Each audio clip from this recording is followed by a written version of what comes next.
Chapter 680. Guchong Laozu was about to make a move, but his expression suddenly changed. He turned around and slapped his palm behind him. There was a crisp sound, and Guchong Laozu's body shook in surprise. Behind Guchong Laozu, Jiang Tianlin Laozu took a few steps back. The two's palms seemed calm and ordinary, but one could tell that this move was extremely dangerous just by looking at the distorted space around it. When Guchong Laozu turned around, he saw a dense forest suddenly appearing in the air not far away.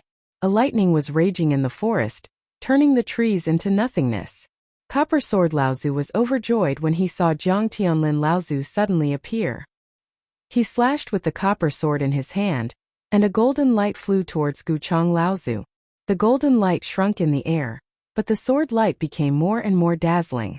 This was originally a sword move that Copper Sword Laozu had prepared to use against Guchong Laozu.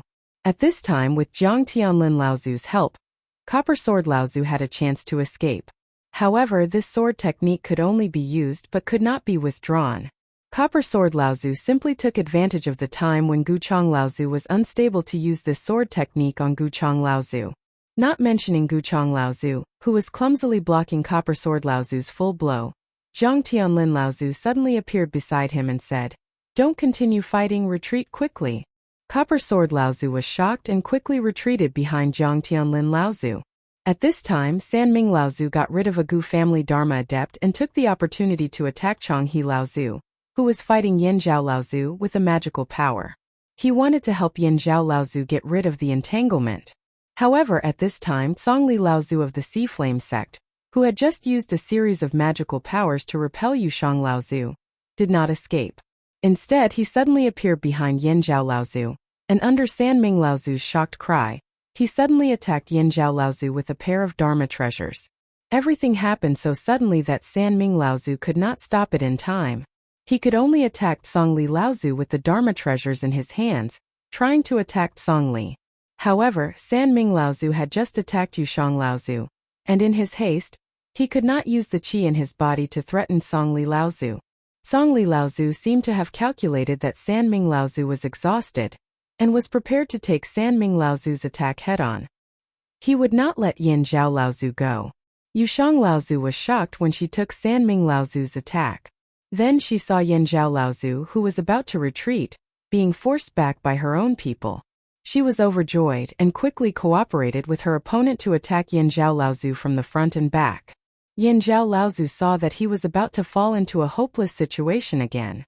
He screamed and was about to fight back, but he saw a green light coming from the sky, nailing Songli Laozu in the air.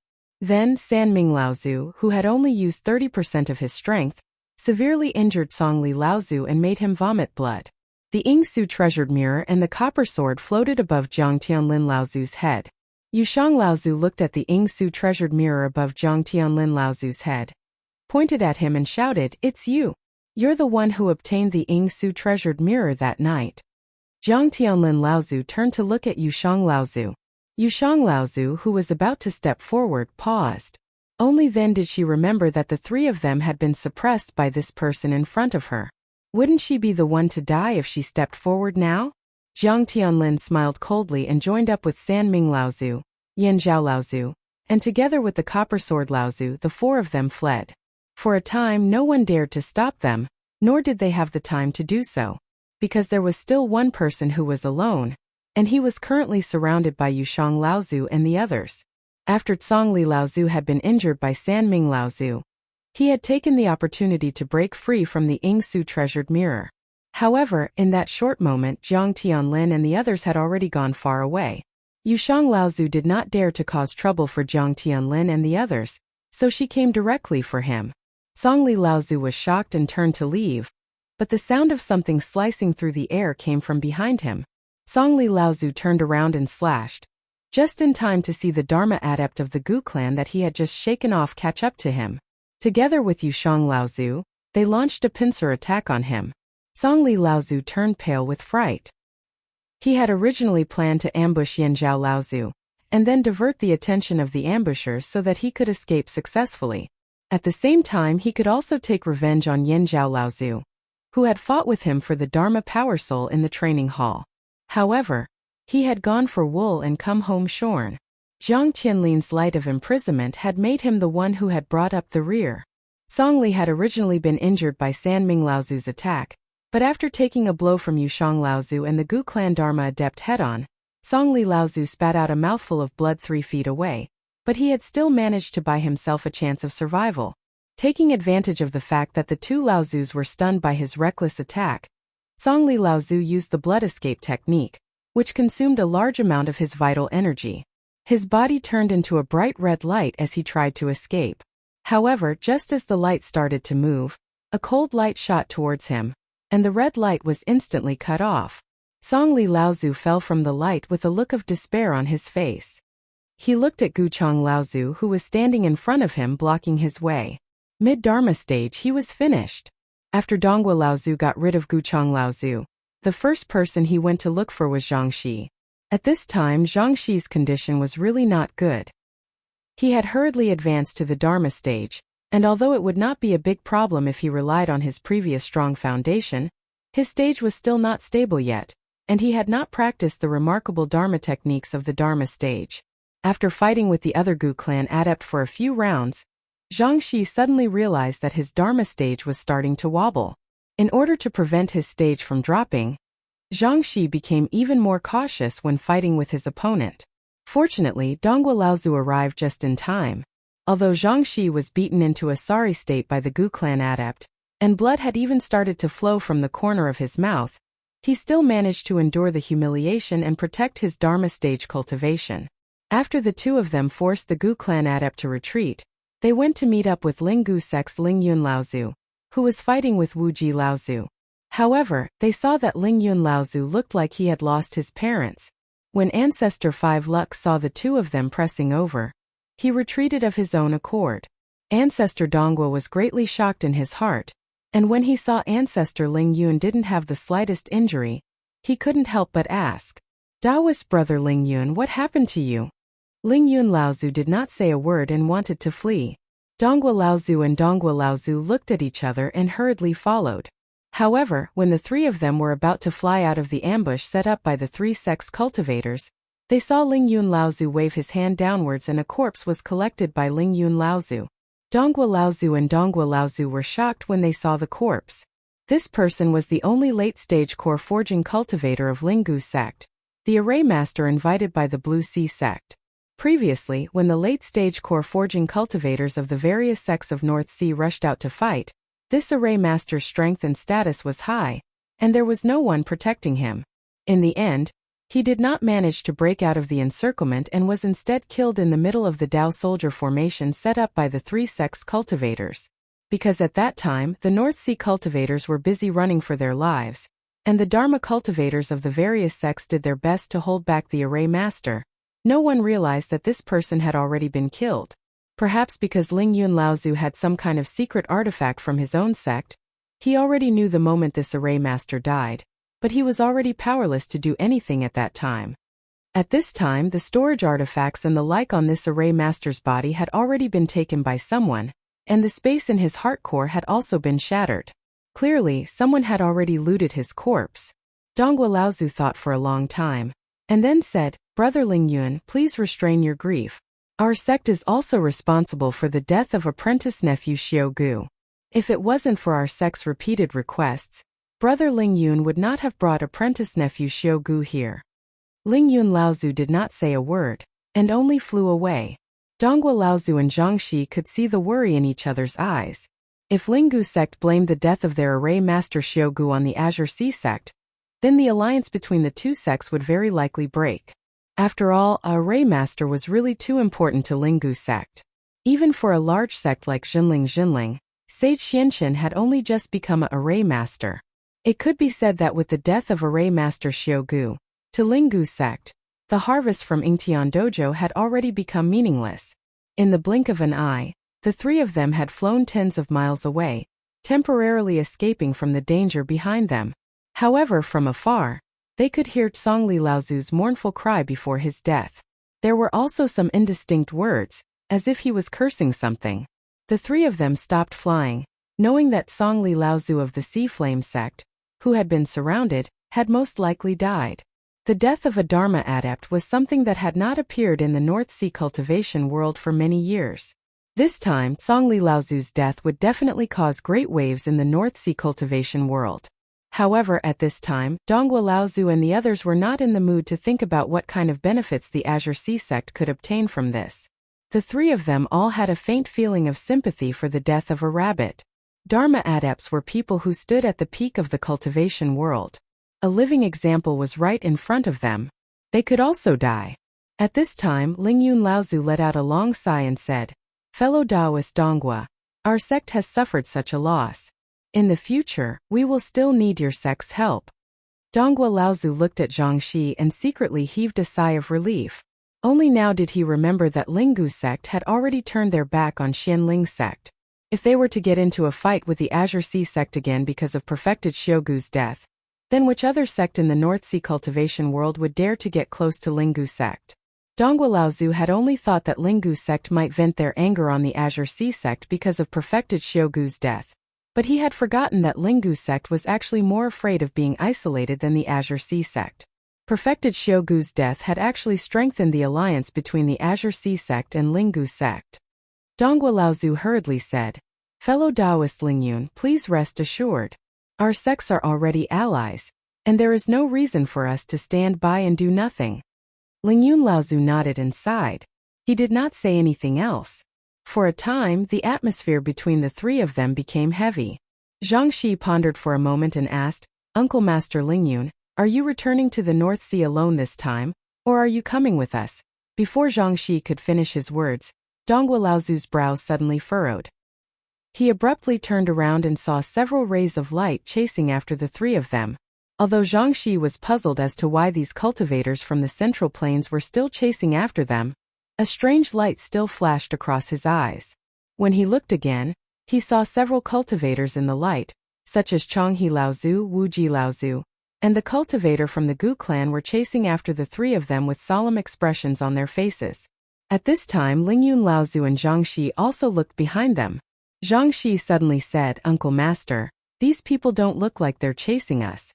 Instead, they look like they're being chased." Chapter 681. After Lu Ping broke out of the encirclement, he flew in the direction of Ying River. After a while, he realized that there was no one behind him. Lu Ping dove into Ying River and flowed with the current. In less than an hour, he returned to the rocky cave abode. Inside the cave abode, Du Jialua was practicing a fist technique. This was a set of fist techniques that Lu Ping had found in the Inheritance Jade Scroll of the Ying Tian sect. This set of fist techniques was meant for mortals who had yet to start refining their blood.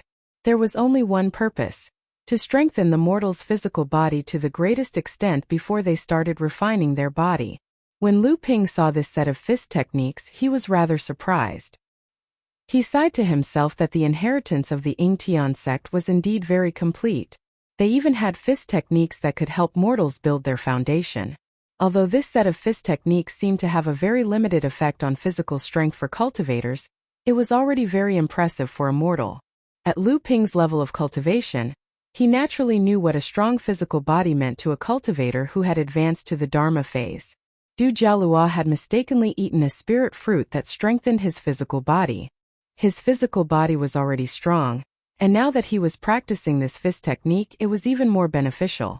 Not only would his physical body continue to strengthen under the conditioning of the fist technique, but part of the medicinal power that was originally hidden in Du Jialua's blood would also be stimulated and absorbed by his physical body.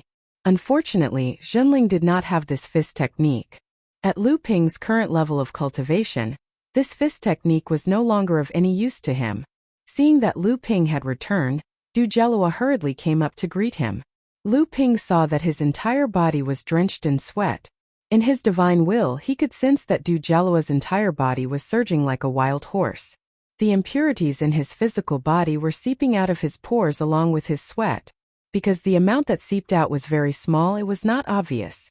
However, to Lu Ping this was already very rare.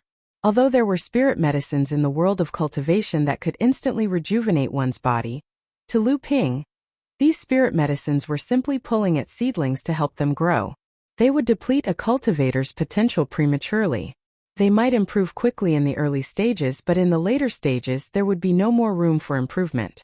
Everything was a step-by-step process. Relying too much on external forces would eventually lead to a disadvantage. Lu Ping nodded his head in satisfaction, but he didn't say any words of praise. He only said, "Continue to practice diligently. Before activating your bloodline, don't slack off." Du Jielu replied respectfully, and Lu Ping turned around and walked to the back. Du Jielu once again took up his stance, exhaled, and began to practice punch after punch. From the corner of his eye, Lu Ping saw Madame Du holding her fox daughter as she stood in front of a stone room and looked at Lu Ping.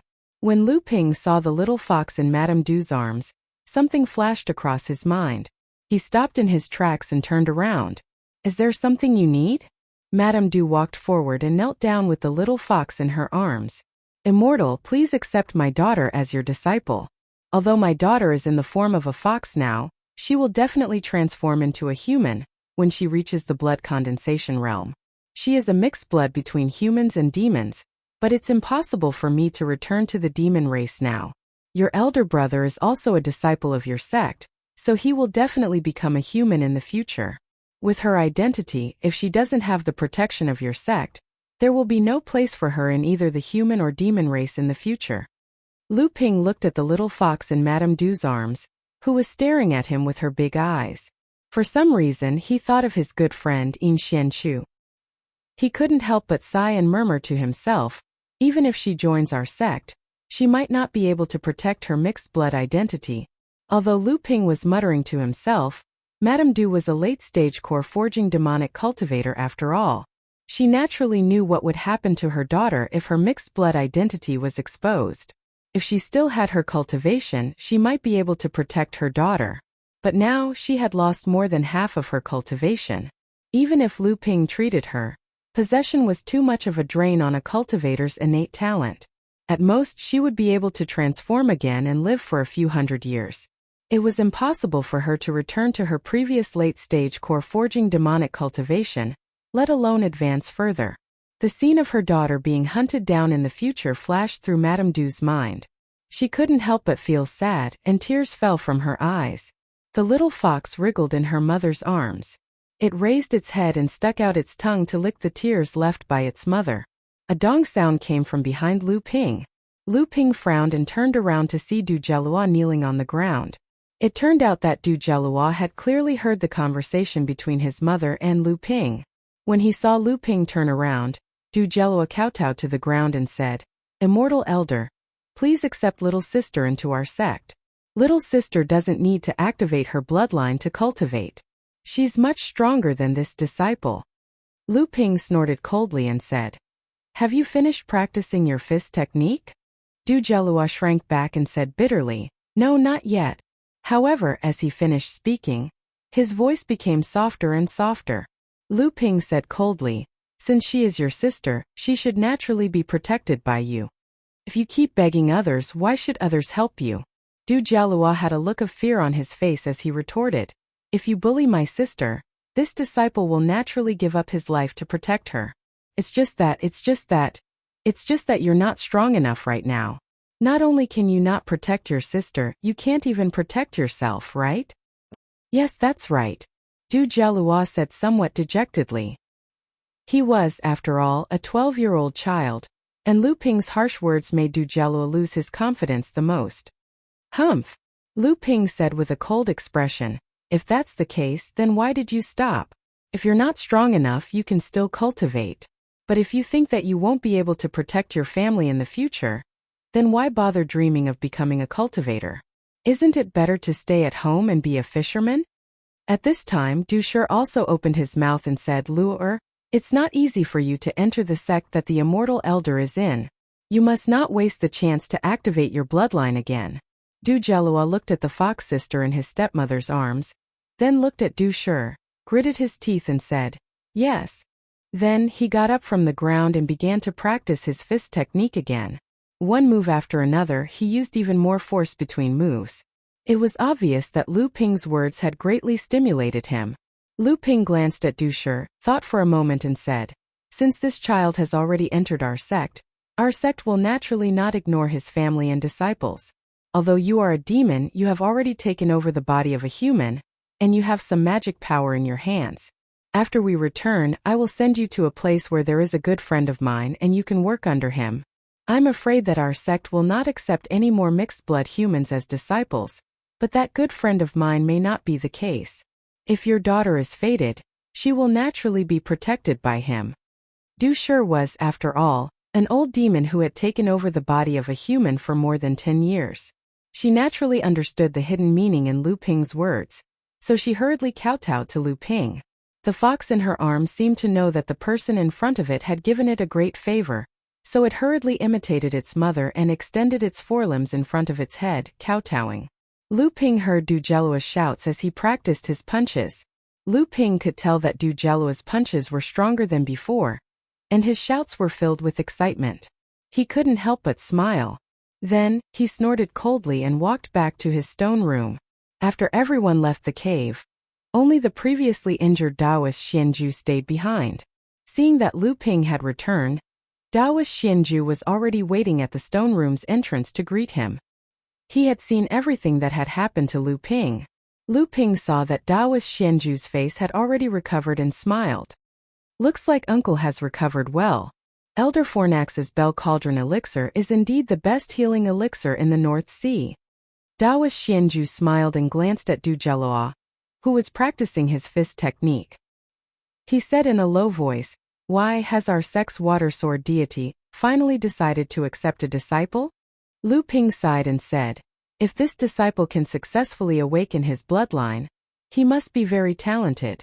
Even if he is not very intelligent, as long as he works hard, he will definitely become a Dharma adept in the future. Who wouldn't want a disciple like this?" Taoist Xianju nodded and smiled. "It's not just you.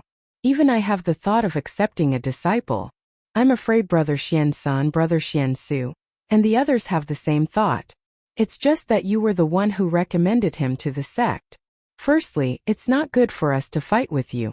Secondly, your abilities have long surpassed ours, and you don't have any disciples under your tutelage. This disciple is so talented, and we are afraid of wasting his future in our hands. We might as well hand him over to you, the number 1 disciple of the 3rd generation. Let's see how far you can push him." "Uncle, you must be joking. You think too highly of me. In the end, everything still depends on the disciple himself." Lu Ping paused, then continued, "It's just that our sect has a rule that a disciple can only become an unofficial disciple, or a true disciple after reaching the mid-blood condensation stage. If he has the ability and opportunity, I will naturally be happy to help him. But if my own sect doesn't live up to expectations, who can I blame?" Taoist Xianju smiled. "No matter what, if word of this gets out, it will definitely cause a stir in our sect. The water sword deity, who is known as the most knowledgeable Jinling, actually wants to accept a disciple. If word gets out, won't this child be the envy of others?" Lu Ping smiled bitterly. "I'm afraid that before he can be envied to death, he will be killed first. Uncle, please don't say such things. I still want to leave a good seed for our sect." Taoist Xianju was amused. See, there are still at least a dozen years before he can become your disciple. It's hard to say whether he will be willing or not, but you're thinking too much on his behalf." Lu Ping might look calm, but deep down he was very proud. Otherwise, he wouldn't have been called the most knowledgeable by the 4th generation disciples. This time, because he saw Du Jialuo's excellent aptitude, he wanted to accept him as his disciple. Instead, Taoist Xianju rebuked him. He couldn't help but feel a little embarrassed. Taoist Xianju looked at Lu Ping's embarrassment and found it even more hilarious. However, she didn't want to tease Lu Ping anymore, so she smiled and said, all right, I'm a core disciple of our sect. Of course, I know what's important. Don't worry, if this child really activates his bloodline cultivation, no one will look at him differently. It's just that you entered the Yingtian dojo smoothly. How come you're the only one who came back now?" What Lu Ping didn't notice was that throughout the conversation, Taoist Xianju was speaking to him, as if they were peers of the same generation. Perhaps even Taoist Xianju herself didn't notice it, but unknowingly, Lu Ping's position in Taoist Xianju's heart had become the same as hers. He was no longer just a 3rd generation disciple, a junior. In fact, it wasn't just Taoist Xianju herself. Daoist Xiansan, Daoist Xiansu, Daoist Xianchan, and the other second-generation disciples, after witnessing Lu Ping's various achievements in strength, had imperceptibly put Lu Ping on the same level as themselves. And the root of all this was Lu Ping's growing strength and gradually increasing influence in the sect. Lu Ping roughly recounted his encounter in the Yingtian dojo to Daoist Xianju and said, "Disciple is fast and took the shortest route, so I came back the earliest. But looking at the time, the three martial uncles and martial uncle Jiang should be back by now." As soon as Lu Ping's voice fell, the restriction at the entrance of the rocky cave shook. When Lu Ping and Daoist Xianju raised their heads to look, their faces changed. Daoist Xiansan was covered in blood. He grabbed Daoist Xiansu, who was on the verge of death, with one hand and supported the unconscious Daoist Xianchan with the other. After seeing Lu Ping and Daoist Xianju, his body fell down. Daoist Xianju was about to go forward, but Lu Ping had already appeared in front of Daoist Xiansan with a flash of light. He supported Daoist Xiansan, who was about to fall, and stuffed a precious origin tracing pill into Daoist Xiansan's mouth without any explanation. The origin tracing pill melted in Daoist Xiansan's mouth. The powerful medicinal power caused Daoist Xiansan's dispirited expression to shake. He anxiously said, "Azura, it's an Azura. There's also a devil cultivator. They've surrounded us. Senior brother, danger." After saying that, Daoist Xiansan, who had forcefully gathered a mouthful of true yuan to bring the heavily injured Daoist Xiansu and Daoist Xianchan back, could no longer hold on and completely fainted. Luckily, Lu Ping stuffed the origin tracing pill into his mouth at the first moment, preventing his injuries from worsening. At this moment, Daoist Xianju also came to the side and helped Lu Ping to lift Daoist Xianchan up. He said, "How is it? What should we do?" For a moment, Daoist Xianju did not care about it and placed all his hopes on Lu Ping. He forgot that he was Lu Ping's martial uncle and should stand up at this moment. Lu Ping glanced at the anxious Daoist Xianju. His divine sense had already finished inspecting Daoist Xiansu and Daoist Xianchen's injuries. He said, "Martial uncle Xiansu has fainted due to the exhaustion of true yuan. Although his injuries are serious, it does not harm his foundation. He will recover after a few years of rest. Martial uncle Xianchen's divine sense has been damaged. Azura thirsts for blood. Devil cultivators devour souls. It seems like he has really encountered a devil cultivator." Daoist Xianju panicked when he heard that. Divine sense has been damaged? Junior sister Xianchan is a formation grandmaster. Damaging her divine sense is no less than crippling her cultivation. What should we do? Lu Ping was speechless as he looked at Daoist Xianju, who had lost his composure. He said, Martial uncle Xianchen's injuries are difficult to treat in an emergency. However, it is not impossible.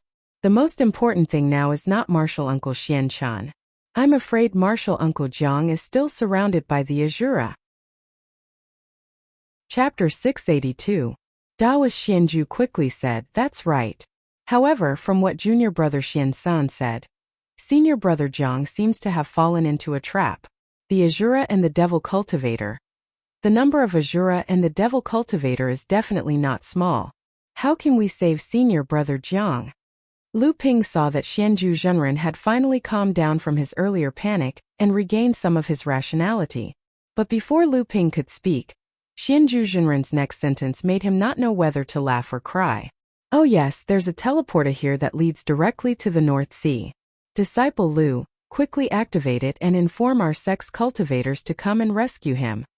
Lu Ping said helplessly, "Don't panic, Uncle Master. With Uncle Master Zhang's skills, unless he's facing a great Dharma adept or surrounded by several cultivators of the same level, even a mid-Dharma adept may not be able to stop him." Hearing Lu Ping's words, Xianju Zhenren's agitated emotions finally calmed down. This Uncle Master made Lu Ping secretly sigh. Her status as one of the 4 female cultivators of the sect could not be compared to that of Master and Tianqin, and even Xianchan Zhenren. Perhaps it was because she was too sheltered by a powerful master like Tianshui Laozu. Lu Ping continued to explain, "Now that the teleporter has been activated, there's not enough time. Furthermore, outside the teleporter is the North Sea Demon Clan's camp outside Huanyu Island. 1 or 2 people might be able to escape detection, but once our sect mobilizes a large force, it will definitely alert the North Sea Demon Clan. At that time, not only will the teleporter be in danger, but the reinforcements from our sect will probably have to fight the demon cultivators first.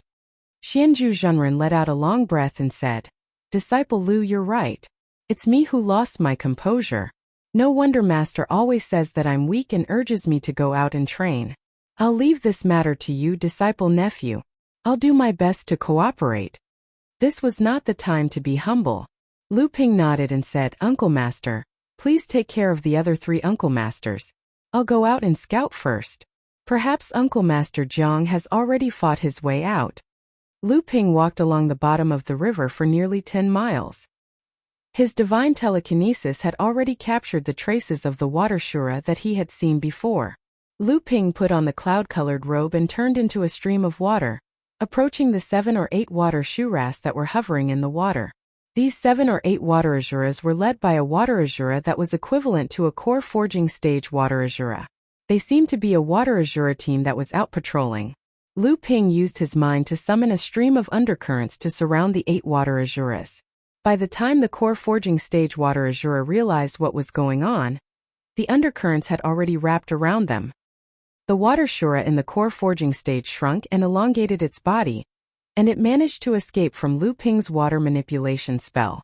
However, before it could escape, its eyes were suddenly filled with horror. Then the shura's head flew into the air, and a stream of clear blood gushed out from its neck. Lu Ping reached out his hand, and a weapon that was held by the water shura fell off and flew towards Lu Ping's hand. The other 7 water azuras in the blood condensation stage all had crazed expressions on their faces. They struggled with all their might, but they could not break the water surrounding them. However, blood gushed out of their chests like flowing water, and they died after struggling for a while. Lu Ping reached out his hand, and the nether water sword suddenly appeared in Lu Ping's hand. Lu Ping stepped forward and collected the weapons in the hands of the 7 water azuras. These weapons were second-class mutated spiritual materials that had been roughly refined and polished into weapons. When used against enemies, they only relied on the hardness of the second-class spiritual materials. However, the weapon in the hands of the core forging stage water azura was a genuine magic treasure. Lu Ping had read about azuras in ancient books, and knew that azuras had an innate ability to nurture magic treasures. When a azura was born, it would choose a spiritual material as its companion weapon. As the azura grew, the quality of the companion weapon would also increase. When the azura became a grand azura in the blood condensation stage, the companion weapon would become at least a second-class mutated spiritual material. When the azura became an azura equivalent to the core forging stage, the companion weapon would also grow into a magic treasure. Once the shura grew into a blood shura that could shock the entire cultivation world, each of these Dharma stage experts would have a weapon that was equivalent to a spirit treasure. Often, when fighting against Dharma stage experts from the human clan or the demon clan, the blood shura would use his companion weapon that was equivalent to a spirit treasure to beat the human clan or the demon clan of the same level until they could not lift their heads. Lu Ping put away these spiritual materials and magic treasures. These were a great harvest for any Jinling core forging stage cultivator. However, in Lu Ping's eyes, after the trip to Yingtian Dojo, these things were no longer enough to make Lu Ping feel the joy of harvest. The corpse of the water azura killed by Lu Ping slowly dissolved in the Ing River. Other water azuras, such as the wood azuras, the earth azuras, and the ice azuras, would also turn into dead wood, rocks, and ice after death. Therefore, there was a saying in the cultivation world that azuras were actually life forms formed from the essence of the 5 elements, wind, and ice. Although this legend had not been proven, many people in the cultivation world believed it. During the discussion at the dojo, Zhang Tianlin and Lao Zu's escape route was more or less the same as Lu Ping's. They both followed the direction of the Ing River.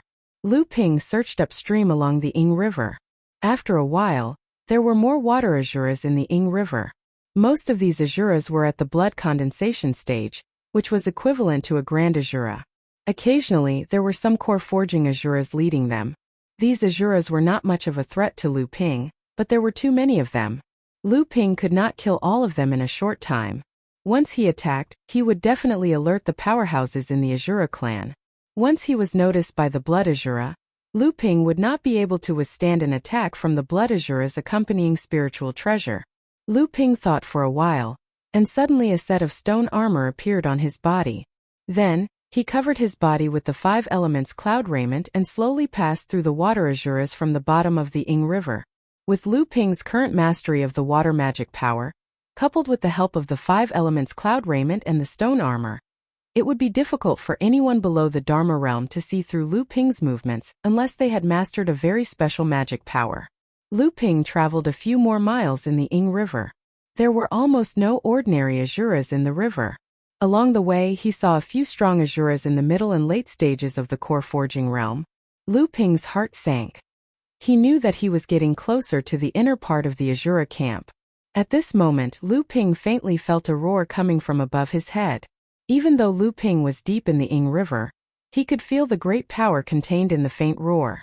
This was definitely a scene that could only appear when Dharma realm cultivators were fighting. Lu Ping's heart skipped a beat. Jiang Tianlin Laozu might be trapped here by the Azuras. However, to trap Jiang Tianlin Laozu, at least the Blood Azura would have to make a move. At this moment, Lu Ping was very hesitant. After all, he was only a late core forging realm cultivator. Even though he was strong, he was not arrogant enough to think that he had the ability to affect the battle between Dharma realm adepts. Jiang Tianlin Laozu, Sanming, Tongjian, and Yinling had just broken through the encirclement and escaped for a few dozen miles. The 4 Laozu were about to say goodbye to each other and meet up with their own disciples, preparing to return to the North Sea. At this moment, Jiang Tianlin Laozu's divine will suddenly cut through the air like a wave. Under the shocked gazes of the other 3, an obvious ripple appeared in the air and spread out in all directions. Immediately, the 3 ancestors seemed to have realized something, and they all became vigilant. Tongjian Laozu frowned and was about to ask something, but he heard Jiang Tianlin Laozu gasp and say, "Not good, run." Although the 3 Laozu did not understand why Jiang Tianlin Laozu said this, the 3 of them had already seen Jiang Tianlin Laozu's strength. Since he had said to run, there was naturally a great danger coming. The 3 of them looked at Jiang Tianlin Laozu's anxious tone and felt a chill in their hearts. Unfortunately, it was too late. Just as the 4 of them were about to escape, there was a strange fluctuation in the space in front of the 4 of them. A small brilliance suddenly appeared, and the surrounding clouds condensed. When the brilliance stabbed in front of Tongjian Laozu, it had already turned into a 3-foot-long water sword. Tongjian Laozu let out a strange cry and said, "Water Azura." The copper sword in his hand drew a yellow light and slashed at the water sword that was close at hand. However, when Tongjian Laozu's magic weapon slashed on the water sword, it passed through the water sword and only splashed a few water droplets. The water sword was still undamaged and stabbed at Tongjian Laozu. Tongjian Laozu's eyes widened and he shouted. He had to use his protective magical power to resist the water sword. But the water vapor in front of him suddenly condensed into a water mirror. The water sword pierced through the water mirror, but it appeared behind Tongjian Laozu, allowing Tongjian Laozu to escape. It's Blood Azura, a Dharma stage Blood Azura. Tongjian Laozu did not have time to thank Smoke Scorpion Laozu, who was next to him, and he hurriedly shouted. The water sword flew forward for a distance, and a pale, almost transparent palm suddenly appeared in midair and grasped the water sword. At this moment on the other side, Sanming Laozu suddenly shouted, and 3 lights suddenly appeared above his head. The lights hovered above Sanming Laozu's head, forming a simple 3-man formation. A cold wind suddenly blew, and Sanming Laozu shivered for no reason. He was even more frightened. The 3 lights above his head swayed. If Sanming Laozu had not tried his best to maintain it, it would have been blown out by the cold wind just now. Sanming Ancestor felt a chill run down his spine. His voice trembled as he said, "Feng Azura, Dharma form." A gust of cold wind swirled around a strand of qi, and a cyan silhouette flashed and disappeared. The ancestors of the 3 bright sects saw a mocking smile on the face of the cyan silhouette. Sanming, Tongjian, and Smoke Scorpion quickly stood together, back to back, and looked at the Blood Azura that surrounded them. Jiang Tianlin still stood on the other side, as if he was a stranger to the 3. But his eyes were fixed on the undulating black fog in the north of the mountain in the distance. Chapter 683. The 3 Dharma adepts Laozu were surrounded by 2 Dharma adepts Bloodshura. This might sound unbelievable, but it was the truth. 3 oil lamps circled above Saming Laozu's head. One of the 3 sparks on the wick was a heaven-level spiritual fire, while the other 2 were earth-level spiritual fires. Saming Laozu had obtained another heaven-level spiritual fire in the Yingtian dojo. He had planned to refine it on his oil lamps after returning to the North Sea, so that the power of his 3 natal oil lamps would increase by another level. Once his 3 natal oil lamps gathered 3 heaven-level spiritual fires, the power of the 3 lamps would be comparable to a spirit treasure. If that was the case, Saming Laozu would not have a headache facing the omnipresent attacks of the spirit treasure in the hands of the Wind Shura. Compared to Saming Laozu, Copper Sword Laozu was even more aggrieved. Copper Sword Laozu fought with great vigor. In the North Sea cultivation world, Copper Sword Laozu was known for his bravery. This time when he was fighting with the water attribute Blood Shura, it was as if every move of the sword, which was full of power, hit empty air. The feeling of not being able to withstand the force made Copper Sword Laozu very uncomfortable. The water sword in the hands of the Blood Shura was even more unpredictable, making it difficult for Copper Sword Laozu to defend. If it were not for Smoky Laozu's help, Copper Sword Laozu's body would have been pierced through by this strange spirit treasure. At the same time there was a shrill cry. Jiang Tianlin Laozu, who had been floating motionlessly in the air, suddenly tilted his head back. His face instantly turned pale, and half a mile in front of him, a wave of divine thoughts suddenly exploded in the void. In the distance, the undulating black fog behind the mountain suddenly shrank back, as if a person who was about to climb to the top of the mountain had suddenly slipped and fallen. Blood Shura, soul devouring. Although Saming Laozu and the other 2 Blood Shura were in full swing, Jiang Tianlin's strange state had worried them. Jiang Tianlin was the strongest among the 4. If something happened to him, the other 3 would not be spared. However, when the 3 saw the wave of divine thoughts exploding in the void not far away, and the shrill cry from behind the mountain peak, their faces became increasingly ugly. Jiang Tianlin had actually attracted the attention of a demon Shura. No wonder he had been standing still just now. It turned out that he had started a divine thoughts competition with the demon Shura. The most fundamental manifestation of devil cultivators' ability to devour souls lay in the fact that devil cultivators possessed an innate divine ability that allowed them to devour cultivators' divine sense. Furthermore, it was impossible to guard against this ability. Most cultivators would often use their divine sense to scan their surroundings in times of danger, and this was exactly what devil cultivators wanted. When the demon Shura devoured half of the demon Shura's divine thoughts, the demon Shura would lose control of the primordial qi in the body. If no measures were taken, the demon Shura would eventually die from qi deviation. At the same time that ancestor Jiang Tianlin sensed that there were Shuras lying in ambush around him, the Xioma also sensed that among the 4 of them, ancestor Jiang Tianlin had the most powerful divine sense. In the eyes of the Xioma, such a powerful divine sense was like an incomparably delicious dish. Naturally, the Xioma immediately targeted him. However, the demon Shura had still underestimated Jiang Tianlin Laozu. Although Jiang Tianlin Laozu was caught off guard and suffered a small loss under the demon Shura's sneak attack, he quickly realized the demon Shura's existence. A huge burst of divine thoughts caught the demon Shura off guard.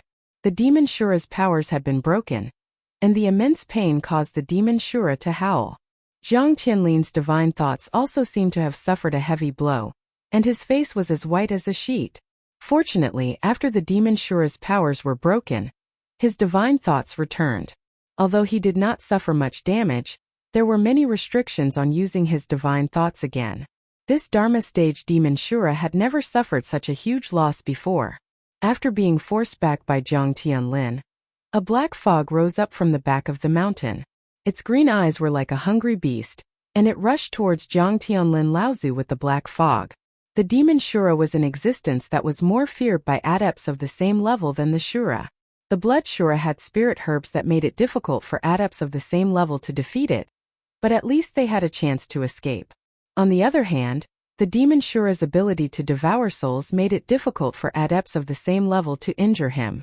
It was a good thing that Jiang Tianlin was no ordinary early Dharma adept. Although his remarkable techniques would not allow him to defeat demonic adepts of the same level as him, it would still be extremely difficult for demonic adepts to harm him.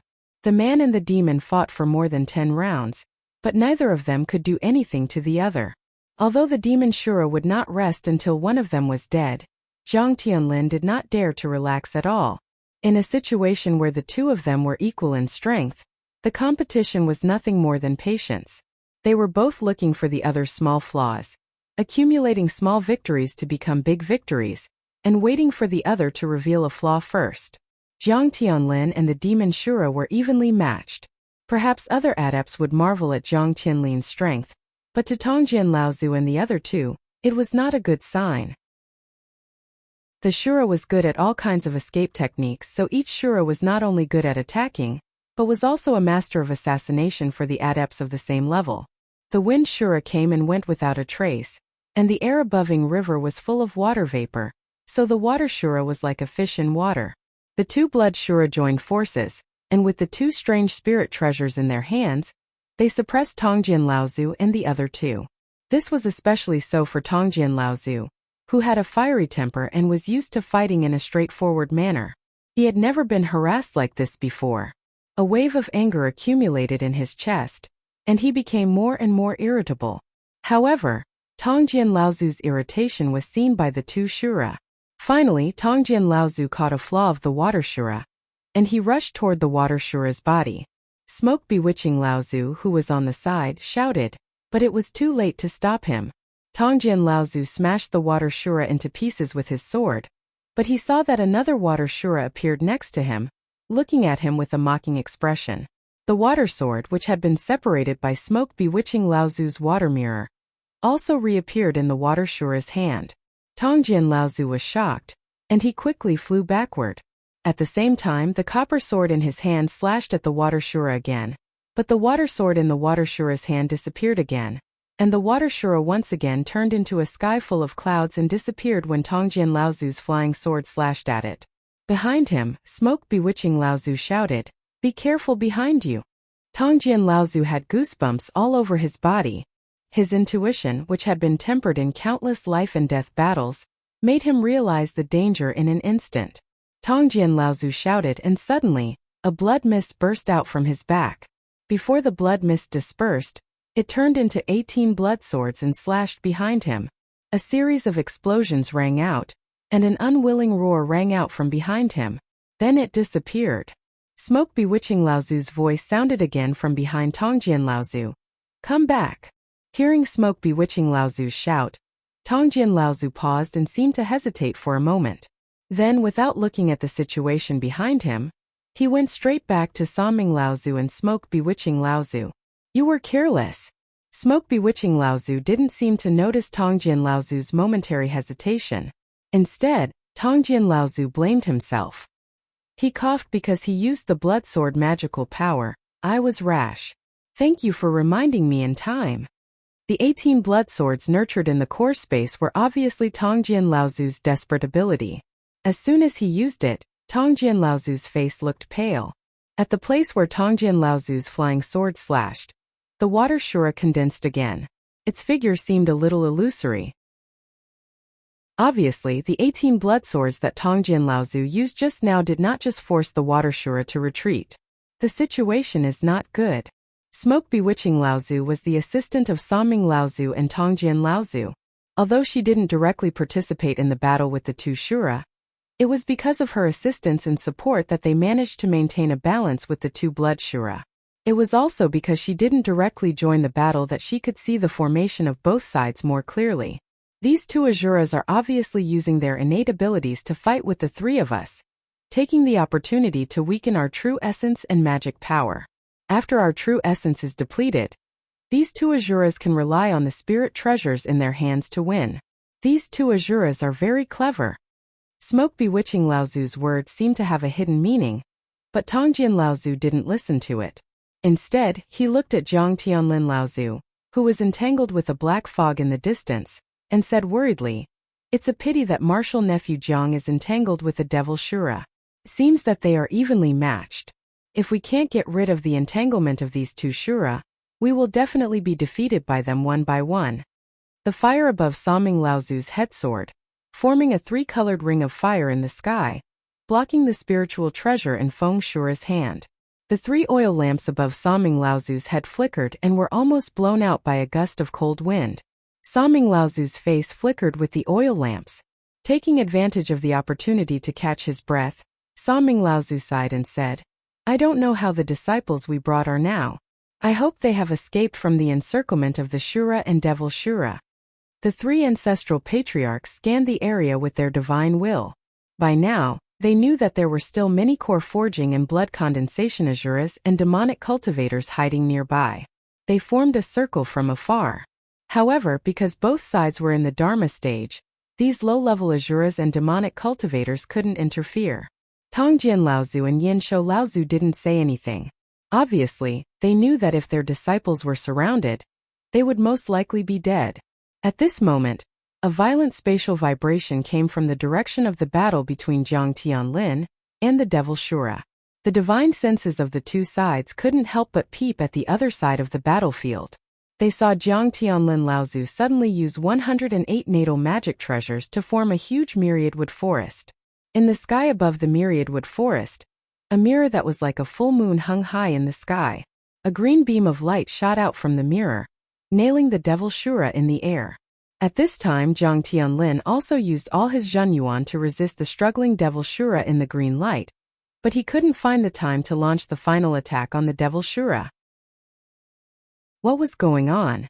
Tongjian Laozu and the other 2 were somewhat puzzled. The 3 of them were being held back by the Shura. Could it be that someone would suddenly appear at this time and launch the final attack on the Devil Shura? Yinsho Laozu reacted the fastest. Her eyes suddenly lit up, but before she could cry out in alarm, a sudden clap of thunder sounded in the clear sky. In the midst of the Devil Shura's mournful cry, a purple thunderbolt fell from the sky. The constantly struggling black fog was like snow in the morning sun. In an instant, most of the black fog was split apart by the thunderbolt, revealing the silhouette of a human figure and a pair of green eyes. Chapter 684. Why was Yuan family known as the number 1 family in Middle-earth? The identity of Peng Doran's direct descendant had granted Yuan family a noble status, and the unique thunder bloodline power was indeed powerful. However, these were not enough for Yuan family to firmly occupy the title of the number 1 family in the world of cultivation for tens of thousands of years.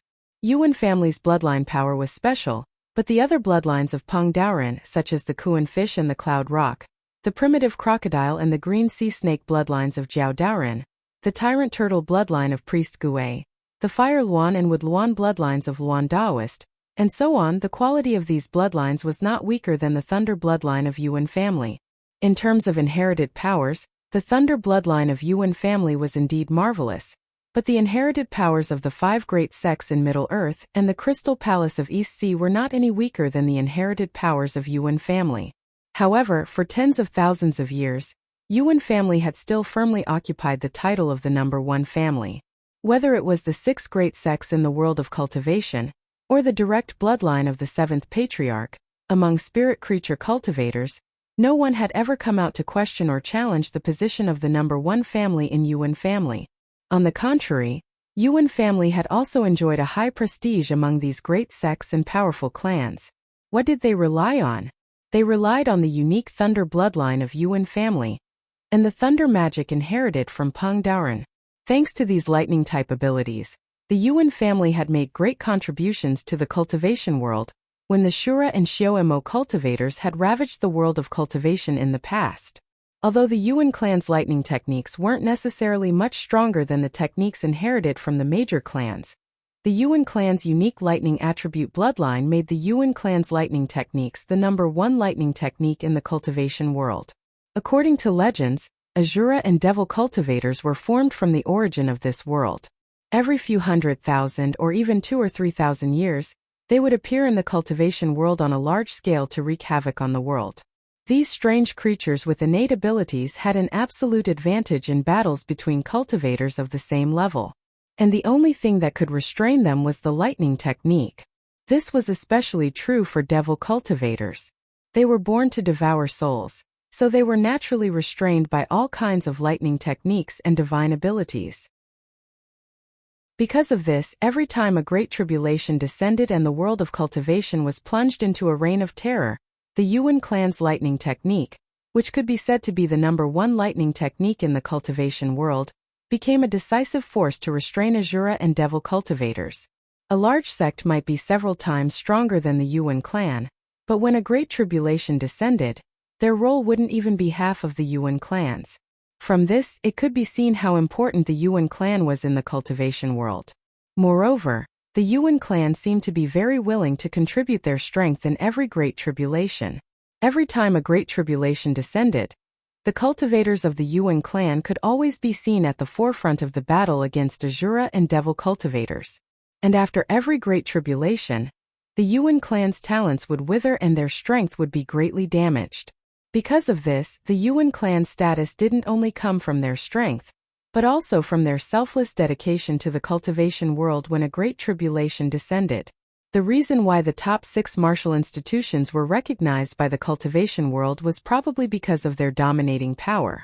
However, the reason why the Yuan family was recognized by the cultivation world was not only because of their rich resources, noble bloodline and powerful heritage, but also because of their benevolence and righteousness, which had saved them from the most dangerous situations. The Yuan clan's lightning technique had such a great effect in restraining Asura and devil cultivators during the Great Tribulation. It wasn't that no one in the cultivation world wanted to obtain the lightning technique inheritance from the Yuan clan, but without exception they all failed. It wasn't that they didn't obtain the Yuan clan's inheritance, but because they didn't have the lightning attribute bloodline of the Yuan clan, even if they could cultivate these lightning technique inheritance, they would always be weaker than the cultivators of the Yuan clan. The Yuan clan's bloodline was inherited from the head of the 7th patriarch, Peng Daoren. This lightning attribute bloodline was only possessed by the Peng bloodline of the 7th patriarch, and Peng Daoren only passed this bloodline to the Yuan clan.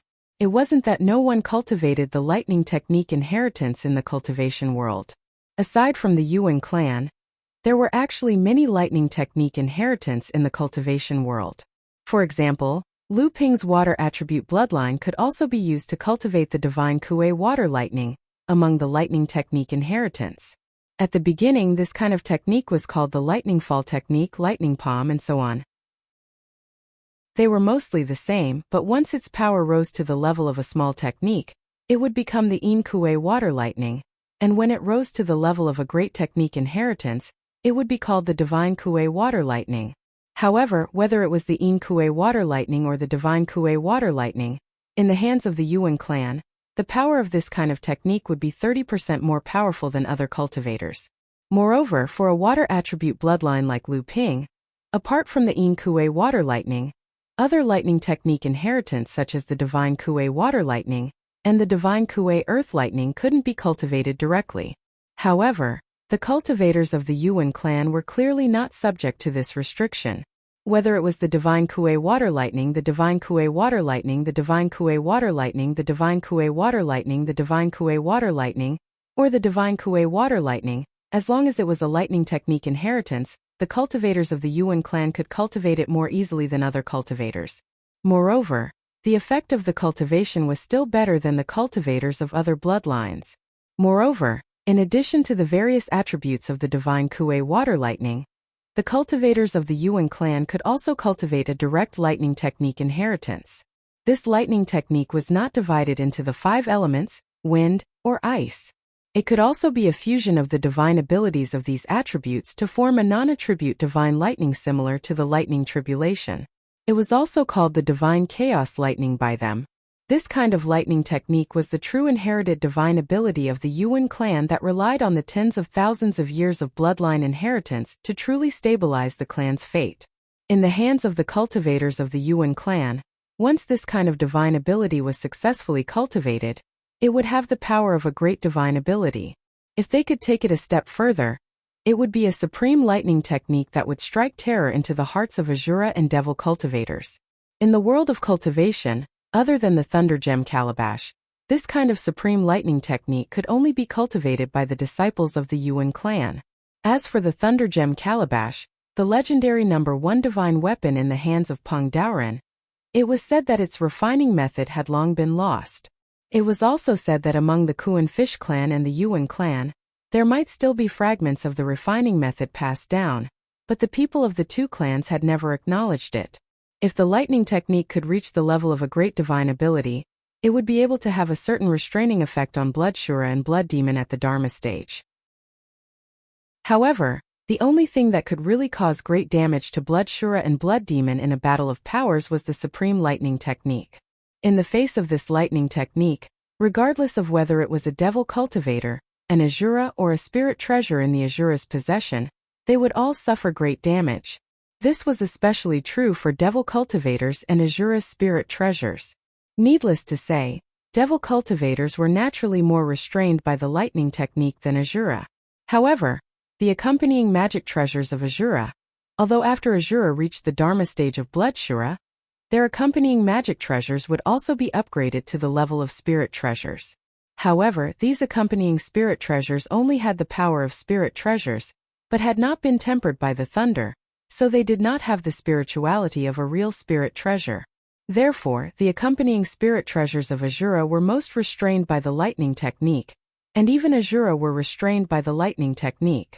To a large extent, this was because the accompanying magic treasures and accompanying spirit treasures of Azura would lose most of their power under the attack of the lightning technique, and even Azura's own strength would be suppressed by more than half. Therefore, during the battle between Zhang Tianlin and devil cultivators, after receiving a telepathic message from Lu Ping, who had snuck into the vicinity of the battle with the help of the stone armor and the 5 elements cloud robe, Zhang Tianlin and devil cultivators immediately used this method of mutual confinement, which seemed unwise to outsiders.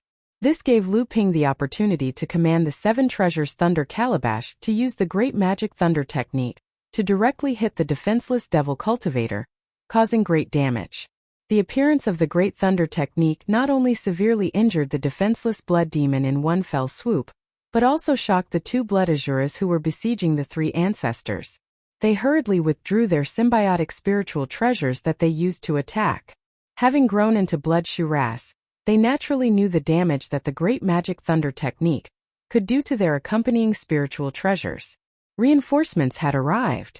The eyes of Tongjian Laozu and the other 2 lit up. This time the 3 of them did not hesitate at all.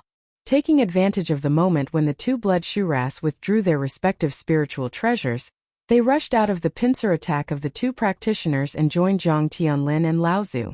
Because Tongjian and Laozu were protecting the 2 wings behind Sanming Laozu, who was at the front without hesitation, the sparks from the 3 oil lamps above his head once again formed a 3-colored ring of fire.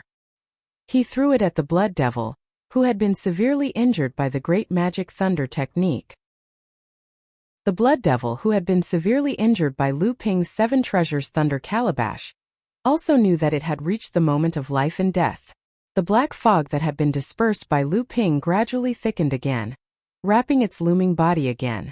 However, Lu Ping, who was still hiding on the side, found that the thick fog around the Blood Devil had gradually been dyed with a layer of red. Just when Lu Ping secretly wondered if his blow had really seriously injured the Blood Devil, something suddenly happened to the Blood Devil, who was watching Sanming Laozu's 3-colored ring of fire that was about to descend. With a shrill roar, a brighter red fog suddenly gushed out of the pale red fog, turning the entire fog into a bright red blood fog. With the help of this blood fog, the dispirited state of the blood fog after being struck by the lightning seemed to suddenly recover to its original state. Under the double suppression of Zhang Tianlin Laozu's myriad woods encirclement and the abundant void mirror, the Blood Devil suddenly broke free and escaped from the Sanming Laozu's 3-colored ring of fire by a hair's breadth. However, under the burning of the Sanming Laozu's 3-colored ring of fire, the blood fog around the Blood Devil seemed to suddenly become flammable. It suddenly turned into a blood-red fireball, melting away most of the blood fog around the Blood Devil. The Blood Devil's body, which was hidden in the blood fog, was once again revealed. At this moment, a bolt of lightning suddenly appeared above the Blood Devil's head, silently falling in the direction where the Blood Devil was hiding. It had to be said that Lu Ping's grasp of timing was excellent, and the control of all this was due to Lu Ping's experience in life and death battles, as well as his tyrannical divine sense that was comparable to that of a Dharma manifestation stage cultivator. This Xioma was obviously not easy to deal with.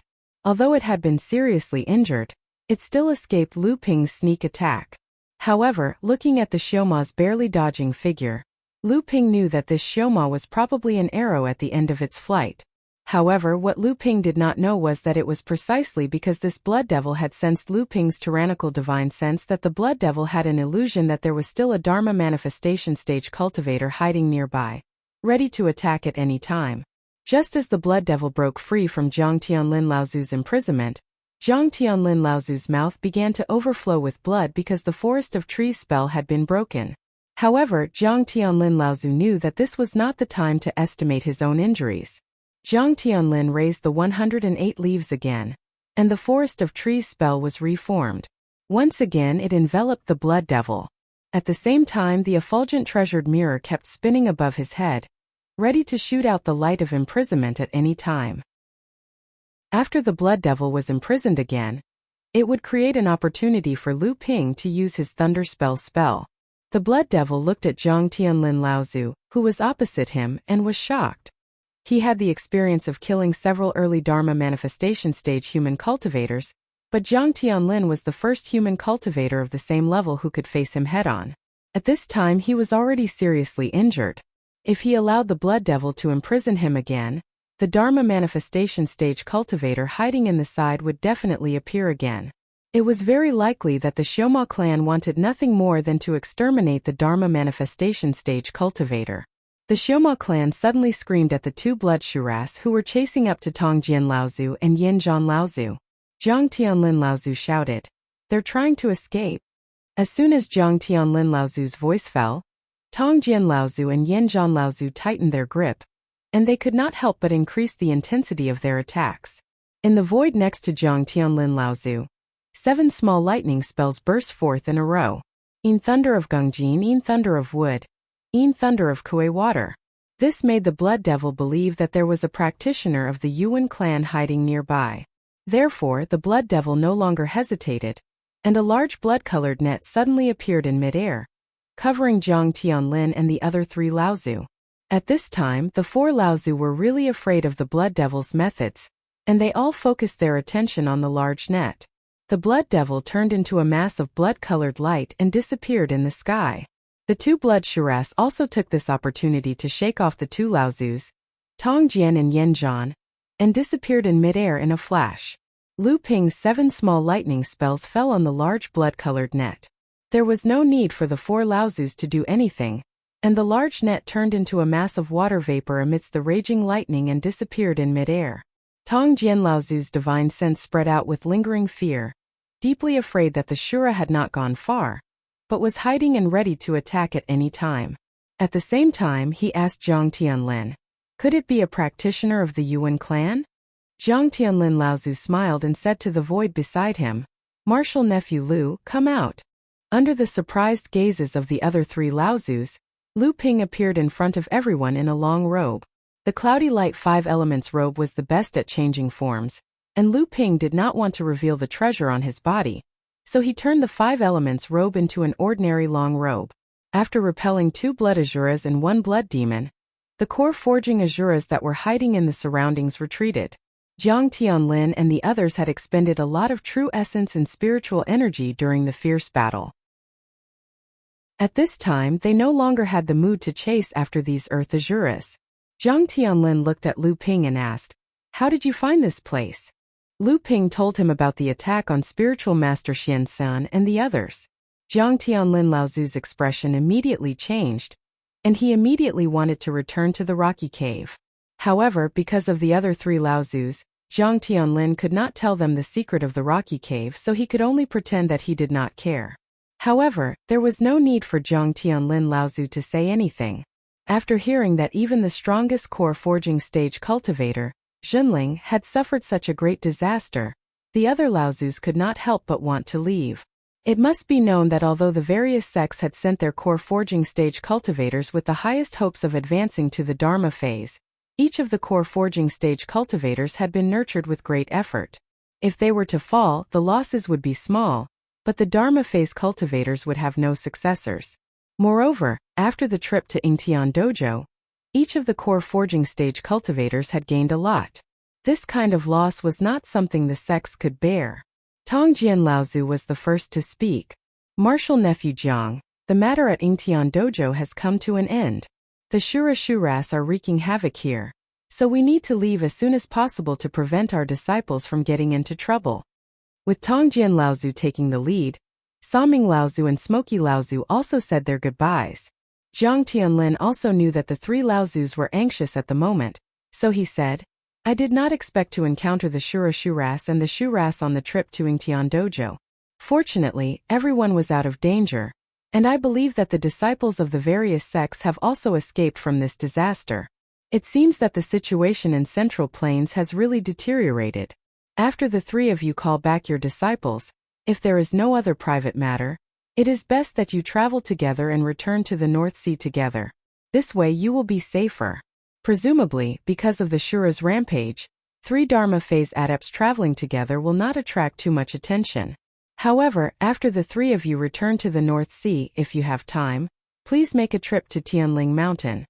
The 3 of them thought about it for a while and knew that Zhang Tianlin Laozu's words were the most appropriate, so they all nodded. Tongjian Laozu asked straightforwardly, Martial nephew Jiang, why don't you return to the North Sea with us? If the 4 of us travel together, our safety will be more guaranteed. Zhang Tianlin Laozu smiled helplessly and said, I still have a mission from the sect, so I'm afraid I will have to return a little later. However, I believe that with the 3 of you traveling together, it will be difficult to encounter a sneak attack from 2 blood Shuras and 1 blood demon again. After bidding farewell to the 3 Laozus, Lu Ping and Zhang Tianlin Laozu hurried back to the rocky cave abode. Looking at the 3 unconscious people, Zhang Tianlin Laozu asked anxiously, how are they? Lu Ping's expression was solemn as he said, Uncle Xianchan is fine. Uncle Xiansu has been continuously injured, but his foundation has not been damaged. After resting for 3 to 5 years with the help of my elixirs, it should not be a problem. Only Uncle Xiansen's divine will has been damaged. Although there is no danger to his life, I am afraid that condensing the golden elixir will be delayed for another 10 years. Chapter 685. Xianju Zhenren panicked and asked, Nephew Lu, didn't you say that Sister Xuanzhen's will was damaged, but Brother Xuanzhen's injury is not serious? Lu Ping sighed and said, Uncle, the situation was urgent. I only did a quick check and saw that Uncle Xuanzhen's life was not in danger. That's why I said that. Sister Xuanzhen's will was indeed damaged, but it was not as serious as Uncle Xuanzhen's. Xianju Zhenren wanted to say something, but Zhang Tianlin Laozu spoke first. Is there a way to save him? Delaying condensing the golden elixir for decades is not a small matter. Perhaps this delay will affect Brother Xuanzhen's hopes of entering the Dharma stage in the future. Lu Ping nodded and said, Actually, I just found a way. Xianju Zhenren asked anxiously, what way? Lu Ping rummaged through his storage device and found a jade slip. Zhang Tianlin Laozu recognized this jade slip as an item from the Yingtian sect, so he asked, Is this the method passed down by the Yingtian sect? Lu Ping nodded and said, The North Sea doesn't have a way to heal a cultivator who's been injured by a demon's innate skill. At least our sect doesn't have one. But this time we found this jade scroll in Yingtian Dojo.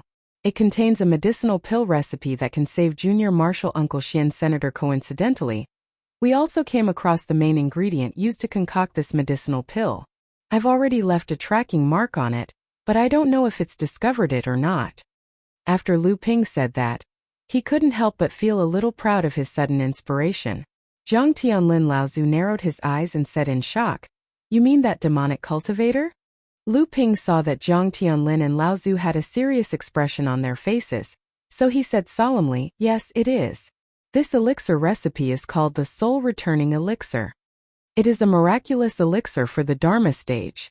It uses the soul-devouring crystal of a Dharma stage blood demon as a catalyst, along with a few other precious 3,000-year-old spirit herbs, and more than 10,000-year-old spirit herbs. It has a miraculous effect on healing the divine will of a cultivator who has been injured by demonic cultivation. The soul-devouring crystal was the foundation of the soul-devouring divine art that devil cultivators relied on. This was a method unique to devil cultivators.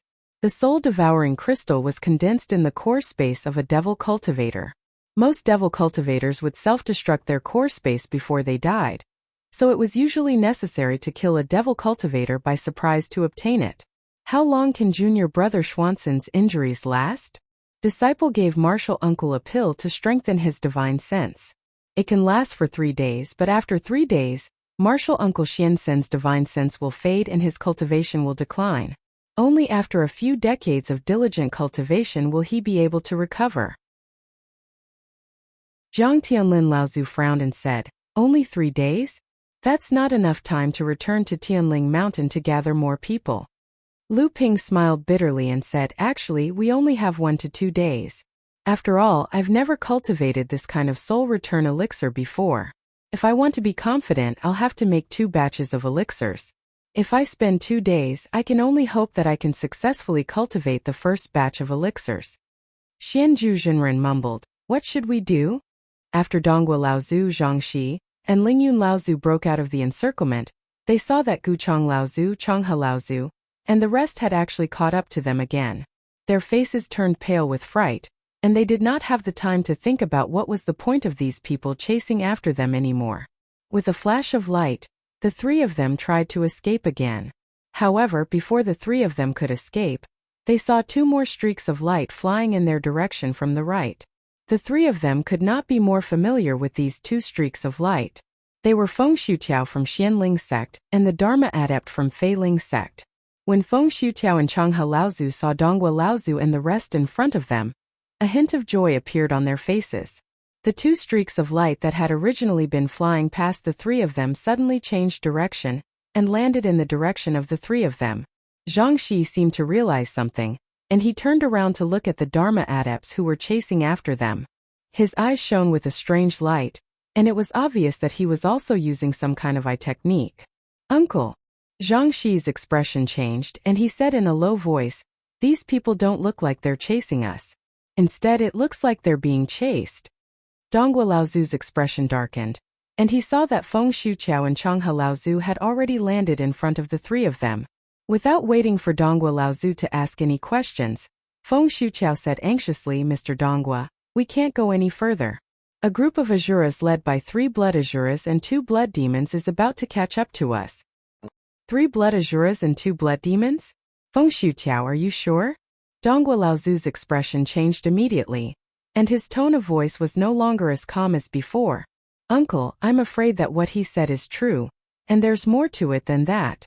Donghua Laozu looked in the direction that Zhang Shi was pointing in. Behind Guchang Laozu, Changhe Laozu, and the others, there were a few strange streaks of light flashing in quick succession. Chasing after Guchang Laozu and the others were 3 balls of black mist that shrank and shrank in size, emitting ear-piercing screeches as they flew. And behind these streaks of light that were obviously Dharma stage blood Asuras and blood demons, there were more than 10 streaks of light that were chasing after them. These streaks of light were obviously core forging stage Asuras, and within these streaks of light that were flying, thick black mist could be seen churning and churning. At this time, Guchang Laozu and the others had also noticed that Feng Xiutiao and the others who had just escaped were actually standing some distance away from them. A look of confusion flashed across Guchang Laozu and the others' faces, and they were immediately filled with a sense of foreboding. A pincer attack and they were surrounded. Lu Ping instructed Xuanju Zhenren to guard the cave abode again, and he and Zhang Tianlin did not have time to rest, and they once again left the rocky cave abode. Lu Ping used the Cloud Glow 5 Elements robe to surround him and Zhang Tianlin Laozu, and the 2 of them instantly disappeared into the sky. After flying out of the ocean-crossing boat, Lu Ping followed the mark that he had left on the blood demon that he had severely injured through the 7 Treasures Thunder Gourd, and flew in the direction that he had returned to. After a moment, Zhang Tianlin Laozu frowned slightly and said, "Why is the direction that we are heading towards the source of the Ying River? Could it be that after those Asuras retreated, they are also heading towards the Ying Tian Dojo?" Lu Ping's face also darkened, and he did not speak. Along the way, the number of Asuras that appeared had suddenly increased, and as the 2 of them went deeper, the number of Asuras increased, and the cultivation of the Asuras also increased. Among them, there were even some late core forging stage Asuras, and there were even some late core forging stage Asuras whose will was not weaker than that of ordinary Dharma adepts. Lu Ping had to carefully use his will, which was also comparable to that of a Dharma adept, and the miraculous Cloud Glow 5 Elements robe, to avoid the attention of these Asuras and Demon Asuras along the way, so as to avoid attracting the attention of even stronger Asuras and Demon Asuras. At this moment, there was suddenly a continuous roar of spells in front of them. The two of them looked at each other, and Lu Ping nodded, a look of joy on his face. He said, "It's over there." Zhang Tianlin Laozu's slightly pale face smiled slightly, and he said, "Looks like our luck is not bad. Perhaps there is a chance that we can take advantage of." Chasing behind Guchang Laozu and the other Dharma adepts were 6 blood Asuras and 3 blood demons. In addition, there were also dozens of core forging stage Asuras and demon Asuras. As they flew, they formed a mysterious formation, and they secretly surrounded Guchang Laozu and the others from both sides. The dozens of core forging stage adepts that Ying He, Dao Yu, and Ying Shan had used to form a formation to ambush the various North Sea sects did not follow. Looking at Changhe Laozu and the others, who looked as if they had lost their parents, it was obvious that these adepts had been killed by the Shura army's sudden attack. Guchang Laozu was the first to land in front of the 5 North Sea Laozu. At this time, he had already seen the strange light that was chasing after Feng Xiutao and the others. It was the same light that the blood Asuras and blood demons were chasing after them. How could he not know that they had already been surrounded by the Shura and demon Asuras? Behind the Asuras that were flying towards them, there were also dozens of lights that spread out like stars in the sky, gradually forming a huge encirclement with the dozens of lights that were coming from behind them. Let's not mess up our previous grievances. Let's face the enemy together, how about that? Guchang Laozu made a prompt decision. Compared to the Shura and demon Asuras in front of them, the human adepts were clearly at a disadvantage, and there was clearly no reason for them to fight amongst themselves. That's how it should be. Donghua Laozu was, after all, older than Feng Xiutao in terms of seniority. This time Feng Xiutao did not object. Lu Ping led Zhang Tianlin and Laozu to a place where the battle was taking place, just within the range of his divine will. Here, with the cover of the 5 elements cloudy robe, Lu Ping was not afraid of attracting the attention of the human Dharma adepts, the 11 blood Asuras, and the 5 blood demons, who were fully focused on the battle. Only Zhang Tianlin Laozu glanced at Lu Ping and raised his eyebrows. This distance was just within the range of his divine will, and the reason that Lu Ping had stopped here was obviously not because he had already understood the range of his divine will, but because there was an 80% chance that his divine will could also cover such a long distance. Zhang Tianlin was very clear about the level of his own divine will. Although he had not specifically trained his divine will could not be compared to that of the mid-Dharma adepts, but it was still considered quite good among the adepts of the same level. However, now that Lu Ping had stopped the boat here, this meant that this lad's divine will was not weaker than that of most Dharma adepts. On the contrary, it was very likely that it was slightly stronger. Originally, there were only 9 blood Shuras and 4 blood demons surrounding Guchang Laozu and Donghua Laozu. However, Guchang Laozu, Donghua Laozu, and the rest combined forces to form a total of 13 Dharma adepts. Guchang Laozu was also a mid-Dharma adept, so the group of them combined forces to deal with the attacks of the Shuras and demonic Shuras. If not for the fact that there were close to 100 core forging stage Shuras and demonic Shuras forming a large formation and harassing them from all sides, perhaps Guchang Laozu and the rest would have already broken out of the encirclement. However, after a short period of time, the situation suddenly changed. 2 blood Shuras and 1 blood demon suddenly appeared on the battlefield. Although one of the blood demons looked to be in a bad condition and could only support the attacks of the other Shuras and demonic Shuras on the outside, with the addition of these 3 Dharma adepts, the situation took a turn for the worse for Guchang Laozu and the rest. With the spiritual treasures in their hands, the 13 Dharma adepts of the human race were immediately at a disadvantage. At this time, Yuan Lai from the Yuan family began to display the power of his thunder techniques in front of the many Shuras and demonic Shuras. All kinds of thunder techniques flickered in the sky with different colors of light, wreaking havoc on the surrounding Shuras and demonic Shuras, causing the surrounding Shuras and demonic Shuras to hide in fear. The Shuras and demonic Shuras that had previously surrounded the human race also gave up on attacking Yuan Lai. It could be said that no one was able to stop him. The Dharma adepts and demonic Shuras were able to dodge, But the core forging stage Shuras and demonic Shuras that had formed a large formation to help surround the human race cultivators were not so lucky. In the explosion of the thunder techniques, many core forging stage Shuras could not dodge in time, and were turned to dust by the thunder, disappearing from the world. As for the core forging stage demonic Shuras that were struck by Yuan Lai's thunder, the black fog surrounding the demonic Shuras was like snow that had come into contact with boiling water, disappearing completely, revealing extremely handsome or extremely ferocious faces. However, these faces had one thing in common, and that was that they were pale, extremely sickly pale. If not for Yuan Lai's sudden outburst, with the addition of the 3 Dharma adepts, the 13 human Dharma adepts would most likely have collapsed long ago. Everyone, we only need to hold on for an hour. The old man has already sent out a jade talisman to request reinforcements. After an hour, the Gu family's Dharma adepts, as well as the sects that have Dharma adepts in the surrounding 10,000 miles of the Yingshan mountain range, will receive the news and rush over. At that time, we will be able to defeat this group of Shuras and escape. Guchong Laozu saw that everyone was struggling to hold on, and could not help but speak up to encourage them. However, Donghua Laozu, Feng Shutao, and the rest exchanged looks and remained silent, waiting for the reinforcements to arrive. They were not going to chase the wolves away from the front door, and let the tigers in from the back. Just at that moment, something strange happened again. The heavily injured blood demon, who had been cruising in the periphery to coordinate with the other blood Asuras and blood demons in besieging the human race cultivators, had just flown to a spot in the air where he was temporarily separated from the core forging stage Asuras, who had formed a large formation to assist in besieging these human race cultivators when a familiar yet terrifying green light suddenly appeared and nailed him in the air. Without waiting for the blood demon to struggle, the familiar myriad woods net wall immediately appeared and completely imprisoned the blood demon in midair. In the past, Zhang Tianlin and Lao Zu had been able to imprison the blood demon even when they were fighting face to face. Now, the severely injured blood demon was imprisoned even more tightly than before. Everything had happened extremely abruptly, and Zhang Tianlin and Lao Zu had concealed their presence extremely well.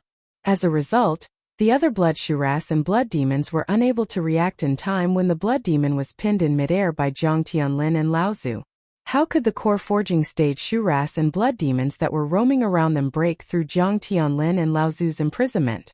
The imprisoned blood demon knew very well what was going to happen next. Before he was severely injured, he was unable to break through Zhang Tianlin and Lao Zu's imprisonment. Although Zhang Tianlin was also slightly injured now, his injuries were undoubtedly much lighter than the blood demon's. Hence, the blood demon did not have the strength to break through the imprisonment. At this moment, the blood demon could only place his last hope on the other blood demons and blood Shuras who were not far away from him. However, the besieged human cultivators were all very astute. When they saw one of the blood fiends being ambushed, they instinctively assumed that reinforcements had arrived. Thus, their attacks intensified as they did everything they could to pin down the blood fiend before them, so that the reinforcements could successfully kill off the blood fiend cultivator at the Dharma form stage. Only Donghua Laozu, Feng Shutao, and the other North Sea cultivators hesitated for a moment when they saw the myriad woods net wall formed by 108 leaf treasures and the familiar green pillar of light.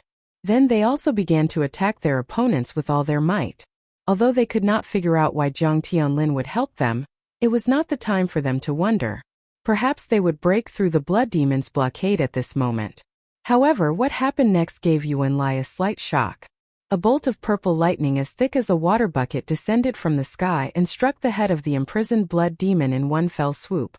An incomparably miserable howl rang out, piercing toward the divine sense of all the cultivators present like flying needles.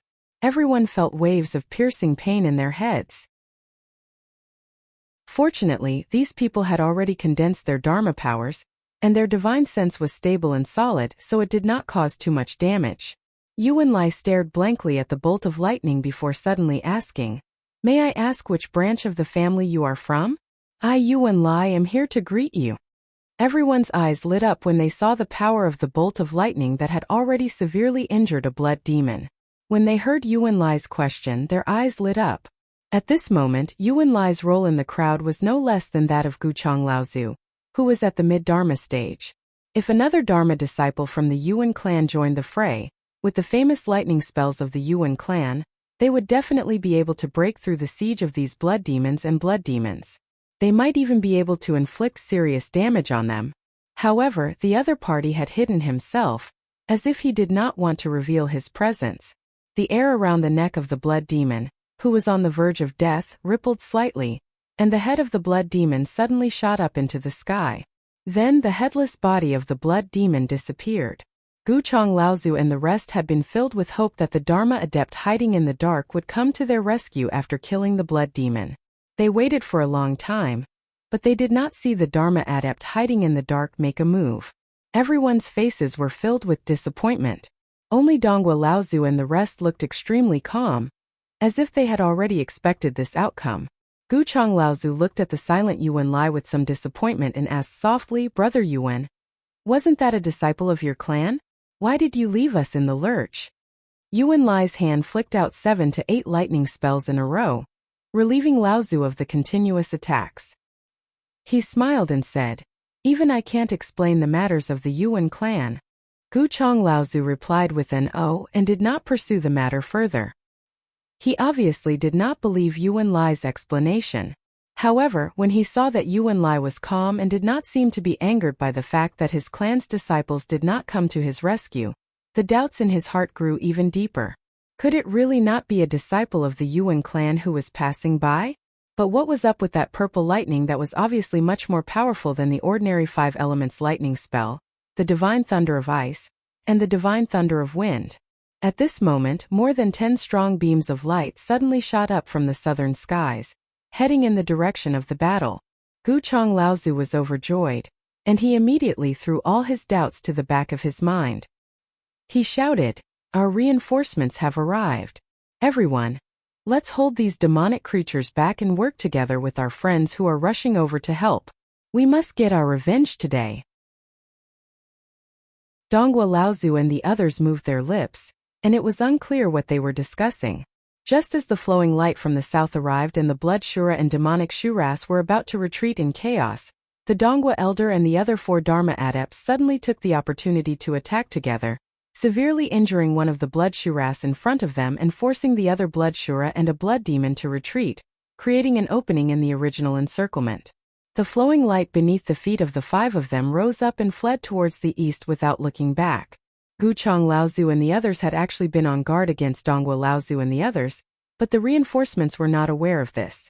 In the midst of the chaos, Dongwa Laozu and the others had the opportunity to escape, and Guchong Laozu and the others could not stop them now. Once they did, Dongwa Laozu and the others would definitely retaliate, and the situation that had been turned around because of the arrival of the reinforcements would probably be reversed in an instant. Chapter 686. After obtaining the Nachuan Cauldron, what level had Lu Ping's alchemy skills reached? Lu Ping did not rely on treasures like the purple crystal royal jelly that could be used to increase the success rate of alchemy. Instead, he simply relied on the magic cauldron, the Nachuan Cauldron, and the high-grade earth-level red spirit flame to start refining the soul return elixir. One day later, Jiang Tianlin Laozu held the only soul return elixir that Lu Ping had refined. He looked at the gray elixir suspiciously and said, "This is the soul return elixir?" Lu Ping nodded with certainty and said, "This is the soul return elixir. After the blood demon's soul crystal is crushed into powder, it can support the refining of 2 batches of soul return elixir. It's a pity that I only managed to refine one in my first batch." Jiang Tianlin nodded and said, "I didn't expect the calamity to have reached such a level. Last night I sneaked into the Yingshan mountain range again and found that the Yinghe Yingshan and Daoyu sects had already become ruins. The disciples in the sects were probably all dead or injured. Not many people could escape. Although the strength of these 3 sects was not as strong as the 9 great sects of the North Sea, they were still much stronger than some of the independent forces in the North Sea that had Dharma adepts. However, they were destroyed in the blink of an eye. If the North Sea cultivation world faced a calamity as strong as the one in the Central Plains, I'm afraid that the North Sea cultivation world would be destroyed. Xianju Zhenren, who was at the side, saw that Lu Ping had really refined the soul return elixir. He said, These few days, I have also read many books passed down by the Yingtian sect. There are some records about previous calamities. However, according to these records, it seems that this time's calamity is very different from the past. Oh, Zhang Tianlin Laozu's expression was solemn as he asked, "Junior sister, what did you discover?" Taoist Master Xianju said, "There are strong and weak great tribulations in the past. Sometimes only the Asura will wreak havoc and sometimes only the devil cultivators will run amok. When the Asura and devil cultivators appear together, the impact of such a great tribulation on the cultivation world will undoubtedly be huge. After each great tribulation, the cultivation world will need to recuperate for hundreds of years to recover." Jiang Tianlin and Lu Ping nodded. They also knew about these things, but looking at Taoist Xianju's expression, it was obvious that there was more. Taoist Master Xianju continued, "The problem lies in the ratio of Asura and demonic cultivators joining hands in this great calamity." Ratio? Jiang Tianlin and Lu Ping were confused. "Yes."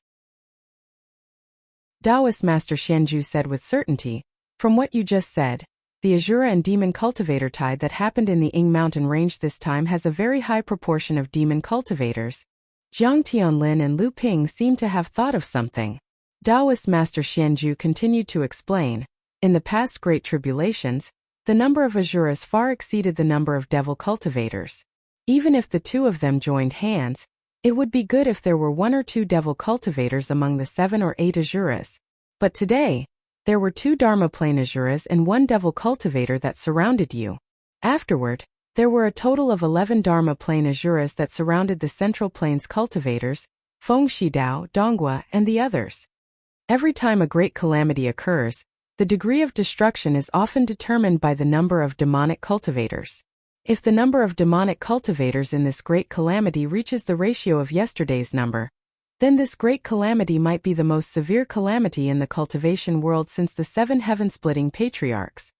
Jiang Tianlin, Laozu, and Lu Ping's expressions turned ugly.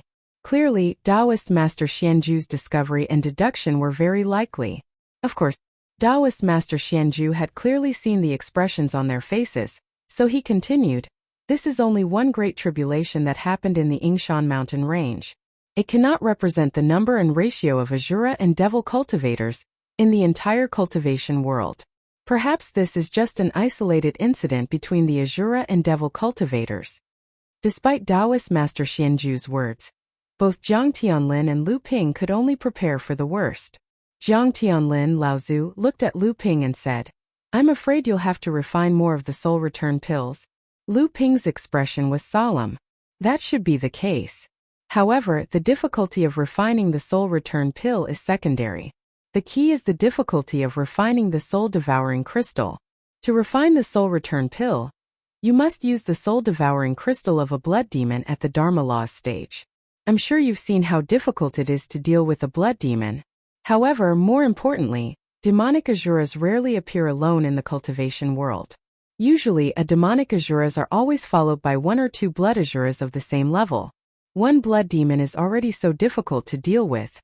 If there were 1 or 2 blood Asuras of the same level, it would not be as simple as 1 + 1 = 2.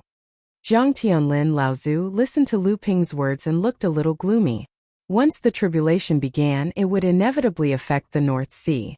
If it was really like what Taoist Master Xianju had said before, there would certainly be many cultivators who would be harmed by the devil cultivator's soul-devouring magic. If Jinling had prepared enough soul return pills in advance, then Jinling would certainly preserve more of his strength during this great tribulation. Hearing Lu Ping's words, Jiang Tianlin realized that he had taken it for granted.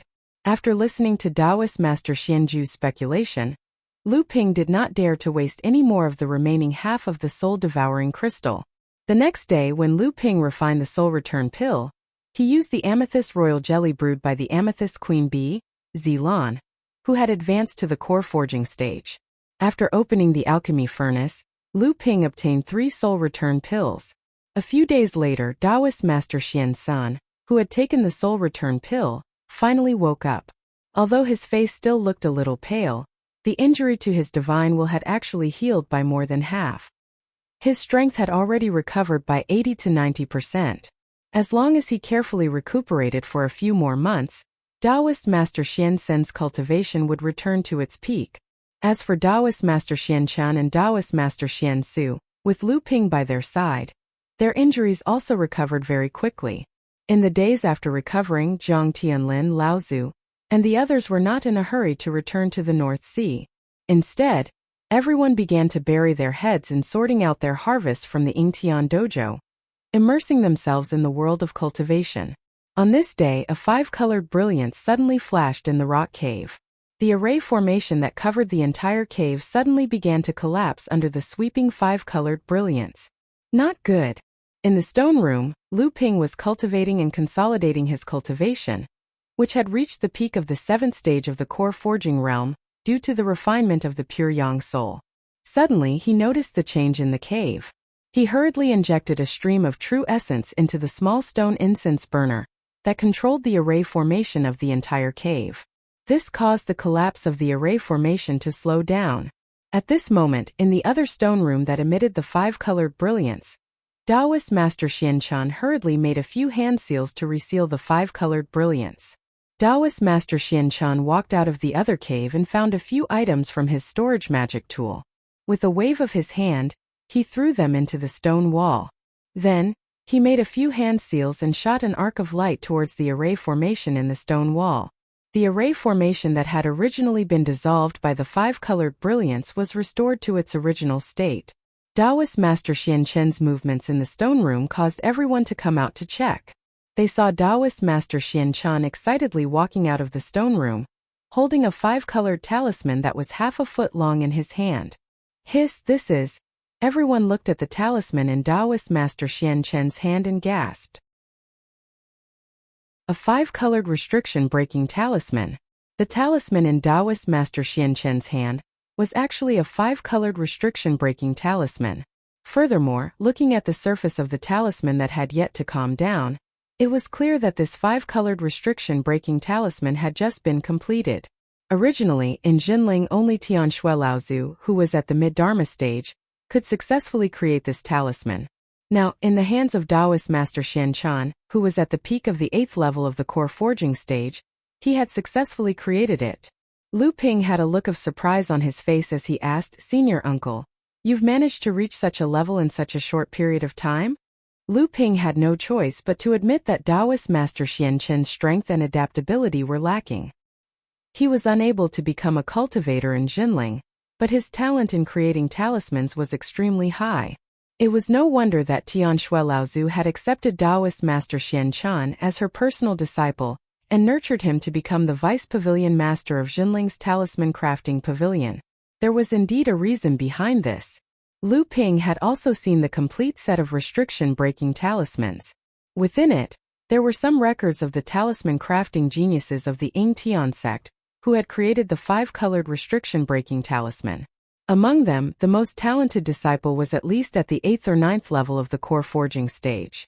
It was clear that Taoist Master Xianchen's talent in creating talismans was in no way inferior to the disciples of the large sections. Taoist Master Xianchan proudly kept the five-colored restriction-breaking talisman in his hand and said, "This is all thanks to the complete set of restriction-breaking talismans that you've obtained. Otherwise, I, your senior uncle, would only be able to forcefully create the five-colored restriction-breaking talisman like Master did after advancing to the transcendence stage." Taoist Master Xian Su hurriedly asked, "Junior sister, can you also create the six-colored and seven-colored restriction-breaking talismans?" Taoist Master Xian Su rolled his eyes and said, "Senior brother, it's easy for you to say.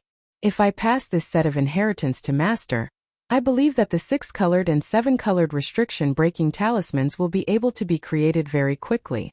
Right now, your junior sister's cultivation is not good enough. At most, I can only create the five-colored restriction-breaking talisman." Taoist Master Xian Su had already seen the power of the five-colored restriction-breaking talisman in the Yingtian temple. It was also because he realized the usefulness of the high-grade restriction-breaking talisman in exploring ruins and treasures that Taoist Master Xian Su could not wait to ask about it.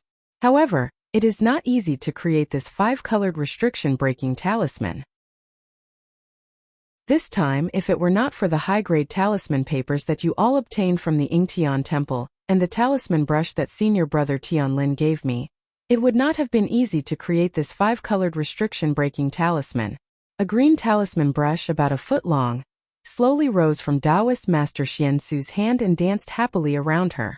Taoist Master Xiansu continued, "If this talisman brush was in Master's hands, I'm afraid that he would be able to create a 6-colored restriction-breaking talisman on the spot. It's just that when the talisman has more than 6 colors, these high-grade talisman papers will not be able to withstand the immense spiritual power contained within. Only a top-grade talisman paper that is made from the skin of a transcendence demonic cultivator or other treasures that can withstand the impact of the spiritual power will be able to create a 6-colored restriction-breaking talisman." Chapter 687. Xianju Zhenren's 5-colored restriction-breaking talisman made everyone excited. At this time, Zhang Tianlin Laozu asked, "Junior sister Xianchan, I saw that you were able to repair the cave mansion's array in such a short time. It seems like you have gained a lot from the Yingtian temple." Everyone's attention had been focused on the 5-colored restriction-breaking talisman that Taoist Xianchan had drawn, so they did not notice that Taoist Xianchan had resolved the 5-colored restriction-breaking talisman's corrosion on the cave abode's protective array formation with just a few hand seals. Hearing Patriarch Zhang Tianlin's words, everyone turned to look at Taoist Xianchan in surprise. Xianchan smiled slightly and said, "This time we brought out a lot of legacy books related to array formations from the Yingtian temple. Many of them can be used to make up for the flaws in our sect's array formation inheritance system, especially our sect's array formation master inheritance. For thousands of years, no array formation master has been able to advance to the Dharma stage. After obtaining the Yingtian sect's array formation inheritance, we might be able to make up for this flaw."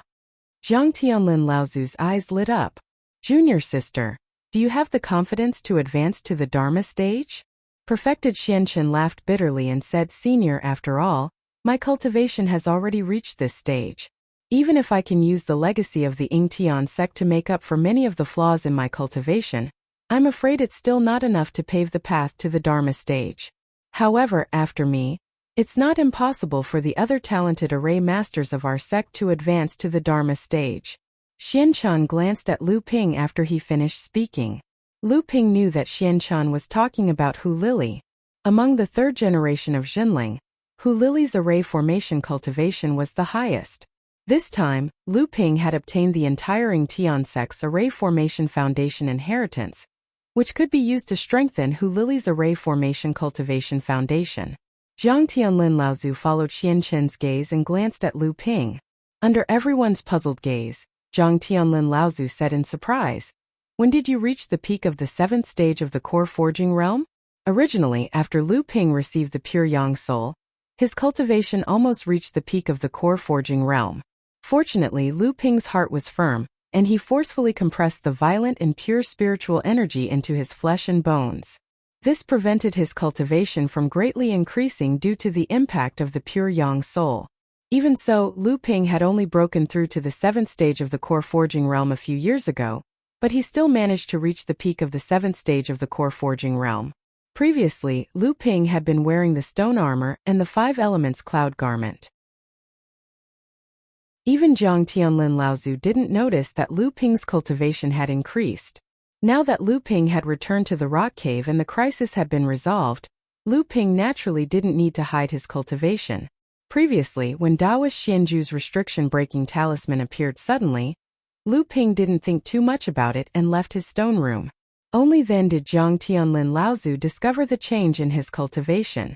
With regards to this, Lu Ping had already thought of an answer.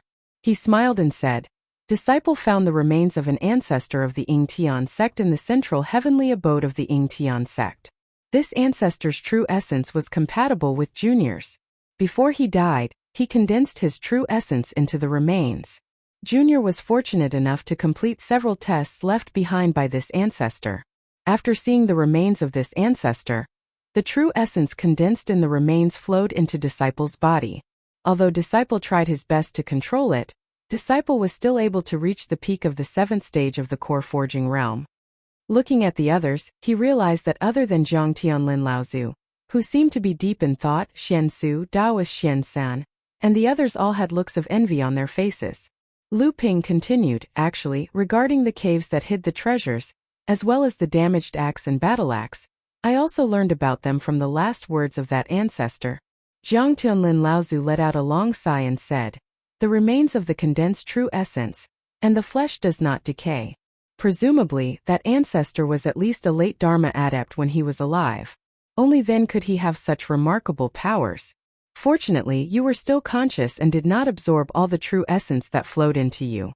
Furthermore, over these thousands of years, the true essence condensed in the remains of that ancestor has also dissipated quite a bit. Otherwise, even if the true essence did not burst your core space, it would have destroyed the foundation of your cultivation, and you would not have been able to progress any further in this life. Zhang Tianlin Laozu paused for a while before saying with some emotion, you kid are really lucky. The tests that the ancestor left behind and the condensed true essence were probably targeted at Dharma adepts. Not only did you pass the tests, but you also did not explode from the true essence within the remains. On the other hand, Sage Xian-san, Sage Xian-su, and the others looked at Lu Ping as if he was a freak. To be able to pass the tests of Dharma adepts, what level had this kid's abilities reached? This trip to the Yingtian dojo could be said to have been fruitful for everyone. Not only had they obtained treasures and inheritances, but everyone's strength had also improved greatly. Apart from Sage Xianju and Sage Xianchan, Sage Xiansu had obtained the Fantasy Star Sand and the Flying Sword, which had greatly increased his abilities. After Sage Xiansun had recovered from his injuries, he had obtained a spirit-nurturing treasure from Zhang Tianlin Laozu, the Cloud Pinewood Ruler. This Cloud Pinewood Ruler had been obtained by Zhang Tianlin Laozu in the Central Palace. Years ago, a master craftsman of the Yingtian sect had found 16,000-year-old Cloud Pine Thunderstruck wood from the Yingshan mountain range. He had used the heart of these 16 thunderstruck wood trees to create this wooden ruler. Inside the ruler there were also 7 treasures. However, this wooden ruler had great potential, and it had the potential to break through to 9 treasures and become a spirit-nurturing treasure. In the past few days, after everyone had finished sorting out the treasures in the temple, most of them were handed over to Zhang Tianlin Laozu. These things were to be handed over to the sect. For example, Sage Xiansun had obtained the mid-grade heaven-rank spirit soil, Lu Ping had pieced together the complete pill formula for the spirit forging pill, Sage Xianchan had organized several sets of array formation manuals, and although Sage Xianju had not entered the Yingtian temple, he had organized the manuals on drawing talismans, as well as other complete legacy manuals and so on. However, everyone could keep anything that was useful to them. In Zhang Tianlin Laozu's words, it was not easy for everyone to come to the Middle Earth, and they had risked their lives to obtain these things.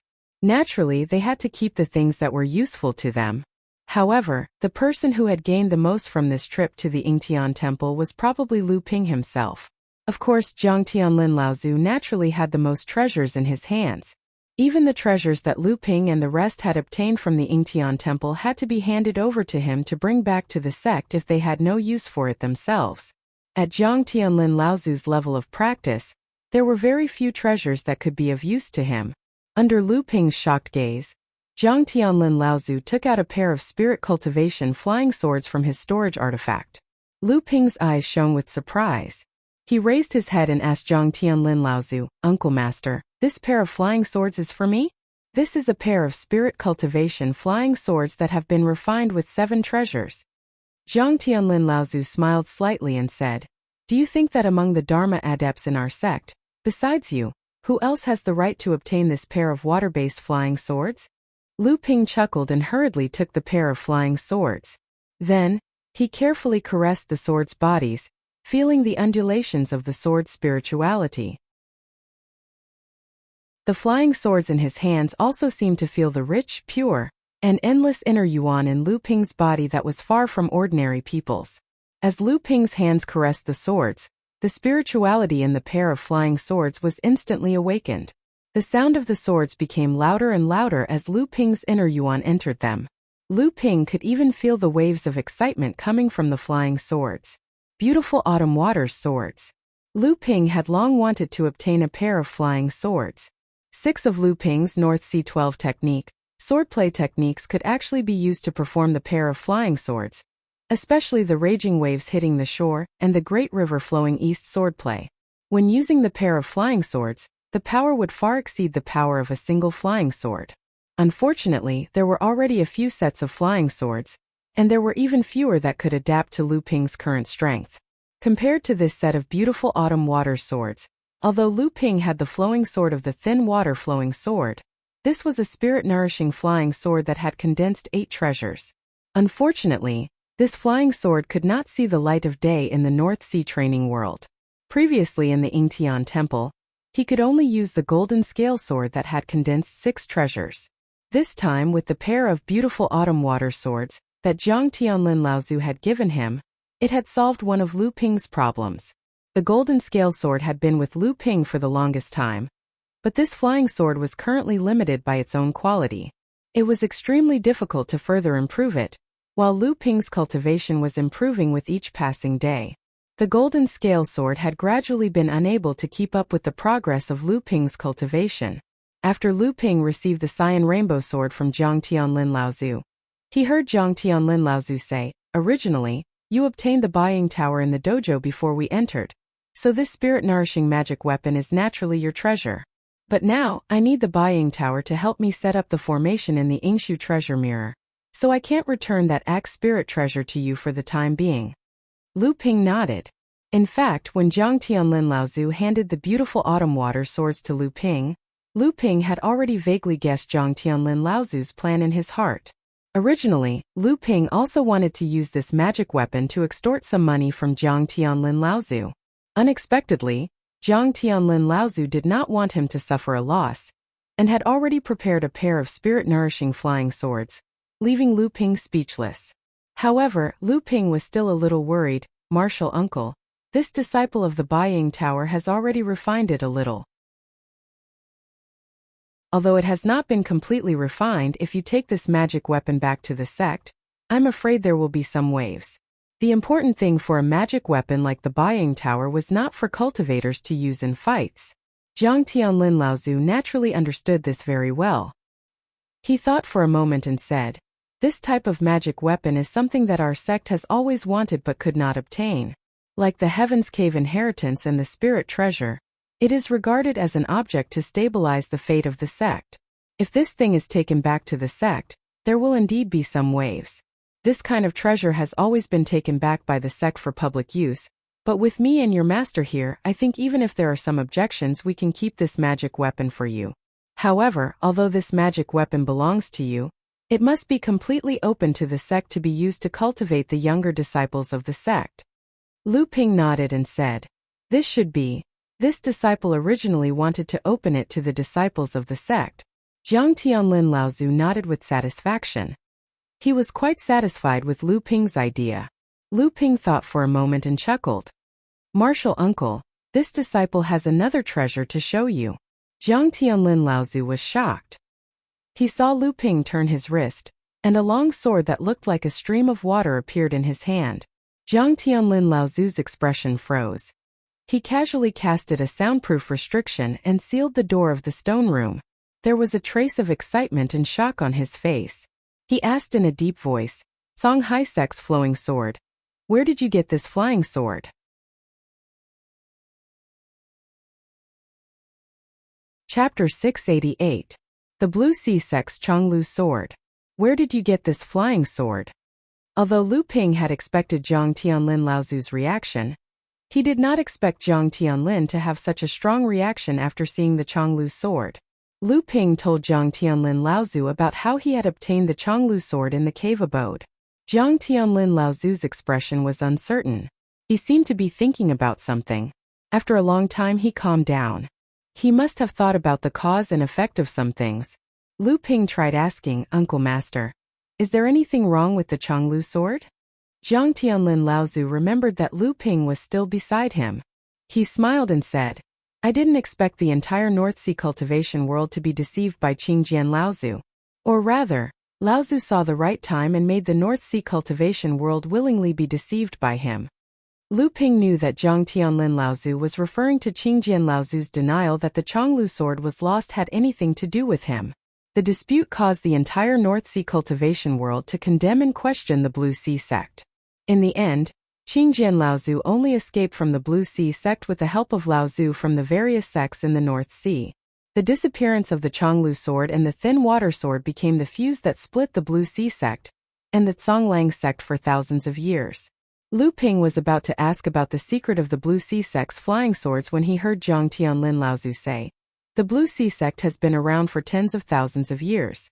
Its inheritance is even older than our sect. In the history of its inheritance, there has been a Laozu who has achieved true spirit. However, unlike our sect, this Laozu who has achieved true spirit is the founder of the Blue Sea sect, Blue Sea Laozu. He is also the only Laozu who has achieved Jinling in the history of the Blue Sea sect. Jinling had also been around for tens of thousands of years. However, when it was founded, it was a small sect formed by a few unknown itinerant cultivators. After several generations of accumulation, Jinling was able to develop step by step and finally became one of the famous sects in the North Sea's cultivation world. Unlike Jinling's well-established sect, the Blue Sea sect had a great reputation in the North Sea because of Blue Sea Laozu. After tens of thousands of years of inheritance, the Blue Sea sect had always played an important role in the North Sea's cultivation world. In fact, although the Blue Sea sect was founded by Blue Sea Laozu, it was more like a backup plan left by Blue Sea Laozu for his followers. Blue Sea Laozu himself did not pay much attention to the growth of the Blue Sea sect. Most of the time, some cultivators who followed Blue Sea Laozu used the name of Blue Sea Laozu to develop on their own. Lu Ping obviously did not know much about the secrets of the sects in the North Sea. He looked at the flowing sword in his hand and said doubtfully, "Then this flying sword?" This pair of flying swords is one of the few magic treasures that Blue Sea Laozu left behind for the Blue Sea sect. Moreover, this pair of flying swords is indeed the swords that Blue Sea Laozu used to carry. Zhang Tianlin Laozu seemed to know what Lu Ping was thinking. He continued, although Blue Sea Laozu was not enthusiastic about the establishment and development of the Blue Sea sect, it was still the place where his orthodoxy was passed down in name. Before Blue Sea Laozu left this world, he asked someone to bring the thin water-flowing sword back to the Blue Sea sect. Lu Ping was puzzled. But what secret is hidden in this pair of flying swords? Zhang Tianlin Laozu nodded and said, "Blue Sea sect Laozu is a rare genius. He became a true spirit as a lone cultivator. In his early years he dominated the world and left behind 3 cave abodes. The real inheritance of Blue Sea Laozu is in these 3 cave abodes. The thin water-flowing sword is the key to open these 3 cave abodes and obtain the real orthodoxy of Blue Sea Laozu." Lu Ping was shocked. The Blue Sea sect lost the thin water-flowing sword 4,000 years ago. Before that, this pair of flying swords had been with the Blue Sea sect for nearly 10,000 years. Did the Blue Sea sect not find the cave abode of Blue Sea Laozu from this pair of flying swords?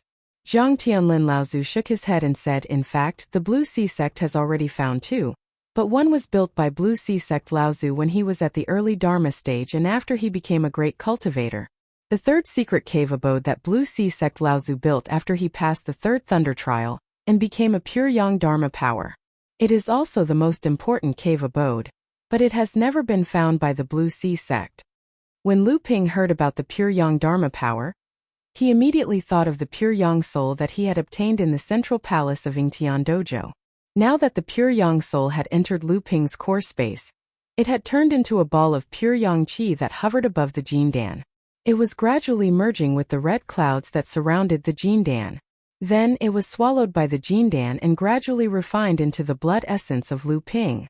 However, Lu Ping immediately came to his senses and asked, "Now that the Blue Sea sect is urgently looking for this pair of flying swords, have they already found the location of the 3rd cave abode?" In fact, as early as 4,000 years ago, after the destruction of Fei Ling's sect, the Blue Sea sect had already discovered the clues of the 3rd cave abode left by Vast Sea Laozu. Zhang Tianlin nodded slightly and continued, "The secret cave abode of a true spirit cultivator is extremely precious. There is no need to say more about this." In fact, at that time, all the sects in the entire North Sea were secretly looking for Vast Sea Laozu's cave abode. Unfortunately, Fei Ling's sect did not have the thin water-flowing sword, so they could not open the cave abode. Moreover, the Blue Sea sect really guarded this pair of flying swords as much as the sect's treasure, so Fei Ling sect could only slowly plan for it.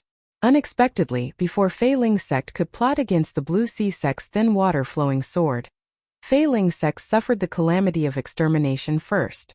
During the extermination of Fei Ling sect, the Blue Sea sect obtained the whereabouts of vast Sea Laozu's cave abode. Just when the Blue Sea sect was planning to open the third secret cave abode of vast Sea Laozu, the long-flowing sword disappeared first. The Blue Sea sect suspected that it was Qingjian Laozu's doing, so they began to hunt down Qingjian Laozu. After the destruction of Fei Ling sect, the Blue Sea sect prospered with the spoils of war they obtained from Fei Ling Mountain. At that time, they had the intention of surpassing Xian Ling sect.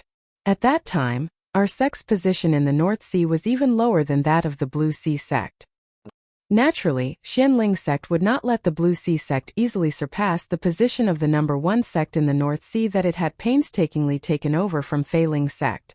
The sects in the North Sea also did not want to see the emergence of a tyrannical Blue Sea sect, so they prevented the Blue Sea sect from obtaining the third cave abode of vast Sea Laozu. The plan to split the Blue Sea sect was formed at that time. Just at this time, Fei Ling sect's Zhongxian Laozu, who had escaped from the Blue Sea sect, suddenly took advantage of the fact that the Blue Sea sect was empty. He seemed to have obtained the detailed explanation of the Blue Sea sect's sect protection formation from Qingjian Laozu. As if entering an uninhabited land, he rushed all the way into the Blue Sea sect and snatched the remaining thin water sword. The sudden appearance of Zhongxian Laozu was indeed surprising. With the help of the sects in the North Sea sect, Qingjian Laozu also disappeared after escaping the Blue Sea sect's pursuit. However, the sects in the North Sea sect prevented the Blue Sea sect from opening the third cave abode of vast Sea Laozu. The plan to split the Blue Sea sect eventually succeeded. Since then, the Blue Sea sect has been in a slump for nearly 4,000 years. Until now, when Zhongxian's cave abode was discovered, the return of the thin water sword became the opportunity for the Blue Sea sect and Songlang sect to unite again. Lu Ping was very quick-witted. Zhang Tianlin Laozu said it so straightforwardly, how could he not understand? So he said with a smile, "Martial uncle, does our sect also have a clue about the third cave abode of vast Sea Laozu?" Zhang Tianlin Laozu was stunned. He looked at Lu Ping and said with a smile, "I knew I couldn't hide it from you. Who wouldn't be tempted by the cave abode of a true spirit Laozu?" Originally, the thin water sword was in the hands of the Blue Sea sect. Even if the sects in the North Sea joined forces to put pressure on the Blue Sea sect, they would just be following behind the Blue Sea sect and eating the leftovers. Now that you have the flowing water sword, our sect naturally has to plan well. Zhang Tianlin Laozu and the others stayed in the cave abode for about 10 days before they planned to return to the North Sea. During this time, the cultivators who went to the Yingtian dojo should have returned to the North Sea. If Zhang Tianlin and the others did not return, it would inevitably arouse suspicion. "You really don't plan to return to the North Sea with us?" In the stone room, Zhang Tianlin Laozu and the others looked at Lu Ping and asked. Yes, it was not easy for this disciple to come to the Central Plains. My original plan was to travel around and experience the prosperity of the Central Plains cultivation world. Now is not a good time, Spiritual Master Xian San said. Right now, the Central Plains cultivation world is in a mess. The Shura and demonic cultivators are running rampant, and the great calamity is beginning to appear. Although the North Sea is isolated outside the sea, it has received the least impact from the previous calamities. Zhang Tianlin Laozu thought for a moment and said, "It's fine if you don't want to return. This secret teleportation array needs someone to guard it. If our sect wants to rise, we must have a foothold in the Central Plains." Now that the Shura and demonic cultivators have just swept through the Yingshan mountain range, the various forces and even the demon race have been wiped out. After the Shura and demonic cultivators leave, the forces here will be empty, and it will be the best time for our sect to establish a foothold.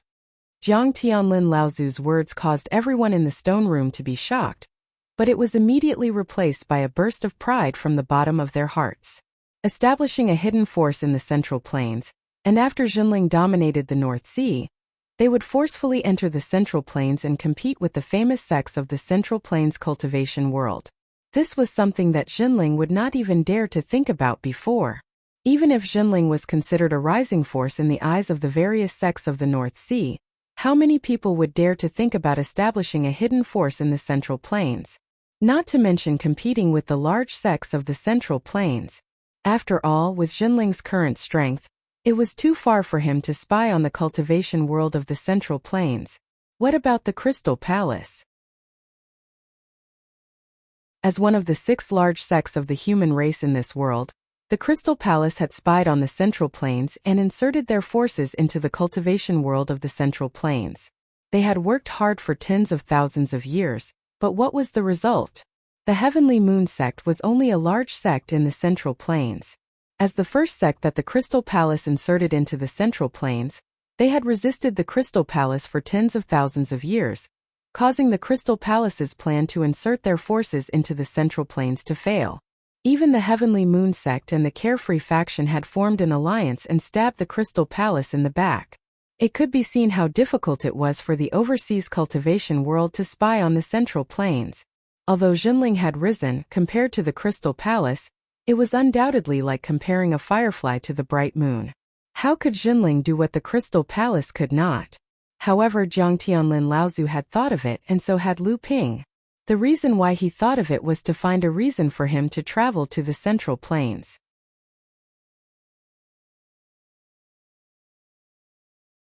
Chapter 689. Although Lu Ping had also thought of using this secret teleportation formation to establish a stronghold for Jinling's influence in the Central Plains, he only used this as an excuse to not return to the Central Plains. If he wanted to establish a power here, he only needed to take a look at Huangli Island. He had even left Huangli Island to Hu Lili to manage and became a hands-off manager.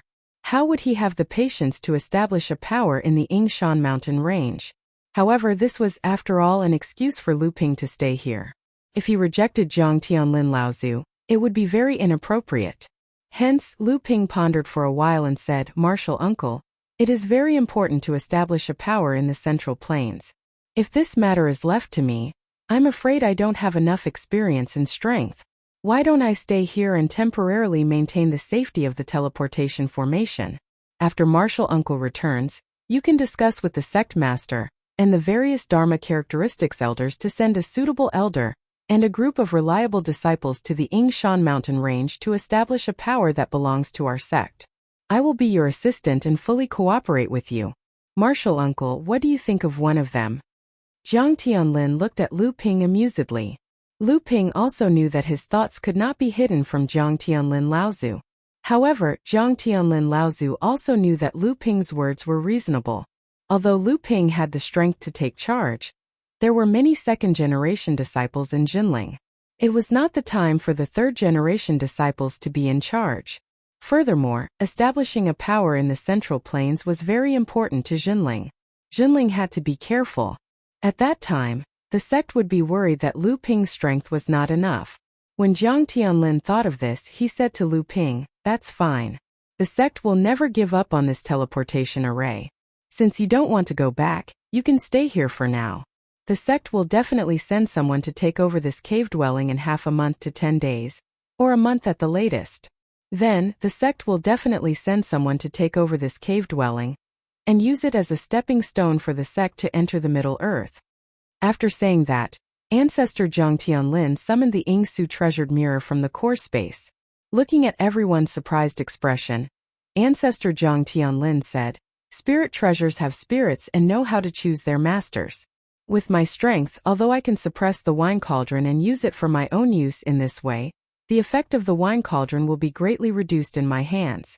Therefore, I hope that junior brothers, junior sisters and martial nephews will enter the Yingsu treasured mirror and try to communicate with the spirit of the wine cauldron to see if you can subdue it." As soon as Jiang Tianlin Laozu's voice fell, everyone in the stone room was shocked. Jinren Xiansound said with some hesitation, "Senior, isn't this a little inappropriate? You said before that our sect only has a few spiritual treasures, and they are all used as treasures to stabilize the fate of our sect. They are controlled by our sect's Dharma adepts. We are all core forging adepts. Regardless of whether we are qualified to control the spiritual treasures, even if we are recognized with our strength, we will not be able to control such treasures." Jiang Tianlin Laozu smiled and said, The few spiritual treasures passed down in our sect are all offensive and defensive spiritual treasures, but this wine cauldron is a little special. Compared to the other spiritual treasures of our sect, this wine cauldron is more inclined to assist in cultivation and the creation of various spiritual liquids. Although it also has some offensive and defensive abilities, compared to the other spiritual treasures, it is far inferior. At best, it is just a top-notch spiritual nurturing treasure. In your hands, this kind of spiritual treasure can be used with some difficulty. If you are really recognized by the spiritual treasure, when you advance to the Dharma stage in the future, its power will far surpass that of a forcefully suppressed spiritual treasure. Jiang Tianlin Laozu glanced at Lu Ping. Seeing that Lu Ping was deep in thought, he continued, moreover, during this trip to our sect's Yingtian training ground, we have made a great contribution to the sect. It is reasonable for us to test this spiritual treasure first. After listening to Jiang Tianlin Laozu's words, Zhenren Xiansan and the others were somewhat tempted. However, Zhenren Xiansan still had some concerns. He said, I am just afraid that if this spiritual treasure is really subdued by us, when we return to the sect, the other disciples will have complaints. After all, this is a spiritual treasure, and it is not ordinary. Complaints? Jiang Tianlin Laozu smiled. All opportunities are equal. Why is it that you can come to the Central Plains but others can't? This spiritual treasure was obtained by us. The trip to Yingtian training ground seemed to have gone smoothly, but in reality it was full of danger. If we were not careful, we would have died. Junior brother Xian San, if it were not for martial nephew Xian Ping, I am afraid that most of your cultivation would have dissipated. At that time, would you have any complaints? Zhenren Xian San sighed and looked gratefully at Lu Ping. He smiled bitterly and said, speaking of which, this is the second time martial nephew Lu has saved me from the brink of dissipating my cultivation. Lu Ping smiled. Martial uncle, you don't have to worry about it. I am an alchemist. If it was me, I believe that martial uncle would also do his best to save me. Jiang Tianlin Laozu waved his hand and said, all right, this matter is decided. In the future, if anyone in the sect is dissatisfied, feel free to find me. Junior brother Xian Su, you go in first and see if you can subdue the spiritual treasure. If you can't, junior sister Xian Ju will go. After that, it will be junior sister Xian Chan and junior brother Xian Senator martial nephew Lu. You will be last. Everyone will rely on their own opportunities. It would be best if you can obtain the spiritual treasure's recognition, but if you can't, there is no need to feel regret. Zhenren Xian Su laughed and said, in that case, I will go in and try my luck. Even if I can't subdue it, it is rare for a core forging cultivator to be able to see a spiritual treasure with my own eyes. Finished speaking, the mirror suddenly shot a blue light towards Zhenren Xian Su. After the light dissipated, Zhenren Xian Su had disappeared from the stone room. Everyone looked at the mirror and saw that Zhenren Xian Su had landed on the hill that suppressed the wine cauldron. Subduing a spiritual treasure was obviously not something that could be completed in a short period of time. Lu Ping had already heard the meaning behind Jiang Tianlin Laozu's words. This time, the act of subduing the spiritual treasure was actually an opportunity that Jiang Tianlin Laozu deliberately created for Lu Ping, in order to make up for taking away the 8 sceneries building from Lu Ping. Moreover, from what Jiang Tianlin Laozu had said about the function of the wine cauldron, this spiritual treasure may be more effective for an alchemist like Lu Ping. Not to mention that Lu Ping was also a grandmaster-level alchemist, so the possibility of subduing the spiritual treasure was higher. After leaving the stone room, Lu Ping slowly walked towards a small stone room that was closest to the entrance of the cave. This was where Du Jelua's family of 3 lived. When Lu Ping arrived, the Du Madam was sitting at the entrance with the little fox in her arms. She looked at Du Jelua, who was concentrating on cultivating in the stone room. Lu Ping had used a secret technique to personally activate Du Jelua's bloodline, after consuming spiritual herbs that far exceeded what ordinary people would use to activate their bloodlines. In the end, the result did not disappoint Lu Ping. Du Jelua successfully activated his bloodline, and from the fluctuations of spiritual energy caused by the activation of his bloodline, although Du Jelua's aptitude was not supreme, it was still above average. Although Lu Ping's expression was calm, he was rather pleased inside. However, he gave Du Jelua another lecture, telling him to cultivate properly and not slack off at all. When the Du Madam saw Lu Ping walk over, she hurriedly stood up and bowed towards Lu Ping.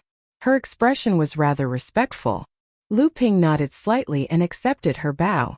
Lu Ping could tell from the Du Madam's expression that her bow was sincere. Lu Ping understood how the Du Madam felt. After all, Du Jialuo's bloodline was a huge human-shaped pill in the eyes of any cultivator. Although Lu Ping had accepted Du Jialuo as a disciple of Jinling, the Du Madam was still cautious. She was afraid that Lu Ping would refine Du Jialuo into a human pill in the blink of an eye. However, after Lu Ping helped Du Jialuo activate his bloodline, the Du Madam was truly relieved. At the same time, she was filled with gratitude towards Lu Ping. This was because she knew that once Du Jialuo activated his bloodline, the medicinal effects within his bloodline would quickly settle in his body and bones along with the circulation of spiritual energy in his bloodline. It would be impossible for any alchemist to refine Du Jialuo into a human pill. This also proved that Lu Ping truly had no evil intentions and sincerely wanted to nurture Du Jialuo. Lu Ping watched as Du Jialuo sat cross-legged on the ground and cultivated the Jinling blood refining realm cultivation method that Lu Ping had taught him. Lu Ping nodded his head slightly. As the blood refining realm disciples could not determine their foundation bloodlines, the 7 bloodlines were mixed together. The cultivation method that they cultivated was mainly to nurture the 7 bloodlines in their bodies. Because this cultivation method was not very advanced, the cultivation method that the blood refining realm disciples cultivated was similar. It did not have much of an impact on the blood refining realm disciples. Whether or not they could build a solid foundation depended on the disciples' attitude and cultivation method. There was a medium-sized spiritual vein in the cave that Lao Tzu had cultivated in the past. The spiritual energy in the cave was quite dense. Lu Ping's divine sense circled around Du Jialuo's body. He could feel the faint spiritual energy seeping into Du Jialuo's body through his pores. However, it was completely refined by Du Jialuo using his cultivation method. Lu Ping felt the speed at which Du Jialuo absorbed spiritual energy and the degree of refinement of his cultivation method. He turned to Madame Du and said, "You were also a late-stage core forging realm demonic beast cultivator. What do you think of this kid's cultivation?" Madame Du hesitated for a moment before replying, "I am quite unfamiliar with the human race's cultivation method, so I dare not draw any conclusions. However, judging from the amount of spiritual energy that Luo absorbed during his cultivation, he seems to be doing quite well." Lu Ping nodded and said, "Although what you said is not wrong, you have overlooked the capacity of spiritual energy in his bloodline." Looking at Madame Du's thoughtful expression, Lu Ping said, "Although this kid's absorption speed is very fast and his refining speed is not slow, he once swallowed a strange fruit. Before he opened his bloodline, the medicinal power of the fruit filled his bloodline and was difficult for his body to absorb. Therefore, under the transformation of the medicinal power, his bloodline is naturally more vigorous and thick than ordinary people. Therefore, although his absorption speed is fast, the capacity of spiritual energy in his bloodline is also large. Therefore, his cultivation speed is not fast." Madame Du asked with some confusion, "Although I am not proficient in the human race's cultivation method, listening to a mortal elder, this does not seem to be a bad thing. The greater the capacity of spiritual energy in his bloodline, doesn't it mean that his foundation will be more solid in the future? Although his cultivation speed will be slowed down because of this, it will be greatly beneficial for the future." Lu Ping nodded with a smile and said in a low voice, "I am naturally aware of this matter. However, I said this in hopes that you can tell him about this matter. This way, after he realizes that his cultivation speed is inferior to ordinary people, he will redouble his efforts." Madame Du gratefully bowed to Lu Ping and said, "Thank you for your concern, immortal elder. I will not trouble you." Lu Ping nodded with satisfaction and returned to the stone room to meditate on his plan to travel the Central Plains. After an unknown period of time, a blue light penetrated in from outside the stone room and enveloped Lu Ping. Lu Ping felt a suction coming from the blue light. Lu Ping did not resist, and when he opened his eyes, he had already appeared on the top of the hill where the abundant void treasure mirror was suppressing the wine cauldron.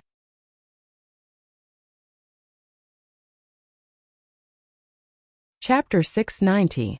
Lu Ping looked left and right on top of the hill. His feet suddenly softened and his whole body fell into the hill. In the middle of the hill, Lu Ping looked at the huge wine cup in front of him that had risen to the height of a person. No wonder Jiang Tianlin Laozu called it a wine cauldron. Ordinary people would not be able to use such a huge wine cup. Are you the alchemy grandmaster that person talked about? As Lu Ping watched in surprise, the wine cauldron suddenly lit up. Countless rays of light condensed above the wine cauldron and a 3-foot-tall girl appeared in front of Lu Ping. This is the spirit of the wine cauldron? The boy looked at Lu Ping's surprised expression and rolled his eyes fiercely, as if he was already used to it. Then the girl rolled her eyes and seemed to think of something more interesting. Her whole body suddenly jumped down. Lu Ping took 2 steps back and got out of the place where the girl fell. Dong! In front of Lu Ping's horrified eyes, there was a strong vibration on the ground where the girl fell. The originally illusory girl's body actually became solid the moment she fell to the ground, and the huge wine cauldron suspended in the air disappeared at this time. The little girl looked at Lu Ping's shocked and speechless expression. It was as if her prank had been fully carried out. She giggled complacently and couldn't stop. Lu Ping quickly restrained his surprised expression, but his tone inevitably showed curiosity. He asked, "You are this wine cauldron? You can actually transform into a human form?" Of course. The girl proudly raised her chin and said, "This lady is a spiritual treasure." "Spiritual treasure, do you know?" Seeing Lu Ping nod, the girl said, "You have some knowledge, but looking at your surprised expression when you saw this lady, you obviously don't know that spiritual treasures can actually transform into human form?" Lu Ping was a little amused as he watched the little girl trying her best to act like an elder. However, he really didn't know that a spirit treasure could transform into a human form. Seeing the little girl's naivety, he decided to humbly ask her for some advice. Seeing that Lu Ping was listening to her seriously, the girl's little vanity seemed to be greatly satisfied. She could not help but feel happy, and even had a good impression of Lu Ping. "Do you know about the lightning tribulation? Spiritual treasures also have to go through the lightning tribulation like Dharma adepts. The lightning tribulation is a death tribulation, but it also contains a large amount of life energy, also known as pure yang energy. As long as you go through the lightning tribulation and accept the pure yang energy, the spiritual treasure will become a spiritual treasure, and at the same time it will have the ability to transform." Seeing the slight surprise on Lu Ping's face, the girl chuckled again. The surprise on Lu Ping's face was more because of the pure yang energy that the girl was talking about. He did not know if it was the same thing as the pure yang energy in his own core space. Alright, you are an alchemy grandmaster. With your current level of practice, becoming an alchemy grandmaster is not too bad. However, looking at your young age, the inner yuan all over your body is unfathomable. If you do not practice a very powerful technique, then you must have smelted a good spiritual item. However, all this can only say is that your potential is not bad. If you want me to recognize you as my master, then we will have to see what other abilities you have. The girl walked around Lu Ping twice, and the ground thumped with her footsteps. She was able to see most of Lu Ping's abilities, causing Lu Ping's face to reveal a look of surprise. Seeing this, the girl could not stop giggling.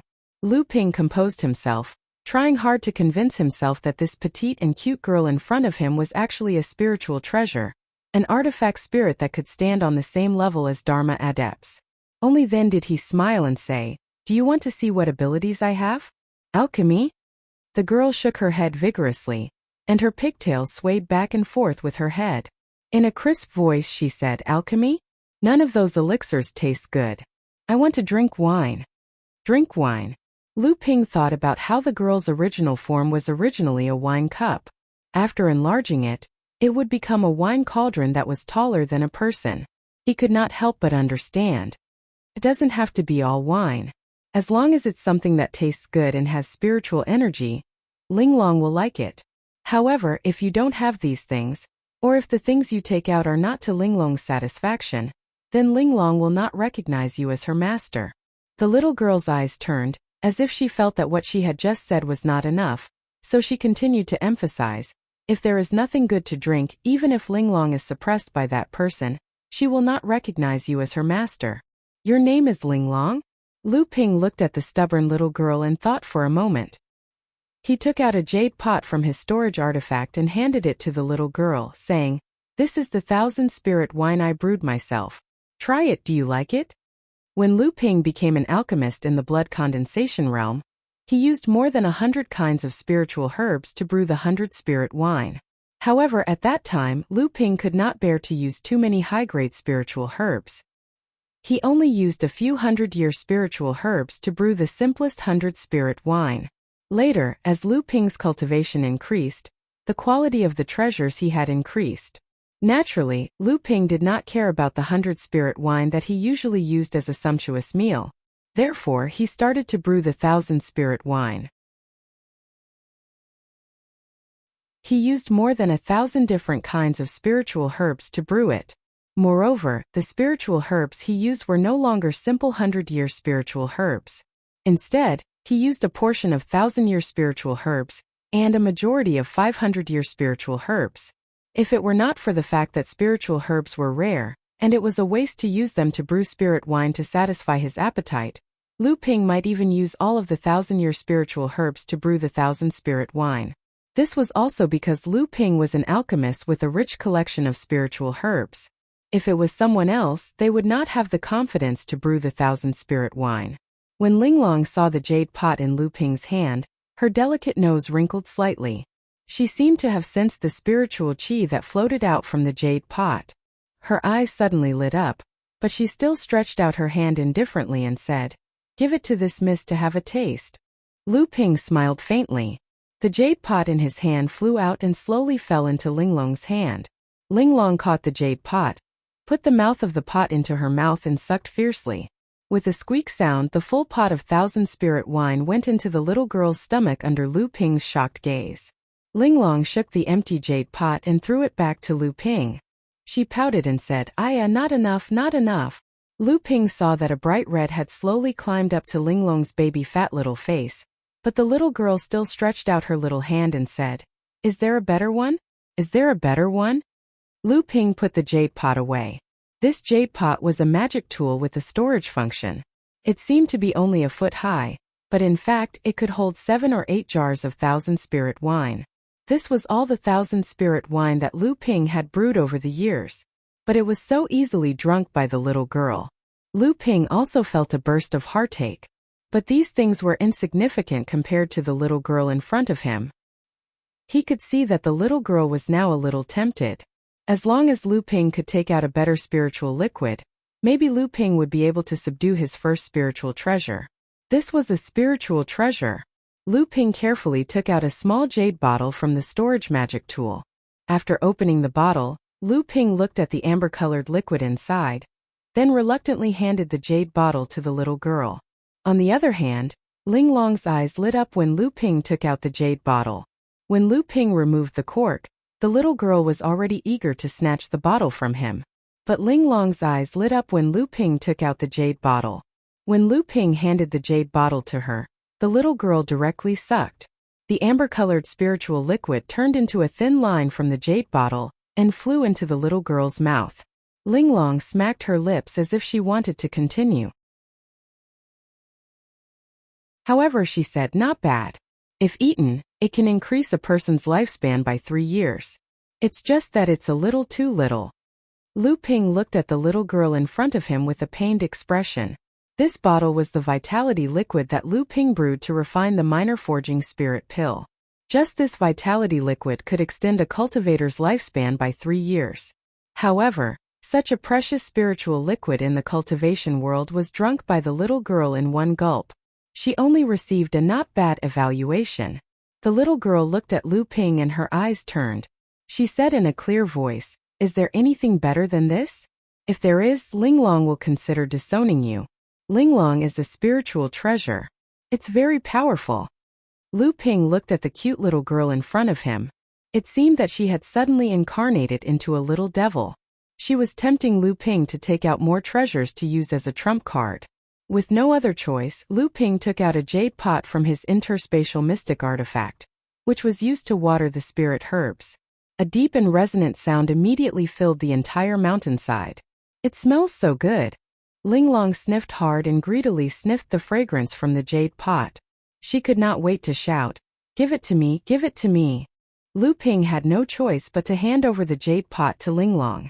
Inside it was the 1,000 fragrant dew that Lu Ping had obtained from the Longhuai ancestor in the fallen secret land. Lu Ping also obtained the secret formula of 1,000 fragrant dew and 100 flowers dew from the Longhuai ancestor. After returning, Lu Ping had also prepared these 2 spiritual liquids according to the secret formula. Perhaps because the quality of the spiritual herbs outside was far inferior to that in the fallen secret land, the quality of the 2 spiritual liquids prepared by Lu Ping was always a little worse.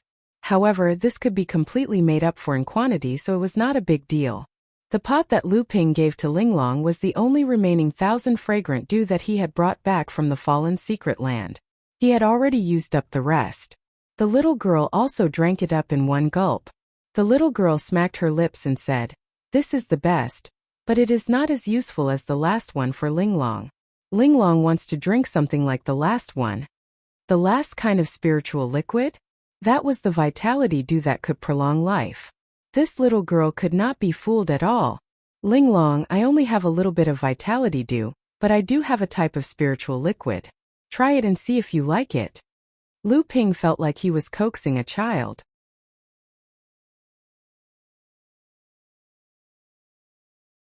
Chapter 691. The corners of Lu Ping's mouth twitched as he watched the little girl gulp down a large cup of precious Hu Baihua jade dew in one gulp. Then she smacked her lips as if she was savoring the aftertaste. If it were not for the childish little face in front of him, Lu Ping would have slapped her. "This is also very delicious. Ordinary people can increase their lifespan by 1 or 2 years if they drink it, but the effect on Linglong is not as good as the one she drank just now. That one, yes, the dew of vitality, it is the dew of vitality. The dew of vitality is not delicious, but it is the best for Linglong." Lu Ping could see that this girl was a drinker. No matter how many good things there were, it was not enough for this little girl to pour into her stomach. It was indeed a wine cup. For a moment, Lu Ping even suspected that Patriarch Zhang Tianlin already knew about the Linglong wine cauldron's character. He knew that even a Dharma adept like Lu Ping wouldn't be able to afford to raise such a spirit treasure. That's why he did everything he could to shove the little guy into Lu Ping's hands. "Linglong, you have drunk so much. I have also let you drink a lot of the good things here. What do you think about following me in the future?" Linglong gave him a "you are so stingy" look and said, "I heard from that person that you are also an alchemy grandmaster and have a lot of treasures in your hands. You are not willing to let that person suppress and forcibly control Linglong, so you agreed to give that person a chance to subdue Linglong. I did not expect that an alchemy grandmaster like you is only a soasa." Who was that person? Of course, that person was Zhang Tianlin Laozu. It really was Zhang Tianlin Laozu. Lu Ping felt a burst of anger. This little girl actually knew how to provoke him. Was she still a weapon spirit? Lu Ping had indeed mastered a lot about the concoction of spirit liquids. Every alchemist had a deep understanding of the concoction of various spirit liquids. That was because some spirit liquids could completely replace the effects of spirit pills. In fact, cultivators could even absorb and refine them better than spirit pills. However, compared to spirit pills, spirit liquid had a huge flaw, and that was that the spirit chi contained in spirit liquid was not easy to preserve. After a long time, it would easily evaporate and lose effectiveness. In addition, the scope of application of spirit liquid was far less extensive than that of spirit pills. Over time, the configuration of spirit liquid became a branch of alchemy. Every alchemist had a certain level of mastery in the configuration of various spirit liquids. After all, it was a spirit treasure. As Lu Ping tried his best to persuade himself, he placed a small handful of top-grade spirit tea from the Golden House into a cup made of jasper spirit bamboo. Then, he poured a pot of spirit spring water boiled with crimson spirit flame into the bamboo cup. An ancient fragrance slowly wafted from the bamboo cup. "It's only top-grade spirit tea, what's so good about it?" Linglong looked at the bamboo cup in Lu Ping's hand with great reluctance. In her opinion, top-grade spirit tea was like drinking cold water. How could it arouse her interest? If there's spirit tea produced by the spirit demon tea tree, then it can be considered good. Linglong's words almost made Lu Ping spit out a mouthful of blood. Spirit demon tea tree? She dared to think about it, but she would have to see if there were 2 or 3 of them in the entire cultivation world. Lu Ping was at most a 7th layer core forging cultivator. How could he have a spirit demon tea tree? He didn't think that although he didn't have a spirit demon tea tree, he had a spirit demon peach tree that was not the slightest bit weaker than the spirit demon tea tree. Lu Ping casually took out a jade bottle and gulped down the liquid inside. Suddenly, he remembered that he was holding the core forging realm royal jelly brewed by the amethyst queen bee. His heart shuddered and he quickly put away the jade bottle. However, the fragrance of the spirit tea and the unique aroma of the royal jelly had already drifted out of the bottle. Linglong's delicate voice suddenly shouted, "It smells so good. I want to drink it, quickly give it to me." Lu Ping's hand loosened, and the full cup of spirit tea had already been snatched away by Linglong. But Lu Ping didn't have the slightest reaction. Lu Ping had just thought of something. But he took out a full bottle of purple crystal queen bee jelly and poured 1/3 of it out. One had to know that when Lu Ping refined Dharma stage pills, he would only pour 3 to 5 drops into the cauldron in order to increase the success rate. 1/3 of this bottle was enough for Lu Ping to refine 3 batches of Dharma stage pills. The 1,000 spirit wine that could hold 7 or 8 jars was drunk by Linglong in the wine cauldron. The cup of spirit tea that was only the size of a normal teacup was also drunk by Lu Ping in one gulp. Lu Ping also didn't know how Linglong, who had transformed into a 3-foot body, could drink so much. Linglong licked the tea juice from the corner of her mouth and sneakily looked at the magic storage artifact on Lu Ping's finger. She said carefully, "If only I gave the rest of the spirit tea to Linglong to drink. The spirit tea in that bottle is much better than this cup of spirit tea. Don't even think about it." Lu Ping glared at the little girl fiercely. He was still feeling pained over the 1/3 of the royal jelly he had just poured out. Originally, he only wanted to drip a drop into the cup of spirit tea. How could he have thought of pouring 1/3 of it in at once? Now that he heard this little girl wanting to drink the purple crystal royal jelly like it was water, Lu Ping no longer cared that the other party was just a little girl. He had long forgotten that she was a spirit treasure that he had tried so hard to subdue. He couldn't help but glare at Linglong angrily. The strange thing was that the little girl, who originally had an arrogant appearance, this time was not dissatisfied with Lu Ping's bad attitude. Instead, she giggled and said, "I have been trapped for a long time. We spirit treasures can't absorb spirit energy on our own. Linglong is really hungry." In addition to recognizing people as its master, Linglong can use the master's true essence to nourish Linglong. The rest of it can only swallow all kinds of spirit liquids that contain spirit energy. This is also Linglong's innate magical power. Linglong's innate magical power is very powerful. Lu Ping was a little dizzy from anger. Now that he recovered, he remembered that this little girl was the spirit of the wine cauldron. If he wanted to subdue the wine cauldron, he would need the little girl's consent. So he restrained his temper and snappily asked, "Say it, what other test do you need? If I continue to drink spirit liquids, I don't have any left on me. Don't even think about the purple crystal royal jelly. However, I still have a few kinds of world spirit water and water attribute world treasures. If you want to drink them, I can give you some." Linglong wrinkled her cute nose and said, "World spirit water, who wants to drink those things? There is an aura that Linglong doesn't like. Those world treasures are also not good. Linglong doesn't like them." Lu Ping breathed a sigh of relief. This was strange. World spirit treasures were the most precious treasures in this world. But this little girl didn't like them. Instead, she liked concocted or collected spirit liquids. What was the reason for this? Thinking about what Linglong said about world spirit treasures having an aura that she didn't like, Lu Ping's heart moved. Could it be because of the spirituality of world spirit treasures? To put it bluntly, after a magic treasure becomes a spiritual treasure, it would have its own spirituality. However, this spirituality had just appeared, so it was still immature. Moreover, it was nurtured by the cultivator's own true essence. Because of this, its spirituality was special and compatible with the cultivator who nurtured it. When the magic treasure continued to grow, it would go through the spirit nurturing stage and continuously nurture its spirituality. After passing through the test of thunder tribulations, it would obtain pure yang energy, which was also the energy of life. Then a spirit like Linglong would be born. The spirituality of these spirit treasures was pure, but most of the world spirit treasure's spirituality did not match. Even though the world spirit water also contained a large amount of spiritual energy, Linglong didn't like the spirituality of the evil spirit water. This made Linglong instinctively feel that swallowing the world spirit water would destroy the purity of her spirituality. Therefore, most of the world spirit water, in Linglong's eyes, appeared to be dirty. Was it really dirty? Lu Ping smiled in his heart. It probably depended on what kind of world spirit water it was, right? A drop of spirit liquid was spinning in Lu Ping's palm. It immediately attracted Linglong's gaze. Her clear eyes suddenly flashed with an uncertain light. What kind of spirit liquid is this? Linglong really wants to drink it. Is there only one drop? This time Lu Ping was more careful. When the little girl looked at him, he quickly closed his palm. The little girl's body just flashed for a moment, but she helplessly returned to her original position. She could only look at Lu Ping pitifully. This drop of spirit liquid is world spirit water. Lu Ping said with bad intentions, "You said it yourself. You don't like to drink world spirit water." The little girl's face was full of confusion. Her pearl-like white teeth gently bit her finger. Lu Ping could even see crystal-clear saliva sliding down her finger.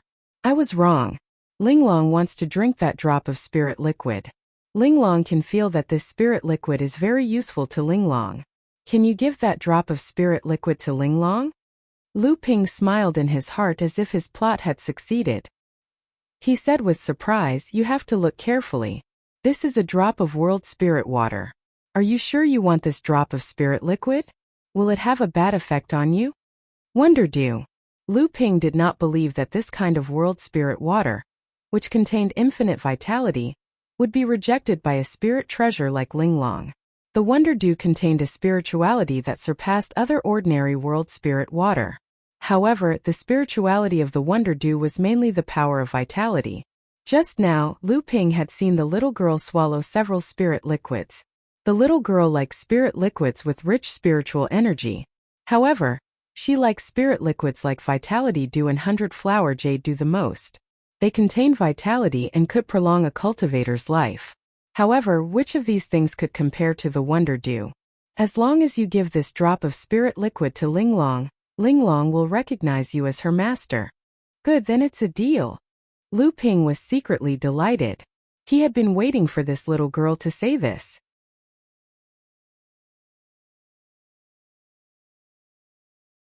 Chapter 692. Spiritual treasures had their own spirits and could choose their own masters. They could also use their own killing power, but they were unable to absorb spiritual energy. Therefore, the spiritual energy in an ownerless spiritual treasure would decrease with each use. Inside Lu Ping's core space, under Lu Ping's distressed eyes, Linglong, who had swallowed a drop of myriad Wonder Jade Dew, giggled and transformed back into her original form. Then she shrank into a palm-sized wine cup and entered Lu Ping's core space in a flash. Lu Ping's bloodline and core space were filled with thick zhenyuan. The moment the Linglong wine cauldron entered his core space, it was like a whirlpool suddenly appeared in the middle of the sea. Lu Ping felt 2/3 of his zhenyuan collapse, and was completely swallowed by the Linglong wine cauldron. As for Lu Ping, he was so scared that he broke out in a cold sweat. In fact, Linglong wine cauldron was even more surprised. Although she could feel that Lu Ping's zhenyuan was rich in her impression with Lu Ping's cultivation, even if she took the initiative to recognize him as her master and swallowed a lot of spirit liquid to replenish her zhenyuan, it would still be impossible for Lu Ping to fill and refine all the zhenyuan she needed in 3 to 5 days. However, she didn't know that Lu Ping had refined 2 portions of Heaven Step Dark Heavy Water when he advanced to the middle core forging stage, and 2 portions of Heaven Step Myriad Wonder Jade Dew when he advanced to the late core forging stage. Among cultivators of the same level, his zhenyuan could only be described as heaven-defying. Otherwise, how could Lu Ping walk across the stone bridge in the central palace and obtain the inheritance of Ying Tiansek's soaring sky Laozu as well as the pure Yang soul? The Linglong wine cauldron chose its own master, and Lu Ping had a strong zhenyuan that ordinary people could not hope to achieve. Therefore, Lu Ping was able to completely refine this spiritual treasure in an instant.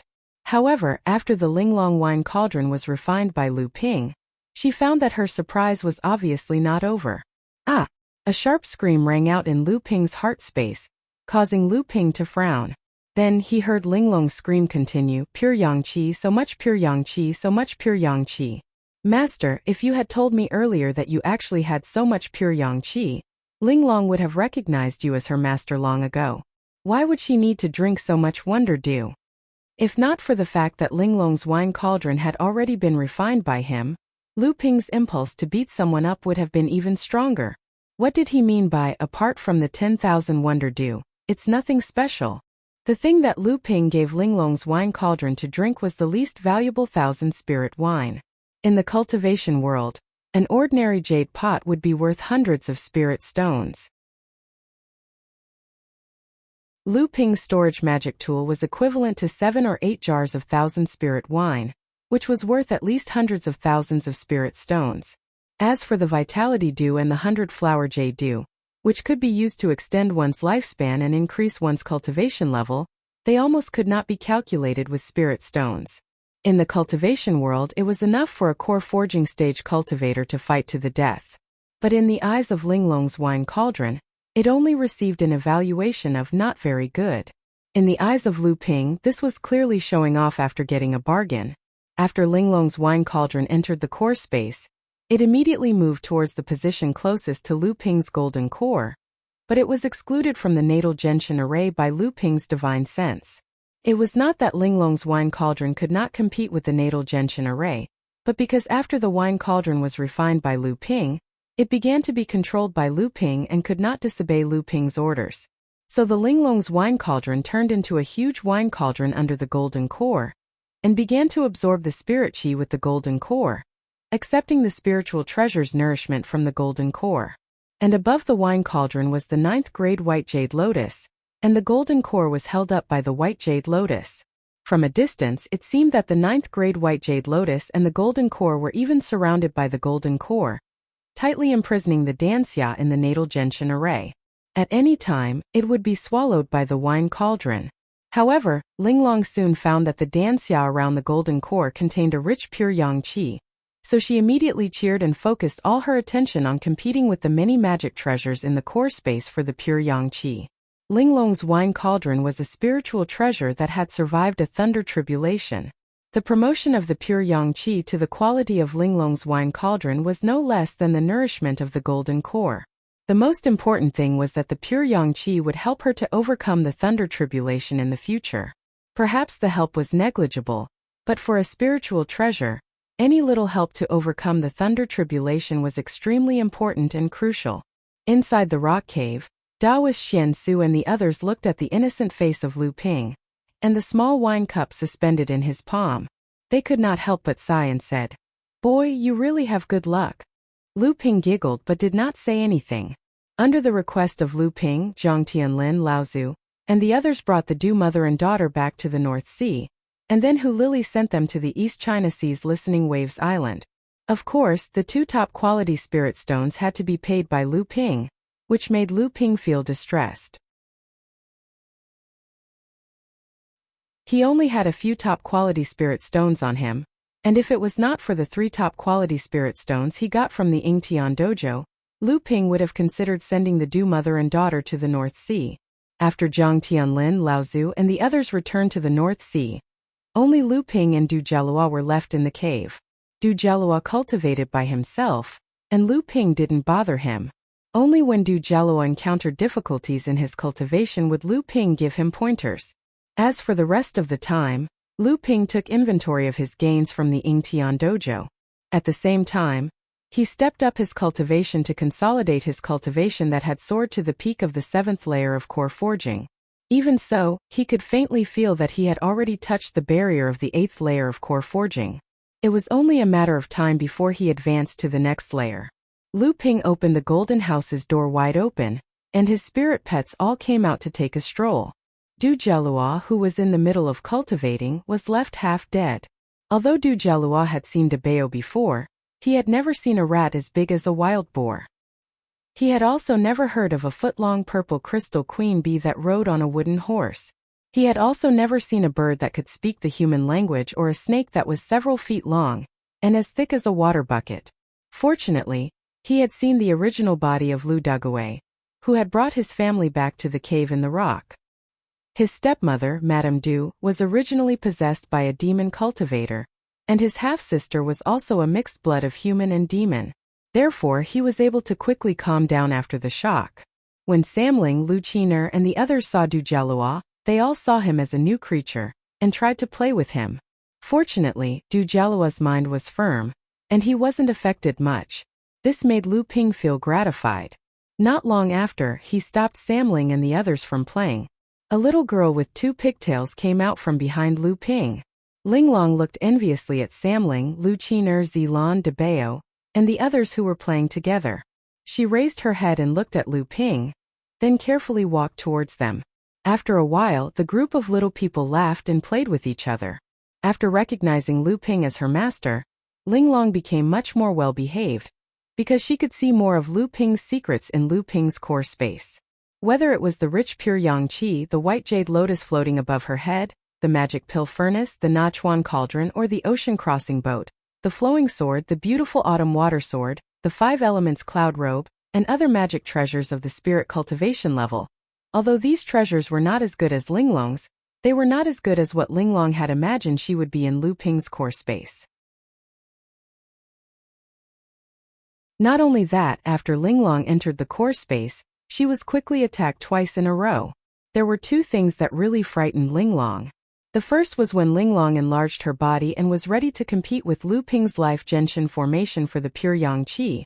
A purple gourd, which was at the same distance as several magic treasures of the spirit cultivation level, suddenly spat a drop of spiritual liquid towards Linglong.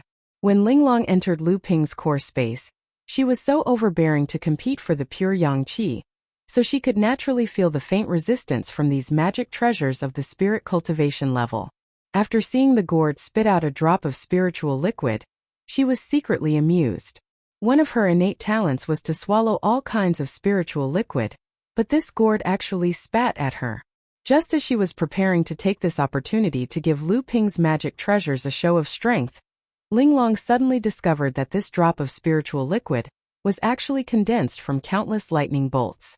How could Linglong, who had narrowly escaped death under the thunder tribulation, not be able to see that this drop of spiritual liquid was actually the thunder tribulation water, a high-grade heaven-stage spiritual treasure?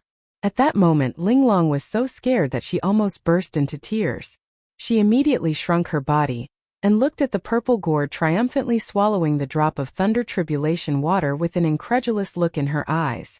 Only then did Linglong remember a legend circulating among spirit treasures. Could this gourd be the prototype of that legendary supreme spirit treasure?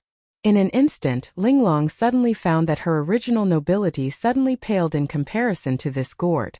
The appearance of the 7 Thunder Treasures gourd made Linglong restrain her sense of superiority as a spirit treasure. But Linglong immediately discovered something that made her even more frightened. The 7 strange 4-legged serpents hovering over Lu Ping made Linglong feel a sense of fear from the bottom of her heart. If the 7 Thunder Treasures gourd made Linglong feel fear because of her status, then the 7 strange serpents made Linglong feel a sense of natural reverence, as if she was born to fear them. This feeling was even worse than the 7 Thunder Treasures gourd. Linglong looked at the sealed pure yang energy first being swallowed by the 7 strange serpents, then Lu Ping's natal gentian formation, and then the 7 Thunder Treasures gourd. As a spirit treasure, Linglong was only ranked 4th. In the rocky cave, Lu Ping naturally did not care about Linglong's ranking in the core space. He walked straight towards the House of Gold. After receiving the inheritance of the Longhuai ancestor, and nourished by the living soil, and other natural treasures, the spirit demon peach tree's cultivation had finally begun to grow. It had already reached the peak of the blood condensation realm, and was about to condense its beast core and take human form.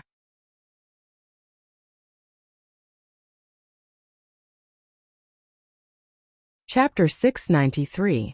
Lu Ping did not expect that the person who would arrive a few days later would be Guoxianshan Laozu. However, when he thought about it, it made sense.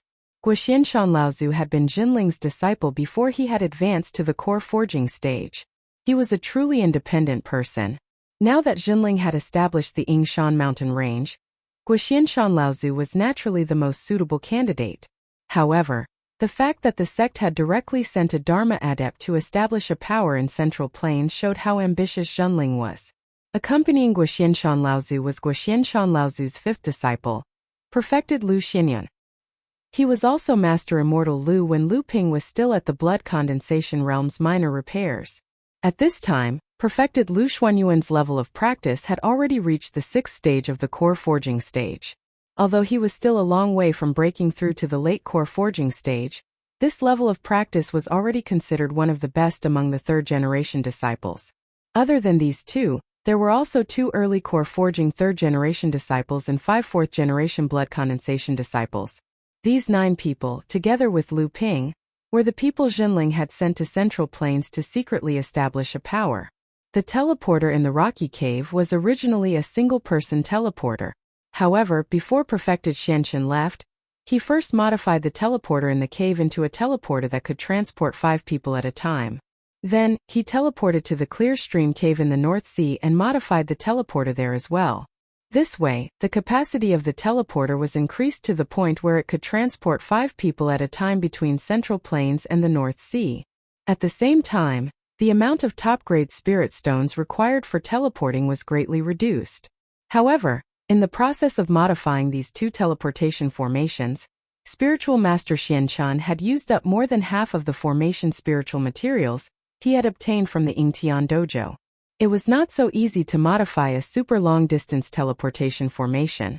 Lu Ping explained everything about the rocky cave to Guotian Laozu. Before Guotian Laozu and the others returned to the North Sea, they had taken a large amount of low-grade training resources from the Yingtian temple and left them in the rocky cave. This was enough for Guotian Laozu to use in the early stages of establishing Yingshan Immortal Court. Just the medium spirit vein alone was enough to support an unranked power. Of course, with Guotian Laozu's status as a Dharma adept, a single medium spirit vein was indeed too shabby. However, this was the beginning of everything, and this situation already made Guotian Laozu very satisfied. After Guotian Laozu arrived, he quickly commanded the people he had brought to roam the Yingshan mountain range. While familiarizing himself with the surroundings of the mountain range, he also constantly observed the movements of the Xiaomo and Shura in the mountain range. After flattening the Ying-He Dao universe and Yingshan sects, the Shura and Xiaomo sects were like locusts passing through the land. Most of the Shura and Xiaomo sects were led by the blood demons and blood Shura to wreak havoc in some unknown place. There were only a few scattered Shura and Xiaomo sects left in the Yingshan mountain range. These were the Shura and Xiaomo sects who had fallen behind due to injuries or low levels of training. Ever since the Great Calamity, although the Shura and Xiaomo sects had brought great disasters to the cultivation world, after the Shura and Xiaomo sects had wreaked havoc in a certain area, they would rarely pass by that area again. Even other tribes of the Shura and Xiaomo sects would rarely visit that area again. This was also the reason why Zhenling could be at ease in setting up another residence in the Yingshan mountain range. This place had already been ravaged by the Shura and Xiaomo sects, so during this great calamity, there would not be any large groups of Shura and Xiaomo sects passing through the Yingshan mountain range again. After a period of preparation, Guoxian and Laozu established the Yingshan Immortal Academy on a mountain peak near the Ying-He mountain range. This would be the base of Zhenling's faction in the Yingshan mountain range. Although the Yingshan Immortal Academy was spacious, it was still too small to be the base of a faction. It could only be used as a secret base. After about 3 months, when all the preparations were completed, Guoxian finally began to send disciples under the banner of Yingshan Immortal Academy to clean up the scattered Asuras and Devil cultivators in the Yingshan mountain range. At the same time, they began to help the mortal villages in Yingshan Immortal Academy defend against the beast tides caused by the Asuras and Devil cultivators rampaging in Yingshan mountain range. Slowly, the mortal villages within a radius of 50 kilometers of Yingshan Immortal Academy became part of Yingshan Immortal Academy's sphere of influence. At the same time, Yingshan Immortal Academy also began to host the bloodline activation ceremony in the dozen or so nearby villages, selecting cultivators with good aptitudes to enter Yingshan Immortal Academy to cultivate. Although the Shura and Xiaomo sects had dealt a heavy blow to the cultivation world in the past, The Shura and Shioemo sects had never taken the initiative to attack places where mortals gathered. This could be considered a mystery in the cultivation world. Some cultivators had guessed that the reason why the Shura and Shioemo sects did not attack mortals was because mortals did not know how to absorb the spiritual chi of heaven and earth to expand their divine sense and will. Even though the Shura and Shioemo sects were bloodthirsty and devoured souls, the bloodline of mortals did not contain spiritual chi, and could only nurture true essence. They could only observe their surroundings through their five senses, and not through the divine sense and will of cultivators. Let's not talk about how Guoxianshan and Laozu had taken advantage of the vacuum in the Yingshan mountain range after the Shura's rampage to expand the territory of the newly established Yingshan Immortal Academy. They searched for and took over the various cultivation resource sites that the Yinghe, Yingshan, and Dao space sects had opened up in the Yingshan mountain range for their own use. After Lu Ping welcomed Guotianshan and Laozu, he once again became a hands-off shopkeeper. Guotianshan and Laozu presided over the Yingshan Immortal Academy, and had many things to do. Other than occasionally coming out to refine a few cauldrons of pills, Lu Ping did not care about anything else. After greeting Guotianshan and Laozu, he returned to his cave dwelling and went into seclusion. For some reason, Guotianshan and Laozu did not care about Lu Ping's actions.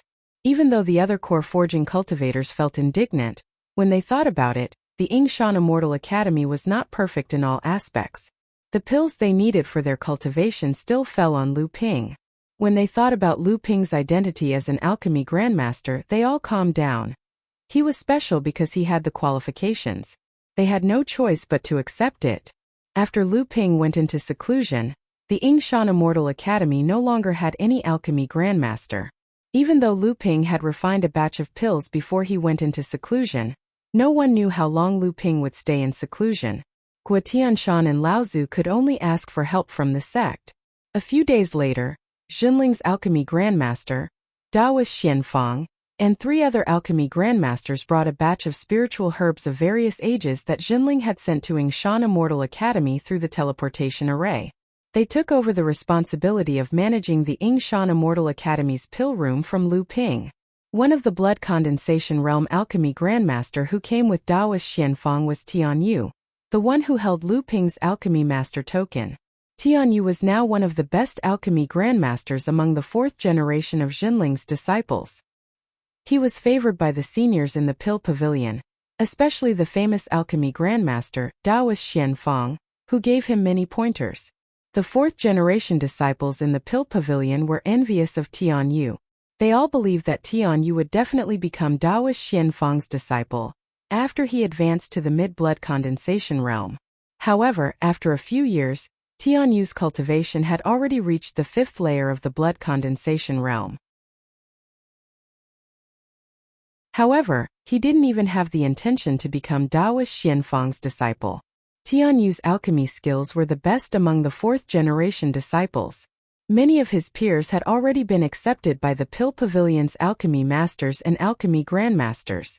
However, not a single alchemy grandmaster, including Daoist Xianfang, took the initiative to accept Tianyu as a disciple.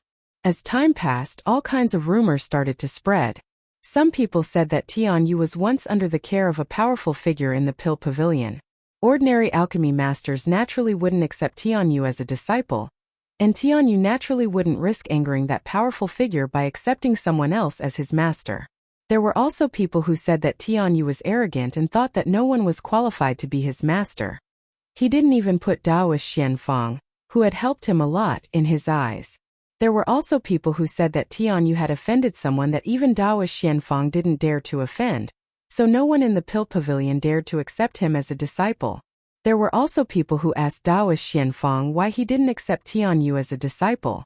Since Daoist Xianfang had given Tianyu many pointers and Tianyu's talent in alchemy was quite high, Daoist Xianfang only smiled and didn't answer. Tianyu had also been asked several times why he didn't accept a master.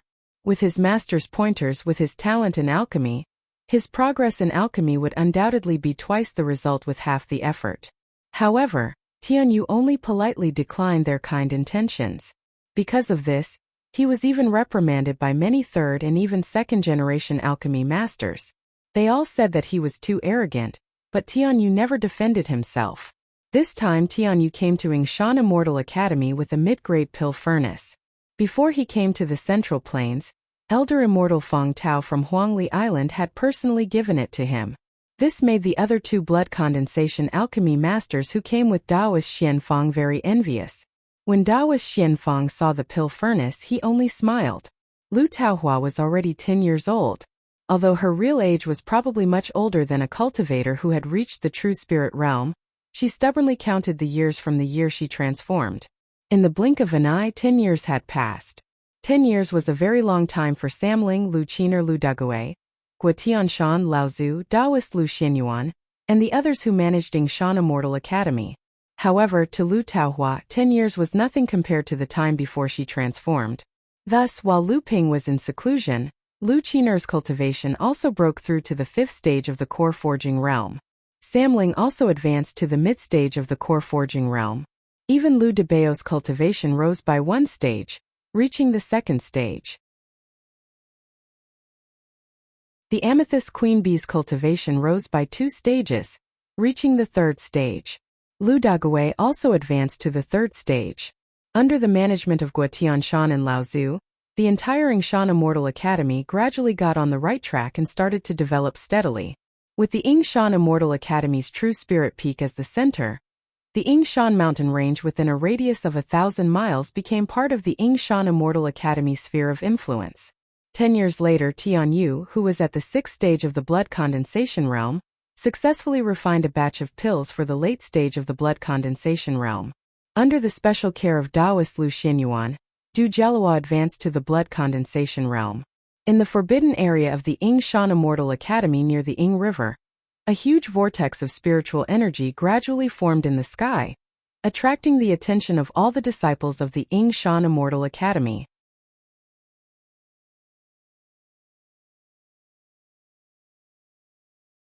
Chapter 694. Heavenly Phenomenon. It was common for a core forging cultivator to trigger a heavenly phenomenon when he broke through. However, it was at most a violent storm that caused the sky to darken. Only when a Dharma manifestation cultivator broke through would they absorb all the spirit chi in a radius of tens of miles, forming a huge spirit chi whirlpool in the sky above the cultivator's seclusion. However, this phenomenon occurred when Lu Ping broke through to the 8th level of the core forging realm. Even though this spirit chi whirlpool did not look as vast as the heavenly phenomenon caused by a Dharma manifestation cultivator, it was truly formed. In the ocean palace of the Yingshan Immortal Academy, perfected Lu Xinyuan, who was reporting to Guotianshan Laozu about the academy, looked at the sky above the back mountain in shock. Below the back mountain of the Yingshan Immortal Academy was a cliff that had been cut by the Ying River. From the moment the Yingshan Immortal Academy was established, it had been listed as a forbidden area. Perfected Lu Xinyuan naturally knew who was in the forbidden area, but he definitely did not expect that Lu Ping would trigger such a shocking heavenly phenomenon. Perfected Lu Xinyuan looked at Guotianshan Laozu, who was sitting cross-legged and did not react to the heavenly phenomenon caused by Lu Ping. He thought for a while and said, "Teacher, junior brother Lu is extremely talented. The heavenly phenomenon caused by his breakthrough is almost the same as that of a Dharma manifestation cultivator. However, isn't this breakthrough a little too ostentatious? The current situation in the Yingshan mountain range is very delicate. Junior brother Lu's breakthrough might be used by people with ulterior motives to harm the Yingshan Immortal Academy." Guotianshan Laozu smiled slightly and said, "Old man might not see it. The key is how you use it. If you use it well, you might be able to completely establish our sect's position in the Yingshan mountain range." Perfected Lu Xinyuan was stunned for a moment before he fell into deep thought. After the news of the Azura and Devil cultivators joining hands to wreak havoc in the Yingshan mountain range spread, many cultivators who wanted to avoid the calamity began to plan to temporarily move their cave mansions to the Yingshan mountain range.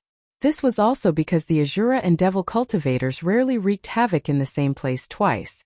However, ever since the Yingshan sect was destroyed, the cultivation resources in the Yingshan mountain range that the Yingtian sect had originally managed had been divided by the various sects in the Central Plains. Only the leftovers were left. This was also why after the Yingtian sect's thousands of years, only 3 sects that could barely be considered small powers had established themselves in the Yingshan mountain range. Hence, even though the demonic cultivators and Shura's calamity had passed and this place had most likely become a pure land in the cultivation world, it was an extremely barren pure land. Hence, the cultivators who came here to avoid the calamity were merely itinerant cultivators with low cultivation.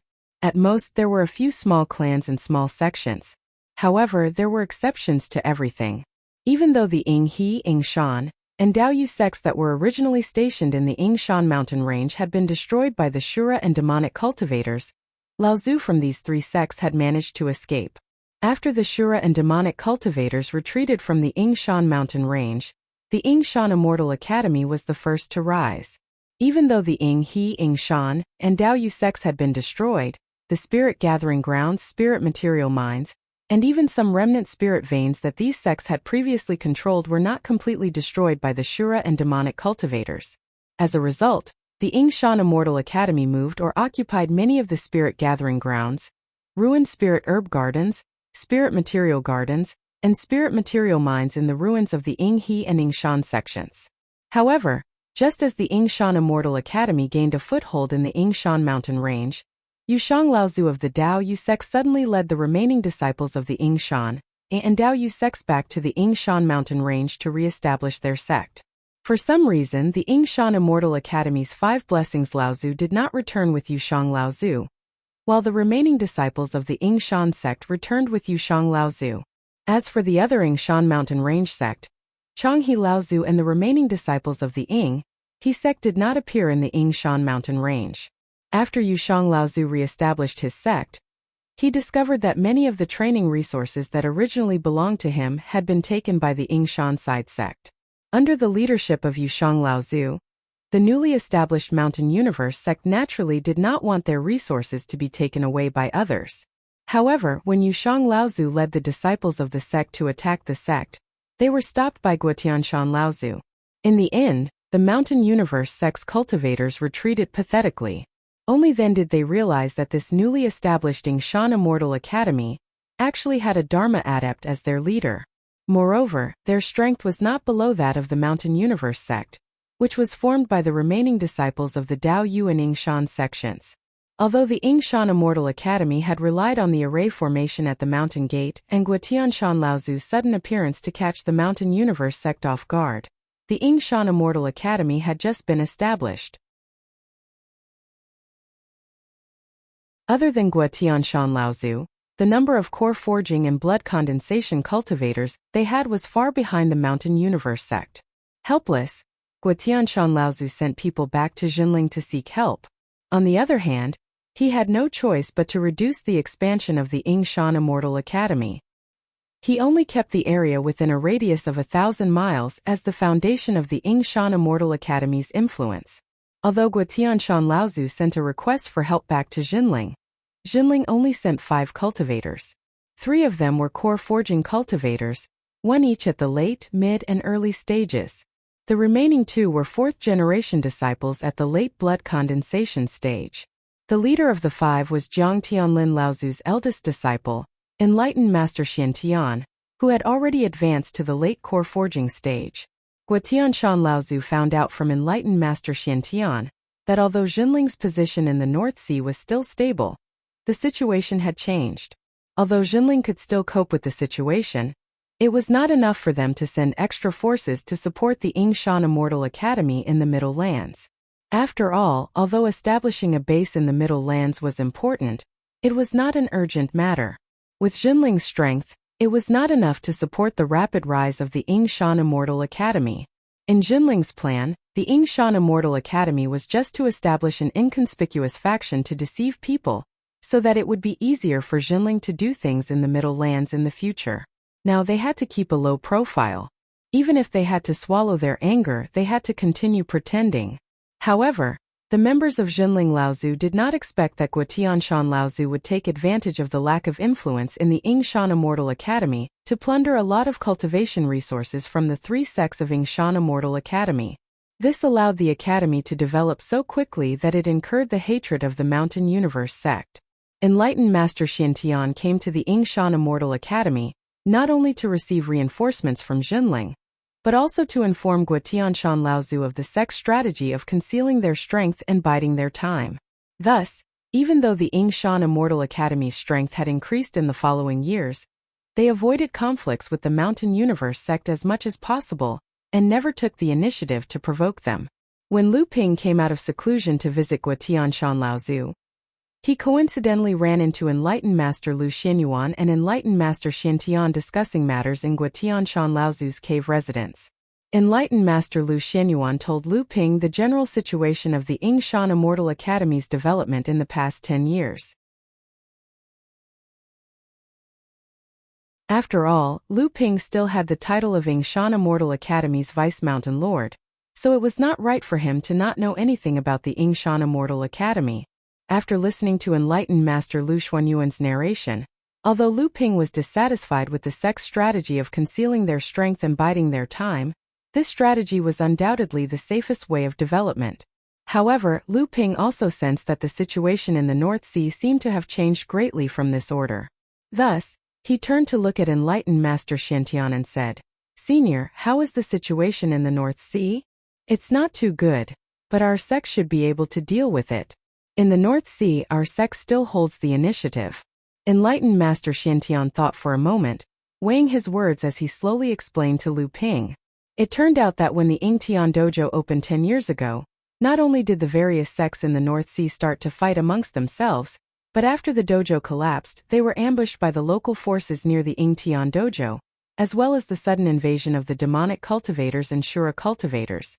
Although the Dharma adepts of the various sects in the North Sea managed to escape from danger, the late core forging disciples of the various sects who participated in the Yingtian Dojo trip were all injured. Jinling, whose strength was still intact, was naturally the biggest winner of this trip to the Yingtian Dojo. Although Enlightened Master Xuanju, Enlightened Master Xiansen, Enlightened Master Xuanxiu, and Enlightened Master Xianchen were all seriously injured, they had Lu Ping, the Alchemy Grandmaster, and Jiang Tianlin Laozu, who was no weaker than a mid-Dharma adept, to protect them. In the end, they all returned to their sects unscathed. Even if Jinling did not say anything, the various sects in the North Sea knew that Jinling had definitely benefited the most. After the trip to the Yingtian Dojo, the biggest impact on the North Sea cultivation world was undoubtedly the fight for the Dharma Power Soul. Smoke Mist Laozu and Songli Laozu fought, and the result was that the two sects that were originally closest to the North Sea, Shui Yen Pavilion and Hai Yen sect, had turned against each other. During the trip to the Yingtian Dojo, a late core forging disciple from Shui Yen Pavilion was ambushed and killed by Zhang Shi and Donghua Laozu of the Blue Sea sect in the Central Palace. Smoke Mist Laozu formed a team with Jiang Tianlin and the others in the final battle, which also caused Shui Yen Pavilion to eventually join Jinling's camp. As for the Hai Yen sect, in order not to be isolated, they had no choice but to join the alliance formed by the Blue Sea sect and Xianling sect to fight against Jinling together. On the surface, the strength of the four sects on Jinling's side was not much different from that of the Xianling sect, Blue Sea sect, Hai Yen sect, Feiyu sect, and Linggu sect. But in fact, in Jinling's camp, because of Jinling's absolute status, this camp was united around Jinling.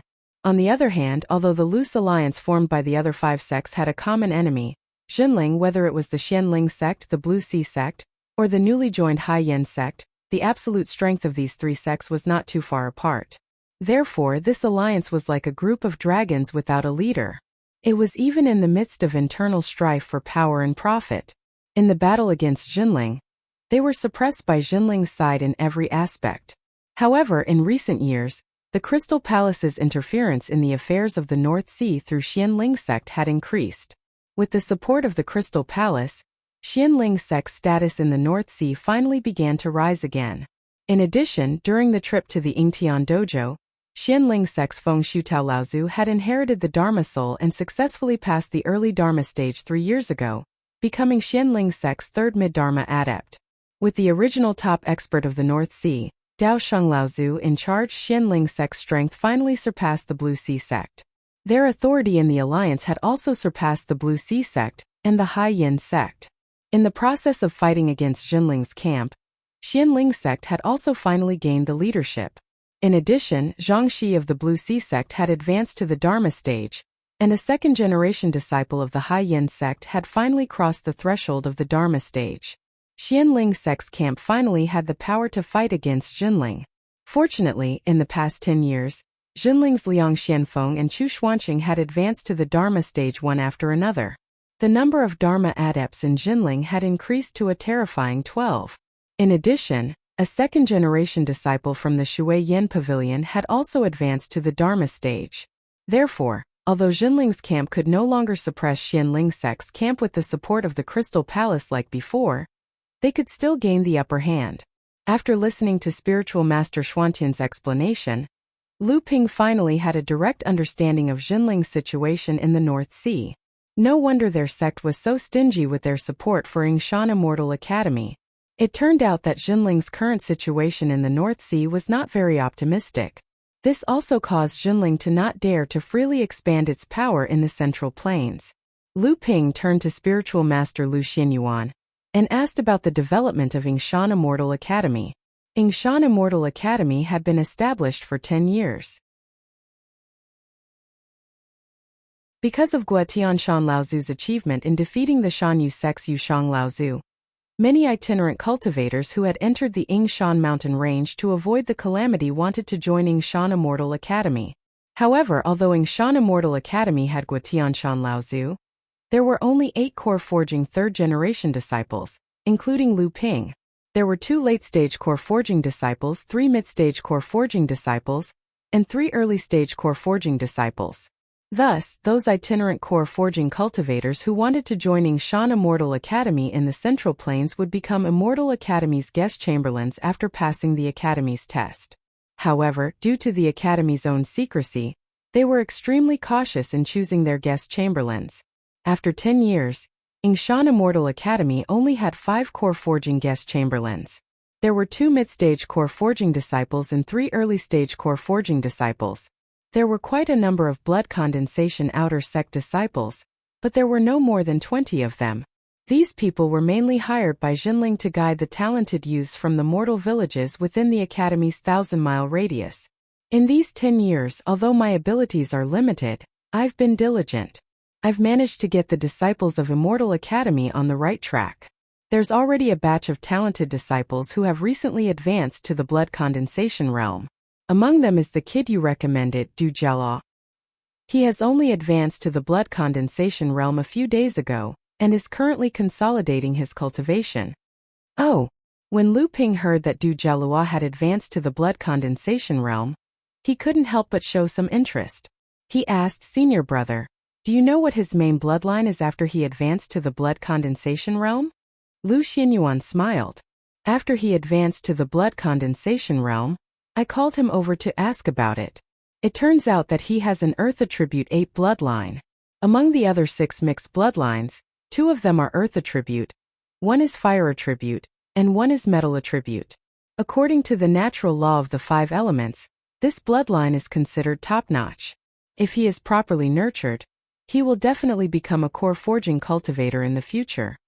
When Lu Ping heard about Du Jialao's mixed bloodline, he nodded to himself. This kind of mixed bloodline was much stronger than Lu Ping's when he advanced to the blood condensation realm. However, when he heard perfected Lu Xinyuan say that Du Jialao could advance to the core forging stage in the future, Lu Ping couldn't help but laugh. From Lu Ping's point of view, this kid would be nurtured like a Dharma adept. However, the secret of Du Jialao consuming a spirit fruit to strengthen his physical body was only known by a few people.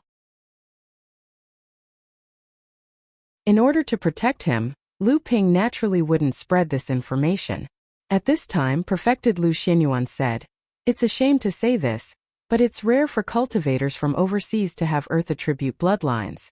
Although Master and I both practice Earth Attribute techniques, it's not the true techniques of our sect.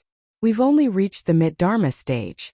Strictly speaking, the techniques that Master and I practice belong to the turtle bloodline, which is not compatible with this kid's 8 bloodline. Otherwise, I might have accepted him as my disciple back then." Lu Ping looked at perfected Lu Xinyuan in surprise. Among the third-generation disciples, perfected Lu Xinyuan was considered a person with high standards.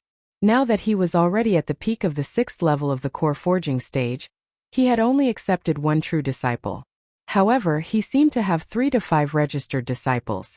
Among the third-generation disciples who were only at the core forging stage, he was second only to Lu Ping. Lu Ping was just thinking about how to hint to perfected Lu Xianyuan when he heard perfected Lu Xianyuan say, however, I heard that 10 years ago, Elder Uncle Tianlin brought back a large number of Ying Tian sect's ancient books from the Ying Tian sect. I don't know if the sect has finished sorting them out, but I think there might be Earth Attribute 8 bloodline techniques among them. It's just that I've been staying at the Ying Shan Immortal Academy all these years, so I'm not very well informed about the sect. Lu Ping hurriedly smiled and said, Senior brother, don't worry. I've already made some arrangements for this kid. As for the cultivation technique, Senior brother can ask him to find me after his cultivation has stabilized. Lu Xianyuan looked at Lu Ping with a surprised expression. After a while, he pointed at Lu Ping and said with a smile, So Junior brother has already made arrangements. This kid is actually favored by Junior brother. If this matter spreads to the North Sea, I wonder how many fourth-generation disciples of the sect will complain about how unfair it is. Lu Ping smiled slightly and said, Senior brother must be joking. I'm lazy by nature and just don't want to waste time teaching other disciples. However, this kid has some talent after all. It would be a pity to bury it like this. Give him an opportunity. If he can be nurtured, perhaps it will be a blessing for the sect in the future. After bidding farewell to perfected Lu Xianyuan and the others, Lu Ping walked out of the True Spirit Hall and came face to face with a familiar person. The person clearly saw Lu Ping and showed a surprised expression on his face. He hurriedly stopped and slightly bowed, saying, Greetings, Senior Brother Xian Ping. Although Lu Ping found this person familiar, he did not immediately remember who this person was. After the person bowed and greeted him, Lu Ping patted his head and said, You are Junior Brother Xian Fang? I didn't expect you to also come to the central mainland? After exchanging greetings with this fellow disciple who had a dispute with him in the past, Lu Ping first returned to the rock cave in the back mountain with the excuse that he had just broken through and needed to consolidate his cultivation. Perfected Xian Fang looked at Lu Ping's back with a complicated expression and sighed after a long time. There was only a look of admiration left on his face. He turned around and hurriedly walked into the True Spirit Hall. In the rock cave in the stone room where Lu Ping cultivated in seclusion, Lu Ping looked at a small bronze wine cup placed next to the stone furnace that suppressed the spiritual vein and suddenly asked, It's been 10 years. Linglong, have you done what you said before?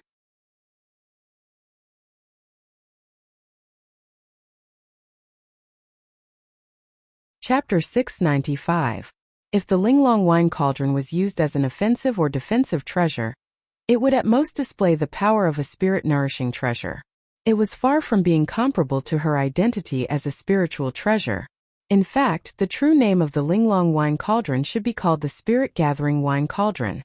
As a spiritual treasure that had survived a lightning tribulation, the most important function of the Linglong wine cauldron was to assist in cultivation, and this function was reflected in the gathering of spiritual qi. Lu Ping spent 10 years to reach the 8th layer of core forging. The reason why he didn't spend more time to consolidate his unstable cultivation was because of the Linglong wine cauldron.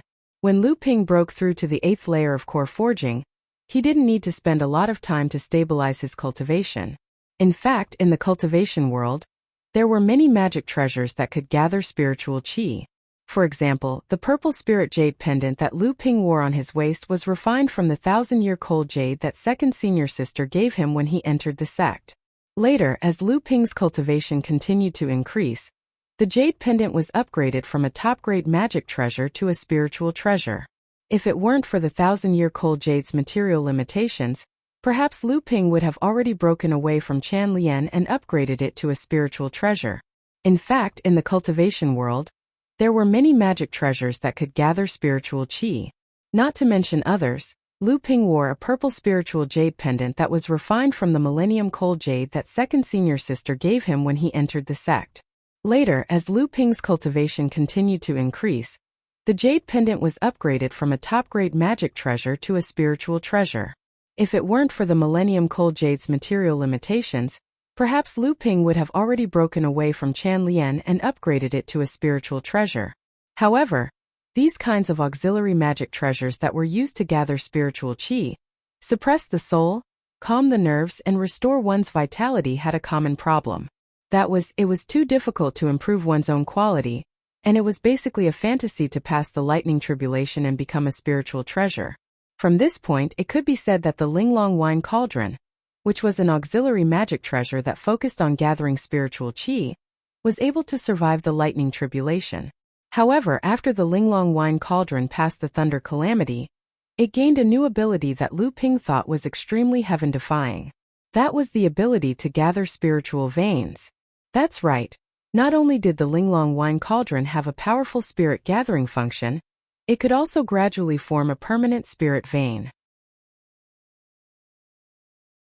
Although the time needed to gather the spirit vein seemed to be quite long, the Linglong wine cauldron relied on the medium-sized spirit vein in the cave to greatly shorten the time needed to nurture the spirit vein. 10 years ago, when Lu Ping was in closed-door training, Linglong once boasted that she could use 10 years to rely on the medium-sized spirit vein in the cave to gather a small spirit vein. Although a small spirit vein was not in Lu Ping's eyes, the ability of Linglong to gather the spirit vein really surprised Lu Ping. Because a spirit vein was different from spiritual qi, it would not disappear and would grow endlessly. If the news of gathering a small spirit vein in 10 years were to spread, Lu Ping could imagine how many Dharma Laozi would come to besiege him. He would definitely be dead. The small wine cup turned back into a 3 feet tall girl. Linglong proudly jumped down from the stone platform and said, "Master, please look." However, with Lu Ping's divine sense, Lu Ping had already felt that the spiritual qi in the cave suddenly became thicker. Although a small spirit vein emitted only 1% of the concentration of spiritual qi, compared to a medium-sized spirit vein, but the increased concentration of spiritual qi was still keenly captured by Lu Ping. Can it really gather a spirit vein? Although Lu Ping had already believed that Linglong would not lie, when he really saw a small spirit vein in the cave, he could not help but exclaim in amazement, "How can it be fake?" Linglong had an arrogant look on her face. Lu Ping's divine sense carefully examined the small spirit vein, attached to the medium-sized spirit vein. Then he thought of something and turned to ask, "By the way, since you can rely on a medium-sized spirit vein to transform a small spirit vein, can you rely on a large spirit vein to transform a small spirit vein?" When Linglong heard Lu Ping's words, her face suddenly changed, and then she said indignantly, "Master, in your dreams. If according to Master's words, if Linglong is placed on a large spirit vein, won't it directly nurture a medium-sized spirit vein?" Lu Ping also knew that his idea was too shocking. If according to what he thought, with Linglong's wine cauldron in hand, the large spirit vein that Jinling spent tens of thousands of years to nurture would be a joke in Lu Ping's eyes. Then he laughed. "Master is too greedy, but Linglong can nurture a small spirit vein. This is already shocking enough."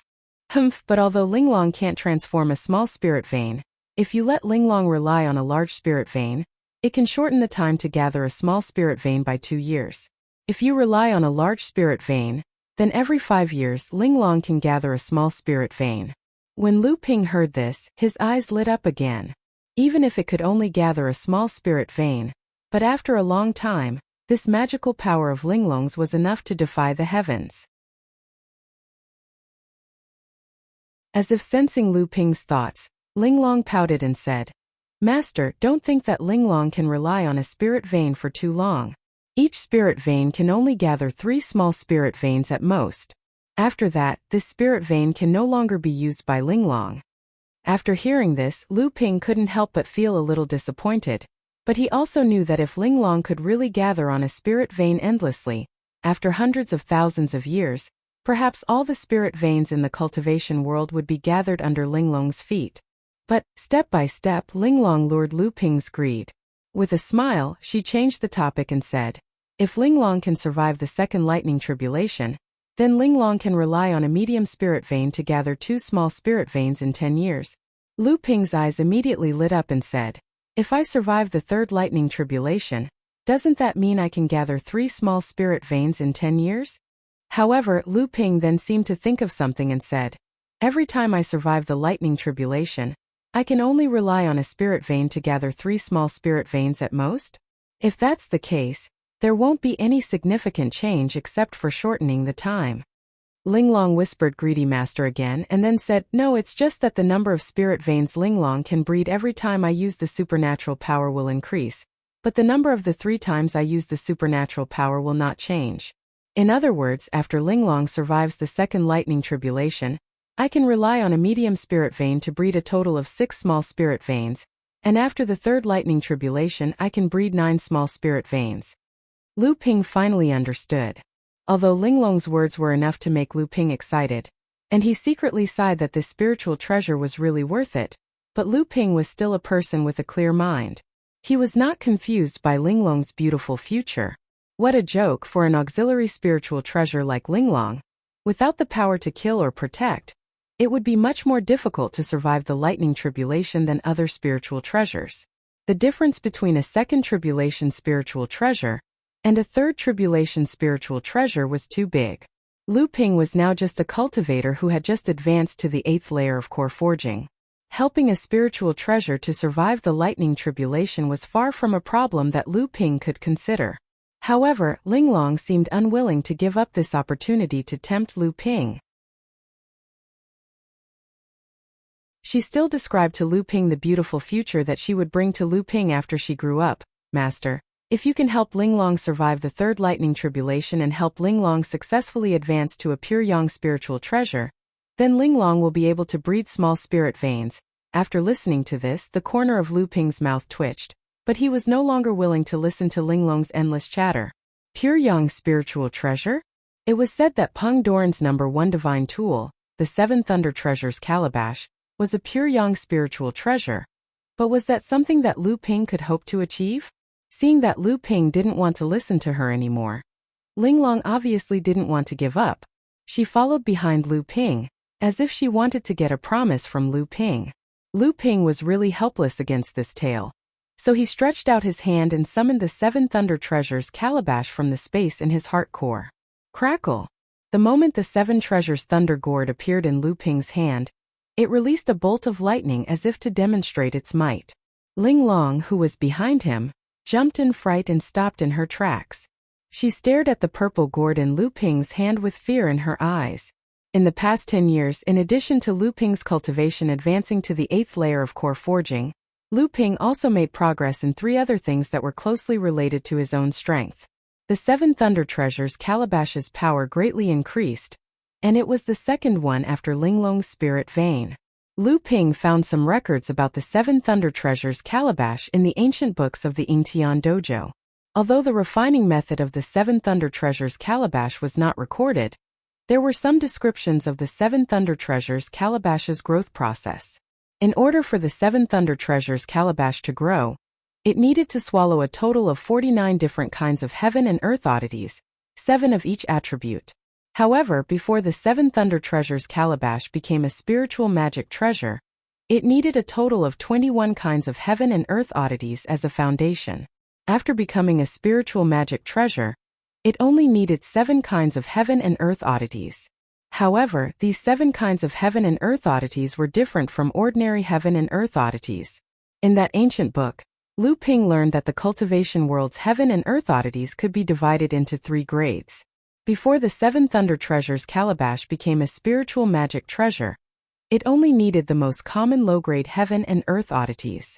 After the 7 Thunder Treasures Calabash became a spiritual magic treasure, it needed to swallow middle-grade heaven and earth oddities. Compared to low-grade heaven and earth oddities, middle-grade heaven and earth oddities were undoubtedly much rarer.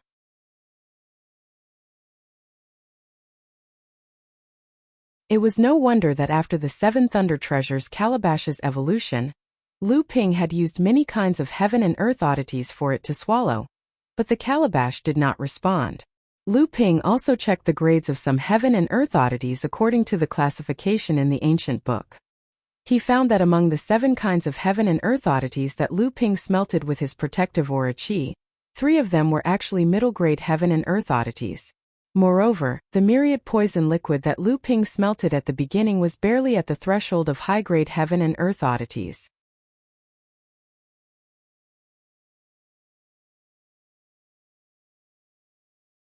Chapter 696.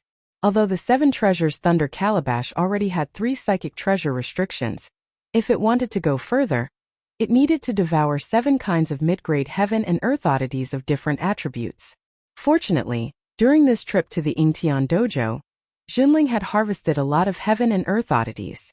With the consent of Zhang Tianlin and Lao Zu, Lu Ping used the 7 Treasures Thunder Calabash to select a few types of mid-grade heaven and earth oddities for the 7 Treasures Thunder Calabash to devour.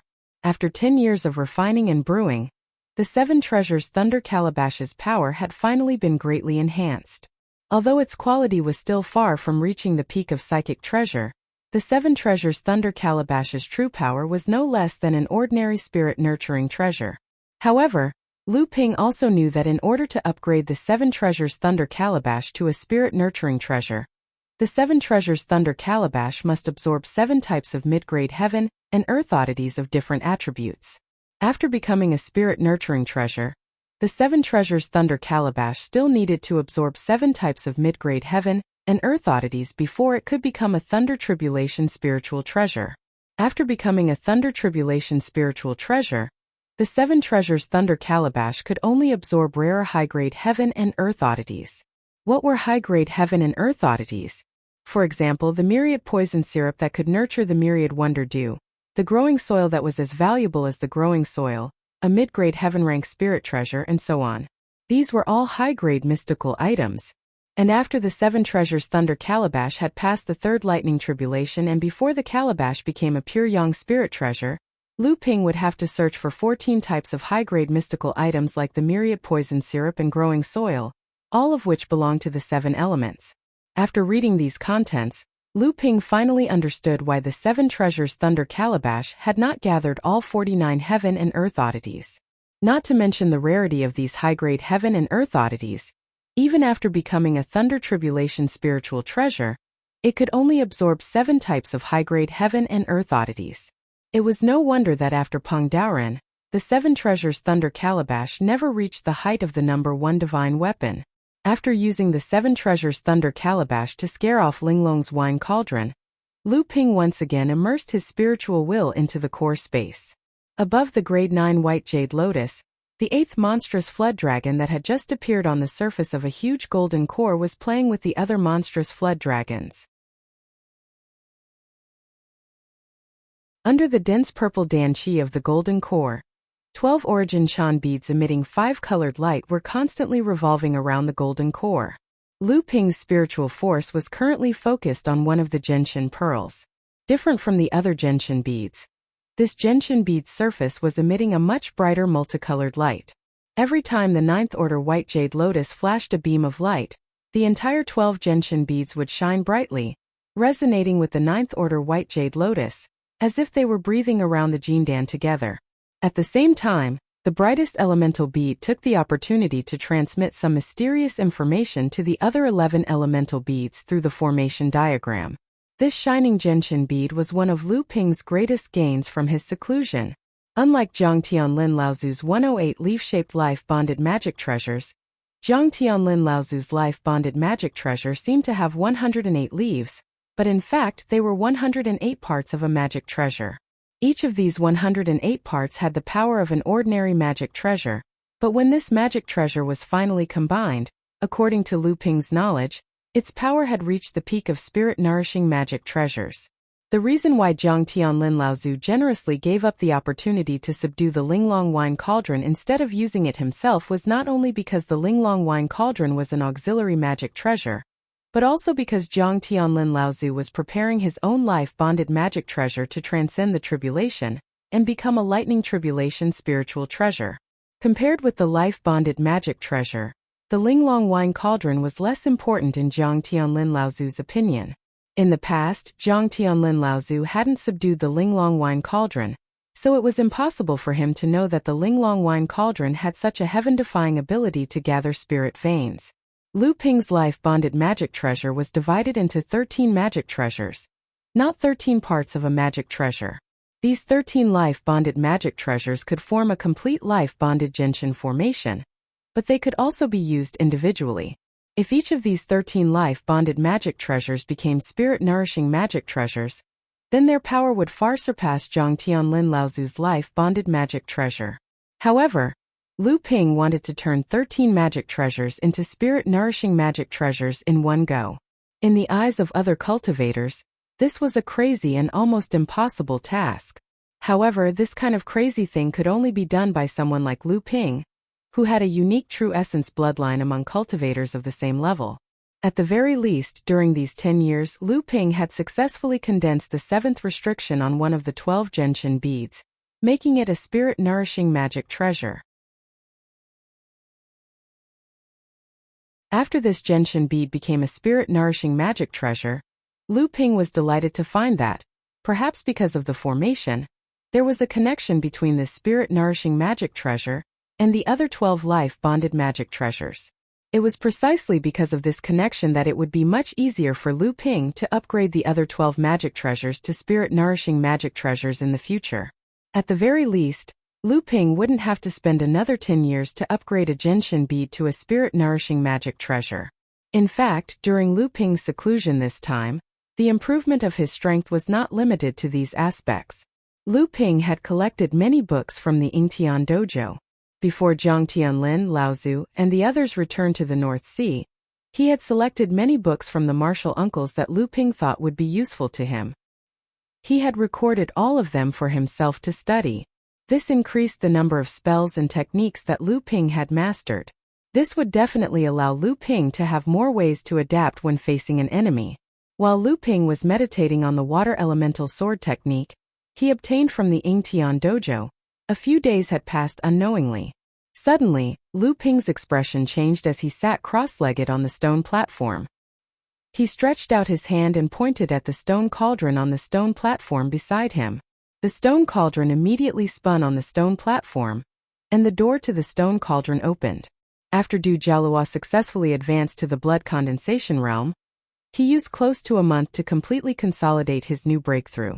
Just as he came out of seclusion, the late blood condensation realm master immortal Wang Zixian, who had been in charge of leading his cultivation, appeared in front of him with a strange expression.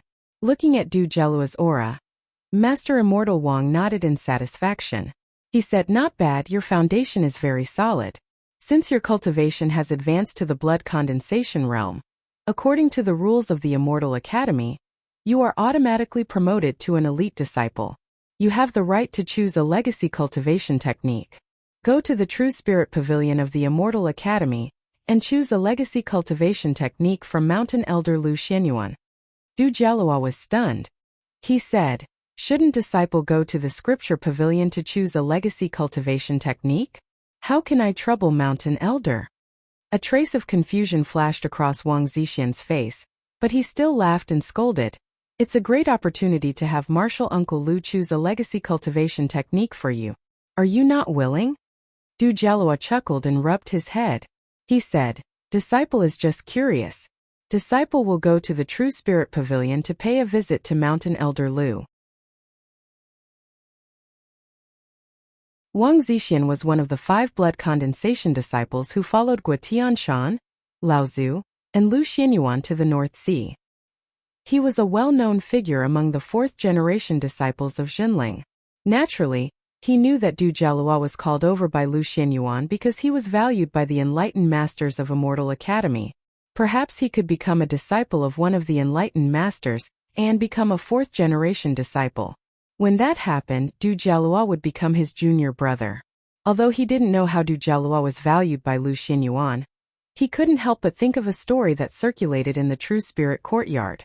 A legendary figure among the 3rd-generation disciples of Jinling, the Water Sword Immortal, enlightened Master Lu Xianping, whose name shook the North Sea's cultivation world. When enlightened Master Lu Xianping was still in the True Spirit Courtyard, the current enlightened Master Lu Xianyuan was his leader. It was also because of enlightened Master Lu Xuanyuan's favor and help that the Water Sword Immortal became unstoppable after advancing to the blood condensation realm. Although Du Jialua's cultivation was among the best among the dozens of disciples he led, he wasn't one of the best. However, this person was valued by enlightened Master Lu Xianyuan. If he could become someone like enlightened Master Lu Xianping in the future, it would be of great benefit to Wang Zixian. In an instant, Wang Zixian made up his mind to help this disciple. Just the fact that this person was valued by Lu Xianyuan was worth his effort. Guotianshan Laozu was only the mountain elder of Yingshan Immortal Academy when it was first established. After the battle with the Mountain Universe Sex Yushang Laozu, he handed the position of mountain elder to his personal disciple, enlightened master Lu Xianyuan. Guotianshan Laozu himself became the Grand Elder of Yingshan Immortal Academy in name. There was also a mysterious elder in Yingshan Immortal Academy. It was said that this elder was the senior brother of mountain elder Lu Xianyuan, but his cultivation was higher than mountain elders. He was a late core forging cultivator, but no one in Yingshan Immortal Academy had ever seen this elder. However, a few years ago, Immortal Academy once again announced an elder Xiantian. This was the sect's third elder after Great Elder Guotianshan. It was rumored that he was mountain elder Lu Xuanyuan's senior brother, also at the late stage of core forging. Compared to the mysterious elder who never appeared, this elder Xiantian was much more high profile. Under Mountain Elder's invitation, this elder would often appear in Yingshan Immortal Academy, explaining Tao and divine abilities to the many disciples, guests, and outer sect disciples, giving them pointers on cultivation and so on. When Yingshan Immortal Academy and the other powers in Yingshan Mountain Range clashed, this elder would often take the lead. In a battle between late core forging cultivators of the same level, this elder Xiantian would often be able to fight 1 against 2. He had even forced back an expert at the 8th layer of core forging. In a short period of time, this elder Xuantian's reputation in Yingshan Immortal Academy soared. Many disciples of Yingshan Immortal Academy hoped to become elder Xuantian's disciple. As a result, there were 2 theories in Yingshan Mountain Range. One was that the mysterious elder was actually not a real person.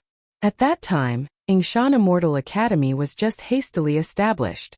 Apart from Guotianshan Laozu, the academy did not have any other experts, so they fabricated a late core forging cultivator to intimidate the other powers in Yingshan Mountain Range.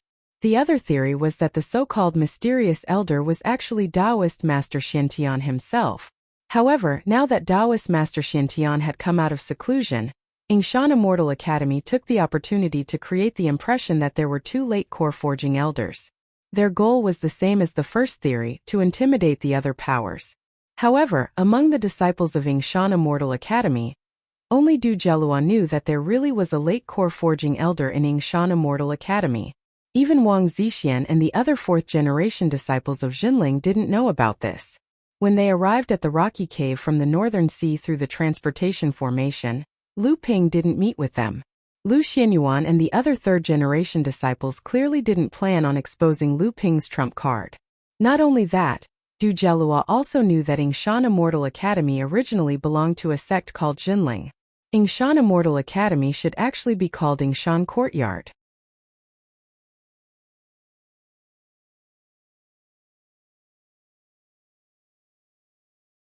Chapter 697. This was Du Zhelua's second time meeting perfected Lu Xianyuan. The first time he met perfected Lu Xianyuan was 10 years ago when perfected Lu Xianyuan followed Patriarch Guotianshan and the others to the rocky cave abode through the teleportation array. At that time, Lu Ping and Guotianshan Laozu and the rest decided to establish Yingshan Immortal Academy. They introduced Du Zhelua to enlighten Lu Xianyuan as the first official disciple of Yingshan Immortal Academy. It was also then that Du Zhelua met enlightened Lu Xianyuan for the first time. At that time, Lu Ping didn't introduce Du Zhelua too much to enlighten Lu Xianyuan. He only said that Du Zhelua was a mortal disciple that he unintentionally saved from the hands of the he sect cultivators. Enlightened Lu Xianyuan didn't know that Du Zhelua had been consuming spirit fruits since he was young. In fact, during these 10 years, Du Zhelua did not receive any special treatment in Yingshan Immortal Academy. Otherwise, he would not have only advanced to the blood condensation realm after 10 years. Among the younger disciples who entered the academy at the same time as him, the more talented ones had already advanced to the blood condensation realm after 7 or 8 years of cultivation. One had to know that after Yingshan Immortal Academy was established, it spared no effort in nurturing its disciples because it urgently needed to establish a foothold in the Yingshan Mountain Range. In addition, Jinling's development over the past few years, the treatment of its disciples had long surpassed that of Lu Ping's time in Jinlingside Courtyard. Yingshan Immortal Academy was completely comparable to Jinlingside Courtyard, and its treatment was even better. Not to mention, great ancestor Gua Tianshan and the others had also plundered a lot of cultivation resources from Ying He sect and Ying Shan sect's ruins. They also moved some of the spirit gathering places, spirit veins and spirit mines to Ying Shan Immortal Courtyard, and sent their disciples to manage the place. In a short period of time, Ying Shan Immortal Courtyard had an abundance of cultivation resources. Hence, many talented disciples took far less time to break through to the blood condensation realm than Lu Ping and the others did in Zhenling Side Hall. After Du Jialua met enlightened Lu Xinyuan, enlightened Lu didn't say much. He only instructed Du Jialua to go to the back mountain. Du Jialua understood. Below the cliff of Ying Shan Immortal Academy's back mountain was the surging Ying River. And beside the Ying River, there was a secret immortal cave. Adept Lu clearly wanted Du Jialua to go there. Just as Du Jialua left the True Spirit Hall, he saw a thin, sloppily dressed mid-stage blood condensation cultivator in his 20s hurrying towards him. As he was passing by Du Jialua, the cultivator raised his head to look at Du Jialua. Du Jialua could sense the aura emanating from the cultivator, which far surpassed his own cultivation base. Knowing that the cultivator was either an immortal master or an outer disciple, Du Jialua politely smiled at the cultivator. At the same time, he noticed the pair of spirited eyes on the cultivator's face. The young man seemed to be in a hurry as he hurried into the True Spirit Hall. Clearly, he did not notice Du Jialua greeting him. Du Jialua did not mind as he walked towards the back of the mountain. In the True Spirit Hall, Tianyu bowed towards enlightened Master Lu Xinyuan. Greetings, martial uncle. Enlightened Master Lu Xinyuan seemed to have guessed Tianyu's intention. However, he still smiled and asked, Martial nephew Tian, I heard that you can already concoct late-stage blood condensation pills. It seems like the title of our sect's first pill refinement master will fall on you. Although Tianyu was only a late-stage blood condensation 4th-generation disciple, he was one of the best pill refinement masters among Jinling's 4th-generation disciples. It was highly possible that he would become Jinling's pill refinement master, or even pill refinement grandmaster in the future. Hence, enlightened Master Lu Xinyuan took good care of disciples with such potential. Otherwise, with Tianyu's blood condensation cultivation, how could he enter the True Spirit Hall as he pleased? Tianyu smiled humbly. Then, his expression turned anxious as he asked, Martial uncle, I heard from Martial Uncle Xian Fang that our sect's Grandmaster Xian Ping has come to the Immortal Academy. Is this true? This disciple is eager to meet Grandmaster Xian Ping. Tianyu was in the Pill Pavilion, but he had never accepted a master. Although Great Master Xian Fang was taking care of him and his talent in pill refinement was outstanding, none of the 2nd and 3rd generation pill refinement masters in the Pill Pavilion took the initiative to accept Tianyu as a disciple. To enlightened Master Lu Xinyuan, this matter was very strange. Enlightened Master Lu Xinyuan had heard some rumors about Tianyu. One of them was that Tianyu wanted to become the disciple of one of the sect's 3 pill refinement grandmasters, enlightened Master Lu Xianping. He looked down on the other pill refinement masters in the Pill Pavilion. Hence, no one in the Pill Pavilion was willing to accept him as a disciple. However, from enlightened Master Lu Xuanyuan's point of view, looking down on the other pill refinement masters in the Pill Pavilion was fake. Otherwise, Great Master Xian Fang wouldn't have favored him so much. However, it was very likely that this kid wanted to become Lu Xuanping's disciple. On the back mountain, Du Jialua walked through a forest and saw a little girl about 10 years old standing on a patch of grass that was half the height of a person. She had a peach blossom on her head. She was standing on the grass and directing the plants around her. They were swaying and dancing to the rhythm of her singing. Du Jialua was stunned when he saw the little girl, especially when he saw that the spirit herbs, spirit trees, and even ordinary flowers and trees were swaying to the rhythm of the little girl's singing. He was no longer the same as he had been in the past. He had learned a lot about the world of cultivation, and knew that if a human cultivator couldn't control such a large area of plant and vegetation magic at such a young age, then this little girl in front of him was most likely a demon. Du Jialua knew that Lu Ping had a few spirit pets under him, but he had clearly not seen the little girl in front of him. Du Jialua thought about it and decided not to complicate matters. Hence, he planned to go around the side and find a way to go down the cliff at the back of the mountain. However, just as Dujalua was about to leave through a small path on the side, the flowers and plants on both sides of the path suddenly moved towards the center. In an instant, the entire path was covered tightly. There was no place for him to step on at all. This time, Dujalua knew that the other party was clearly coming for him. As such, he did not panic. Instead, he stepped forward politely and said, "Disciple Dujalua has come to see Elder Xian Ping on the orders of Spiritual Master Lu Xianyun. Please report on my behalf."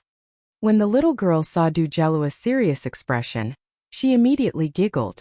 As she laughed, the surrounding flowers and plants began to sway as well. It was as if they were laughing at Dujalua. No matter how mature Dujalua was, he could not help but blush in such a situation. Just at this moment, another lovely laugh rang out. When Dujalua raised his head to look, he saw a beautiful green and red bird standing on a spirit tree not far away. The laughter from before had come from the mouth of this bird. When Dujalua saw this bird, he was happy instead of shocked. He hurriedly said, "Is this Senior Lu Qiner? Junior Dujalua has come to see Elder Xian Ping." The little bird on the tree was the blue phoenix Lu Qiner. She was now at the peak of the 5th layer of the core forging realm. Back when Dujalua was cultivating in the cave, he had been teased by this Senior Lu Qiner. Dujalua did not dare to be the slightest bit negligent. He hurriedly greeted her from afar. Lu Qiner flapped her wings and glided over from the spirit tree. She circled above Dujalua's head twice but ignored him. Instead, she said to the little girl standing on the grass, "Little sister Peach Blossom, this brat is someone Big Brother wants to see. Little sister, please let him pass." 10 years ago, this brat was still cultivating with Big Brother. Later on, just a few days before little sister transformed, this brat left. "So little sister, you do not know him." Lu Qiner was the little girl who had transformed from the spirit demon Peach Tree 10 years ago. In these 10 years, the little girl had been using the grass and trees in the back mountain of Yingshan Immortal Academy to monitor this region. In this region, without the little girl's permission, very few people could enter the back mountain and disturb Lu Ping's cultivation. Moreover, even if an expert tried to sneak in, it would be very difficult to avoid the little girl's eyes and ears. The little girl's talent was not something Samling, Lu Qiner, and the others could compare to. Even Lu Ping was rather amazed when he learned of this. She could control flowers and trees, and with her eyes and ears, even Lu Ping felt that it would be very difficult to avoid the little girl's detection within a certain range. The little girl nodded when she heard Lu Qiner's words. A cheerful tune sounded from her mouth, like the sound of a breeze brushing past the grass and trees. The path that had been covered by the grass reappeared in front of Dujalua's eyes. Moreover, Dujalua discovered that this path led in a different direction. Dujalua turned around to thank the little girl in front of him, and then walked towards the back mountain along the path that had just appeared. Lu Qiner's wings flapped, and her figure immediately disappeared into the clouds. At this time, Dujalua already believed a rumor that had been circulating in Immortal Academy. It was said that Immortal Academy's medicine-gathering disciples would often encounter a ghostly wall after accidentally entering Immortal Academy's back mountain's forbidden area. They would be trapped inside for several days, and only when they were on their last breaths were they rescued by Immortal Academy's true masters. As time passed, Immortal Academy's disciples became more and more respectful towards the back mountain's forbidden area. No one else entered the back mountain because of medicine gathering. Originally, Immortal Academy's disciples all thought that Immortal Academy's true masters were purposely punishing the disciples who entered the back mountain, but now, it seemed like it wasn't Immortal Academy's true masters who took action at all. It was most likely this little girl who had trapped them inside. Dujalua then thought back to the years before Immortal Academy was established. At that time, Immortal Academy's protective formation hadn't been completely established, and experts would often sneak into Immortal Academy to plot against them. However, each time they tried to sneak in, they would be discovered, and then attacked by Immortal Academy's experts. Now, it seemed like this Peach Blossom Fairy's contribution as well. At the bottom of the cliff at the back of the mountain, waves of the surging Ying River were constantly crashing against the cliffs on both sides of the river, making chi-chi sounds. In the sky above the cliff, a black shadow gradually grew bigger. When it got closer, one would find out that it was a huge blue phoenix. The green Luan released a clear cry, and then its giant body glided along the surface of Abundant River. A figure leapt off the green Luan's back, jumping into Abundant River. Du Jelua formed a water-repelling art, diving 7 or 8 zhang into the river along the cliff. He could vaguely see an enormous rock cave. Du Jelua hurriedly walked into the cave. When he passed through the cave and emerged from the water surface, he saw a familiar figure currently looking at him with a smile. Du Jelua's face lit up, and he bowed respectfully, saying, "Martial Uncle Debeo, long time no see. You've gotten fatter and fatter." You're tuning in to the Li Mei's Wuxia Whispers YouTube channel. We're so grateful for your support, and don't forget to subscribe to join us on this incredible journey through captivating stories. Your generosity through donations truly makes a world of difference, as it's the primary source of revenue that allows me to expand and enhance this channel for you. Thank you from the bottom of my heart for being a part of this adventure.